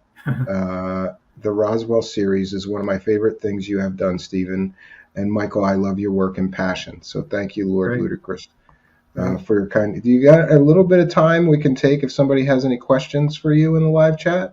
Yeah. See, whatever the truth ultimately comes out about Roswell, it has to answer all the questions. It can't answer some. It has to answer all. It has to answer the debris. It has to answer the bodies. It has to answer for all the unknown. Yeah, the only explanation the government provided for the bodies was some kind of, tests, high altitude tests where they were dropping mannequins, and that doesn't work because that didn't happen until years later, first of all, and second of all, those were 6 foot tall mannequins. That doesn't explain the bodies at all. But according to some skeptics, well, it was just mannequins. They were testing things. They dropped a bunch of mannequins out of planes. High altitude testing or parachute testing or whatever. That explanation to me is about as credible as the swamp gas explanation for some UFOs. It just doesn't add up to me. A 5'10" to 6'2" wooden crash test dummy would not fit in a child-sized casket. Ain't gonna work. Yeah, that's another one as well. So now that the 75th anniversary is coming up, do you know they're doing some special events for that as well for the 75th anniversary? To me, it's just this is the 75th anniversary of a great mystery. Do you think that we'll ever get a definitive answer, or that this mystery will be ever solved? Very good question. Without the physical evidence, we are just going to be spinning our wheels. That's it. Without that physical evidence, it's just going to be another one of these legends. And that's why I think that the Leonard Stringfield crash retrieval witnesses are so important because it does provide corroborating evidence for the Roswell incident, because he's got about 119 retrieval cases within his 7 status reports. That's about 2 inches thick. Now, can we rule some of them out? Absolutely. Some of them are overlapping, no problem. Some of them are hoaxes, no problem. So let's take 20 off the batch right there. Let's go from 119. Let's just go down to 100 conservatively. So it's like the odds are 100 to 1. All we need is 1 to be correct. That's all we need. So if you took those odds to Vegas and you went to the roulette wheel and there were like 100 spots there, and you bet on 99 of them, you're going to win. You're going to win every single time. Yeah, that's so good. That's the good. odds are in our favor. All we need is 1 to be correct. Yeah, we have an excellent question from number 6. Is Michael coming out with a printed art book? Well, I think my Dark Files book is my printed art book. Yes, but at first that was an ebook. I've just now learned that you've got a printed version available. It's available on Amazon, right? It's printed all right. I'm a terrible show host. I will put the link to your okay. Amazon book in the description of the video, but you can just search on Amazon for Dark Files, Michael Shred. I'll pull right up. Dark Soft Files. cover book, 66. And I got to tell you that I'm so glad that you did a printed art book, because I like ebooks, but I really like to have the physical book. I like a book I can hold, you know. Yeah, absolutely. And Pix is here, surprisingly not arguing with me tonight. And he says, Michael, are there any aspects of the story you would venture to assert as true? I think I would take the word of the World War II pilots, like Marion Black Magmer. I would bank on that. When he talks about things being pulled over to Langley Air Force Base, other locations other than Wright-Patterson, that checks out with some of the things that Leonard Stringfield had talked about. So when coming from a World War II pilot that has no dog in this race, you know, he's just talking about what he experienced. Plus, we've got his records proving he was there. So I take a bank on his statements. Yep. Yeah, and I'm not aware that you were working on a Lazar project, but somebody's asking when the Lazar report is coming out. That Lazar report came out. It's been out years ago, right? It came out 10 years ago. Yeah, and I don't know if you're aware, Michael, but we have had on the record sources from Los Alamos. We talked about this off air, but just to inform that you know, his bosses at Los Alamos have now been found, and they gave on the record statement saying that Bob Lazar was never a scientist at Los Alamos. He was a low-level electronics technician.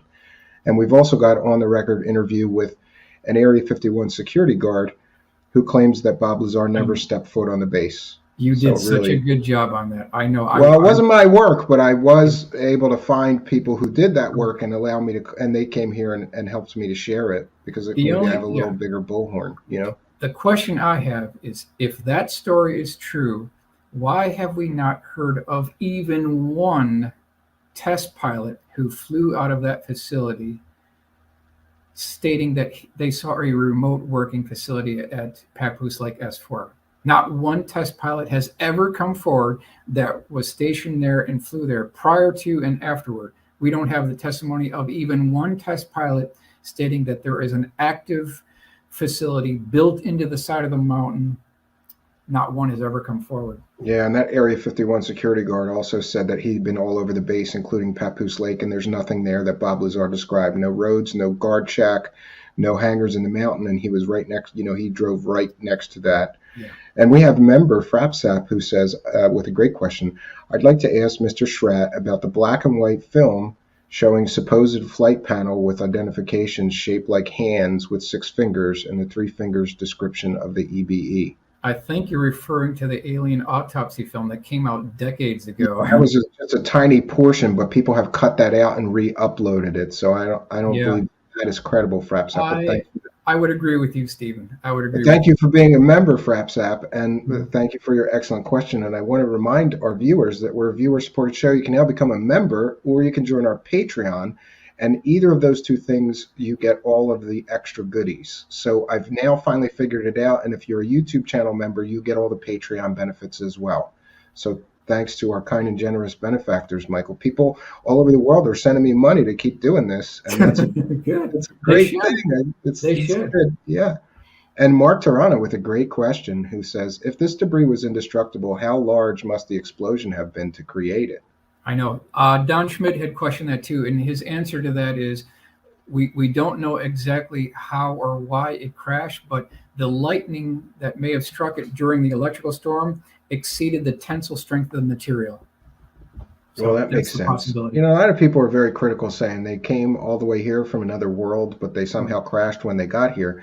But I would argue that all machines fail, and the more complicated a machine, the more likelihood of failure.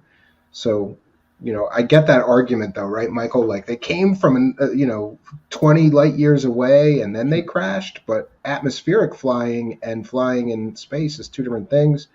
You know, I can't really explain why it crashed. Most people have said that this huge lightning storm may have interfered with their propulsion system or their guidance system or whatever. Or an experimental radar system, an experimental high power radar could have been involved, which is what allegedly took down the Kingman thing, because that was a soft landing, that was not a crash retrieval. And it really boils down to the crash retrievals. That's why I think that Leonard Stringfield got closer than any of us had ever gotten, because he interviewed the first-hand witnesses that were on the retrieval teams recovering the craft, the debris, the bodies. So we've got air traffic controllers, astronauts, cosmonauts, high-level military brass who were on these retrieval teams. Could they all be lying? Could they all really be lying? Yeah, that's a very good point. Unknown Sender has a good point. Strange no one got sick from handling biological aliens. Well, I'm sure maybe they had gloves and masks or something, right? They wouldn't have just picked right? I don't think they would just pick them up with their bare hands, and because there'd be this very least, it was a fear nauseous smell. It was a nauseous smell being next to those bodies. That's what the witnesses are reporting. Yeah. And anybody with any questions for Michael, please put them in all caps. That makes it much easier for me to know. So, but I think we're going to wrap things up here, Michael. I'm going to throw you out, but we are going to take a musical break, and then I'm going to return for some other show business that I can cut out of this later. But I certainly want to thank you for coming here and shedding some more light, and you have brought us new and interesting witnesses that no one else had, and new insight into this great mystery. Thank you, Stephen. I appreciate it. Yeah, you are welcome here at any time, my friend. So Great. Don't be a stranger.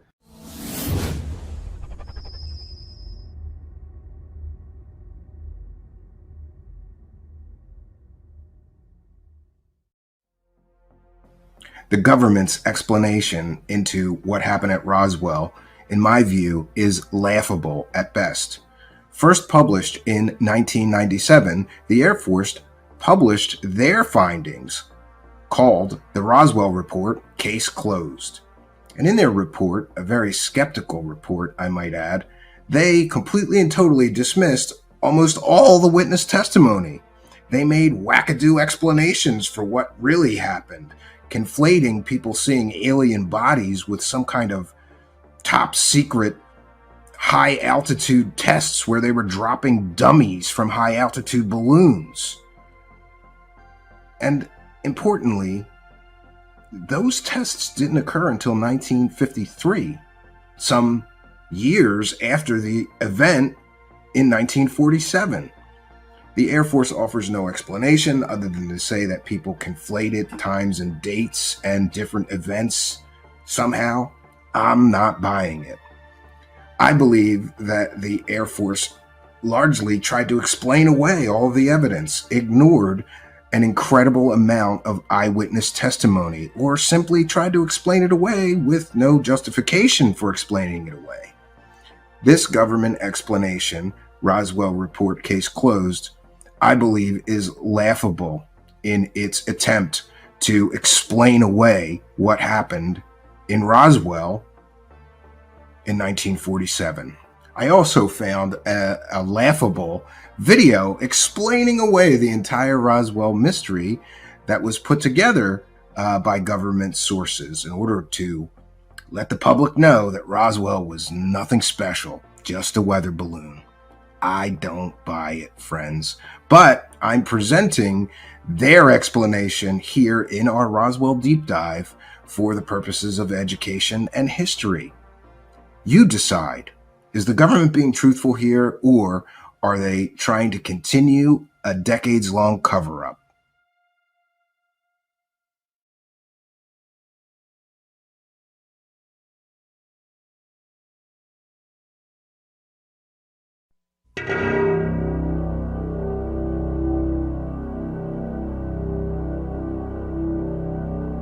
An event, popularly known as the Roswell incident, has recently been the subject of intense interest by both the media and a curious general public. In recent years, numerous speculative books, magazine articles, television programs, a made-for-TV movie, 2 UFO museums, fraudulent documents, and even an alien autopsy film have emerged to exploit the media fascination with the Roswell incident. The story has even gained international attention. Despite the vested interest and questionable credibility of all sources involved in generating the media hype, the U.S. Air Force is routinely accused of concealing a deep, dark secret from the American people. In early 1994, New Mexico Congressman Stephen Schiff requested the General Accounting Office initiate a records review. The purpose of this review was to determine if the U.S. Air Force or any other U.S. government agency possessed information on an alleged crash near Roswell, New Mexico in July 1947 of an extraterrestrial vehicle and its alien crew.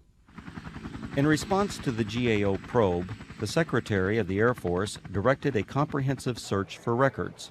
The objective of this search was to tell the Congress and the American people what the Air Force knew about the 1947 Roswell claims. If the information was still classified, it was to be declassified. If active or former Air Force officials had signed non-disclosure agreements, they were to be released from these agreements. The resulting 800-page report was completed in July 1994. The report concluded that the predecessor to the U.S. Air Force, the U.S. Army Air Forces, did recover material near Roswell in July 1947. What was recovered was not the remains of an extraterrestrial spacecraft and its alien crew, but debris from a then classified Army Air Forces research project codenamed Mogul. Begun in 1946, Project Mogul was a top-secret attempt to acoustically detect suspected Soviet nuclear explosions and ballistic missile launches. The project was accorded the highest priority because it addressed the most important post-war national defense concern, development of an early warning system to prevent a devastating surprise attack. Mogul used an odd assortment of naval acoustical sensors, radar reflecting targets, nylon fibers, and other equipment carried aloft by a train of weather balloons extending over 600 feet. Claims that the U.S. Army Air Forces recovered a flying disc near Roswell in 1947 were based primarily on a misidentification of the radar targets, a standard element of weather equipment adapted for use on the long Mogul balloon train. In June 1947, the oddly constructed radar targets were found by a local rancher who later reported the equipment as a flying disc. Following some initial confusion at Roswell Army Airfield, the flying disc debris, aluminum foil, rubber, paper, and sticks, was identified by Army Air Force officials as remnants of radar targets and weather balloons. With the positive identification by the Army Air Forces of the debris recovered by the rancher, events that occurred in 1947 were officially resolved and largely forgotten. Initially, the Roswell incident consisted only of accounts of the recovery of a flying disc. In 1947, there were no claims of alien bodies associated with the Roswell incident. The recovery of alien bodies became part of the Roswell story during the late 1970s, with other claims being made in the 1980s and 1990s. These later-day revisions to the Roswell story were often based on anecdotal accounts from second- and third-hand witnesses collected by UFO enthusiasts 40 or more years after the actual event.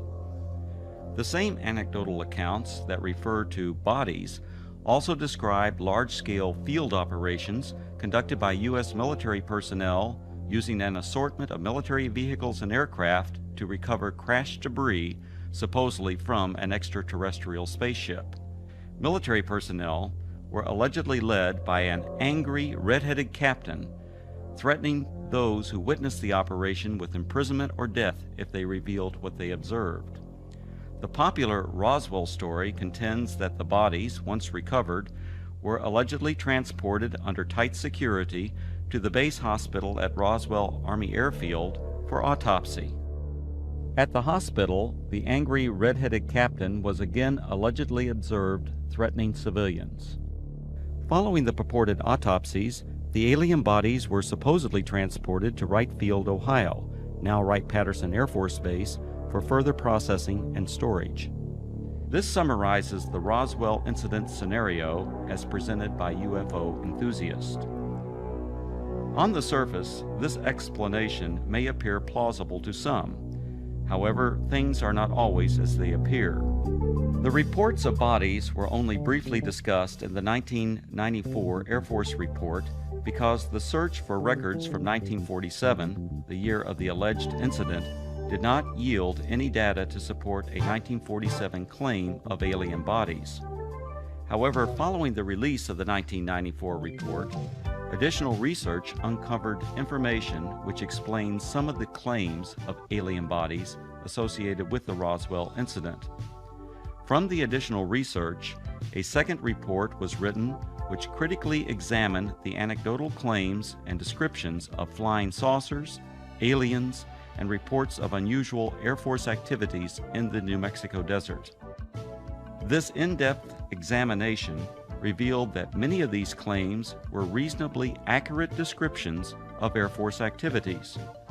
Some of the claims that refer to bodies are most likely misperceptions by uninformed persons of unclassified and widely publicized Air Force scientific achievements of the 1950s. However, other descriptions of bodies appear to be exploitation of Air Force members killed or injured in the line of duty. The following are the 5 main conclusions contained in the second report. Research reveals that actual U.S. military operations, widely separated by time, geographical location, and purpose, have been misinterpreted or deliberately misrepresented. These misrepresentations collectively created what is known as the Roswell incident. UFO proponents failed to establish accurate dates of reported eyewitness accounts, in some instances by more than a decade. In addition, they erroneously linked all these accounts to the actual 1947 recovery of Project Mogul equipment. Eventually, these misrepresentations transformed a series of verifiable Air Force activities into what some have described as the extraterrestrial event of the millennium. Reports of aliens in the New Mexico desert were actually anthropomorphic test dummies that were carried aloft by Air Force high-altitude research balloons. Critical examination of alleged alien sightings consistently matched the physical characteristics of these dummies, as well as where and how they were used. Vince, that new dummy cam is great. Yeah, it'll sure give people a whole new outlook on what it's like when you don't wear a safety belt.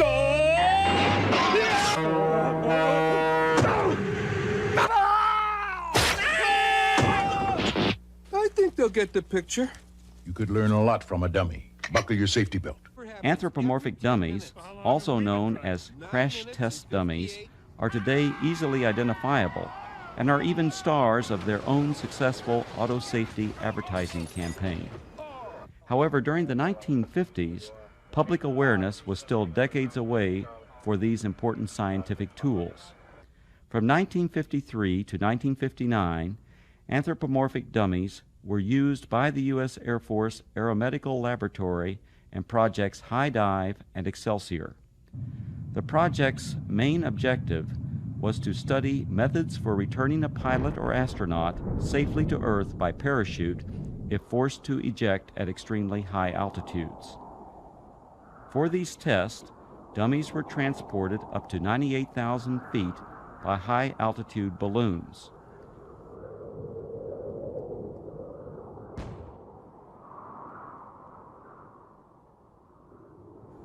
The dummies were released for a free-fall period, during which body movements and escape equipment performance were recorded by a variety of instruments.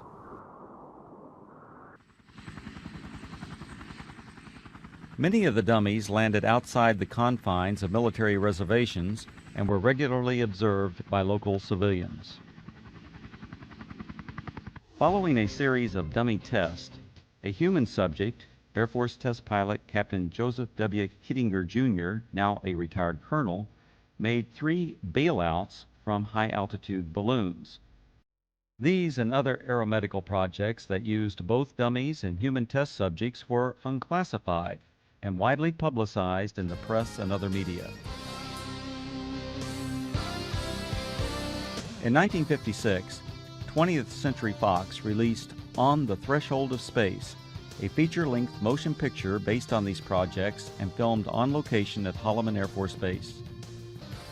Air Force personnel, aircraft, high-altitude balloons, and other equipment, including the actual anthropomorphic dummies, were used in the making of this film. The eyewitness reports of military units that always seemed to arrive shortly after the alleged crash of a flying saucer were actually accurate descriptions of Air Force personnel engaged in high-altitude balloon and anthropomorphic dummy recovery operations. Since 1947, Air Force atmospheric research organizations at Holloman Air Force Base, New Mexico, have launched and recovered approximately 2,500 high-altitude balloons, many in the same areas of New Mexico where the Roswell incident allegedly occurred. Additionally, the equipment, vehicles, and procedures used by the Holloman Air Force Base Balloon Branch, the unit that conducted most of the launches, are the same as that described by the reputed witnesses who claimed they saw the recovery of the flying saucer and alien crew. These huge Air Force high-altitude balloons, launched by the Holloman Balloon Branch, carried aloft a wide range of sophisticated and, from most perspectives, odd-looking devices. Much of this equipment was experimental and represented, for that era, the latest in space-age technologies. Payloads ranged from simple radio transmitters to sophisticated satellite components and NASA space probes. In fact, qualification trials for the NASA Voyager Mars and Viking space probes were flown by Air Force high-altitude balloons during the late 1960s and early 1970s. Ironically, these balloons were launched from the former Roswell Army Airfield, site of the originally alleged 1947 incident, and recovered on the White Sands Missile Range over 100 miles to the west. Recovering the balloon payloads was essential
crowds of curious onlookers from the local community. In fact, so many civilians are often present at balloon or payload landing sites, the scenes were once described by balloon branch personnel as being like the circus coming to town. Here's what it looked like this afternoon, floating from east to west over town. It was way up there, all right, some 25 miles over our heads, the Air Force later told me. The giant helium-filled balloon eventually collapsed, falling to Earth like 1,000 pounds of cellophane, landing on the Gila Indian Reservation southwest of Phoenix. A short while later, we spotted this, a large parachute, perhaps 100 feet across. Dangling beneath it was some sort of a silver box that made a rather hard landing. This is what had been attached to that balloon, we would later find out. There were no markings on it, no way at all of telling what it was. Then the Air Force pulled up. Excuse me, we don't mean to be too nosy, but about 1 million people in Phoenix are dying to know. What is it? What is it? Yeah. This is a scientific payload that was launched from Holloman Air Force Base in New Mexico. How far are we? About 400 miles? Okay, it went up to approximately 125,000 feet in the air, carried aloft by an 11 million cubic foot balloon. So there you have it, an Air Force experiment to gather information on gases in the upper atmosphere. Thank goodness it was one of ours. Len Clements, News Center 10. In addition to high-altitude balloons, the Holloman Balloon Branch also launched low-altitude tethered balloons. These tethered balloons may have inspired at least one account of an alien craft associated with the Roswell incident. In a popular book, the authors present a drawing of a crashed spaceship, allegedly given to them by an anonymous witness. When this drawing is compared to a photograph of an experimental tethered balloon flown at Holloman Air Force Base in March 1965, the similarities are undeniable.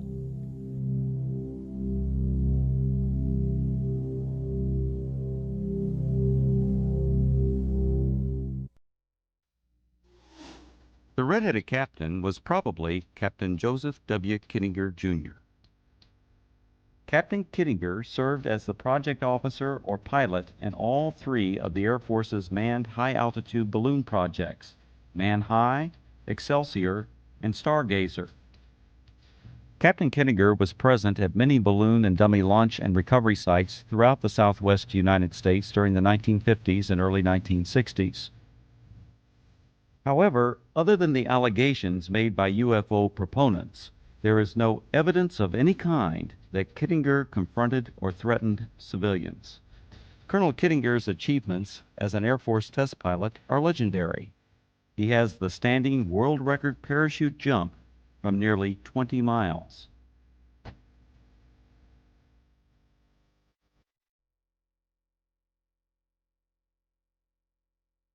Later, he went on to serve 3 combat tours in Southeast Asia and is credited with an aerial victory while engaged in combat over North Vietnam.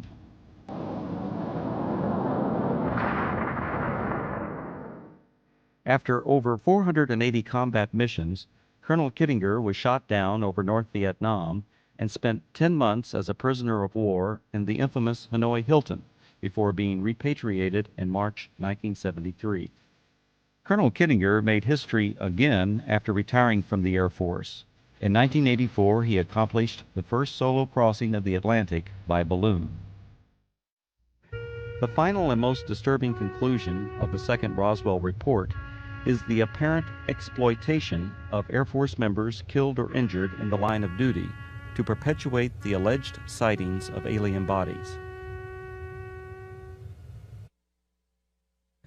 Claims of bodies at the Roswell Army Airfield Hospital were likely a combination of several aircraft accidents and an unusual manned balloon mishap.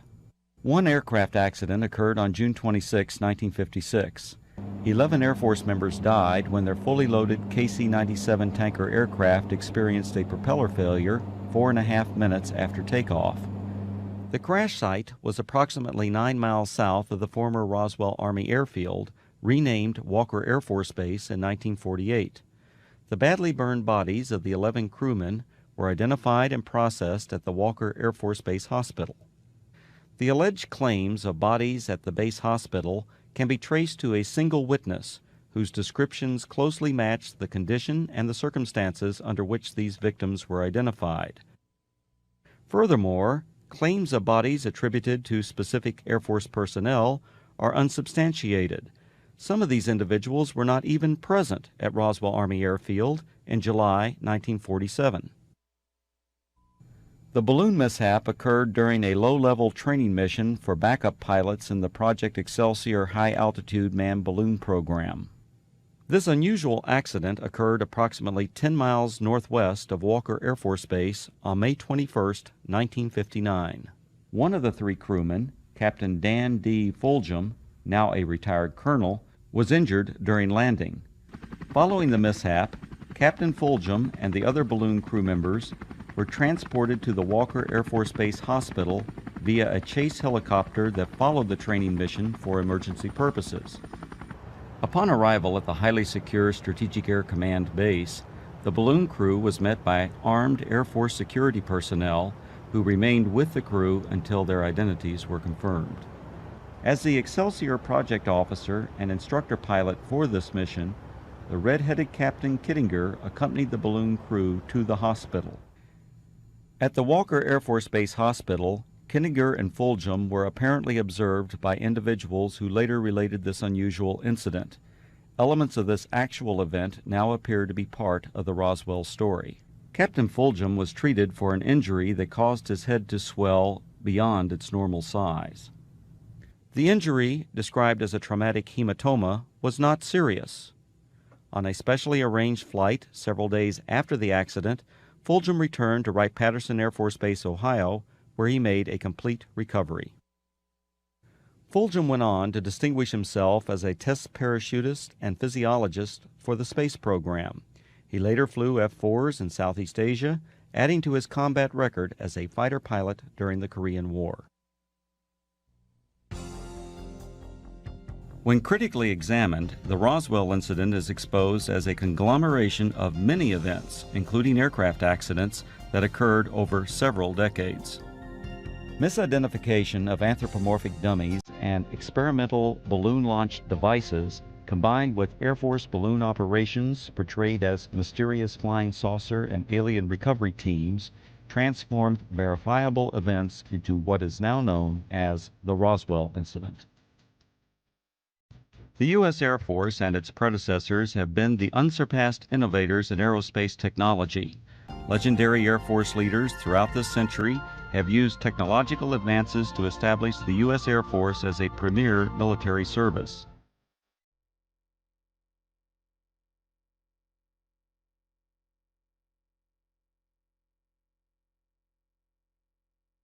The facts presented in the reports examining the so-called Roswell incident did not reveal it to be a dark secret or government cover-up, as persons unacquainted with Air Force technologies proclaim.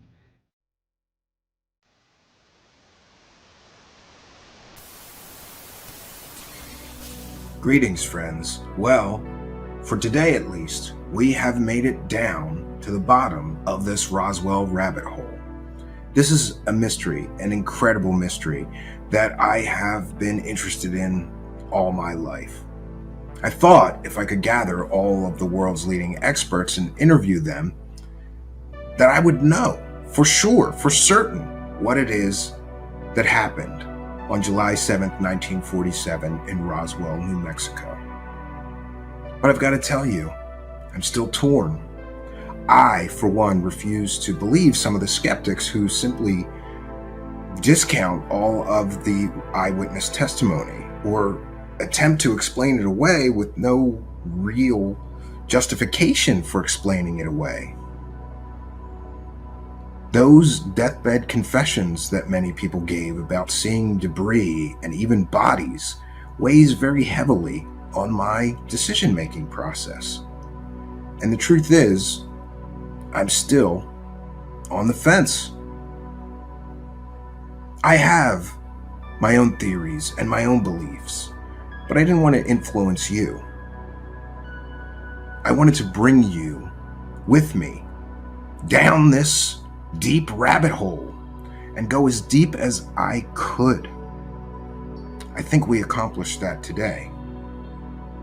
But what I think happened in Roswell doesn't really matter. I think it's more important what you think happened in Roswell on July 7th, 1947. If you made it this far, all the way down the rabbit hole, please do leave a comment. Let us know what you think happened at Roswell. I've got to tell you, for once in my life, I did something right, and that is I had the forethought to start interviewing these experts, authors, and researchers before this anniversary date. It's been quite a journey, and I'm glad that I could bring you along with me. Until next time, friends, I'm Stephen Cambion, reminding you that a mystery is only a mystery for as long as we wish it to be. Good night, friends.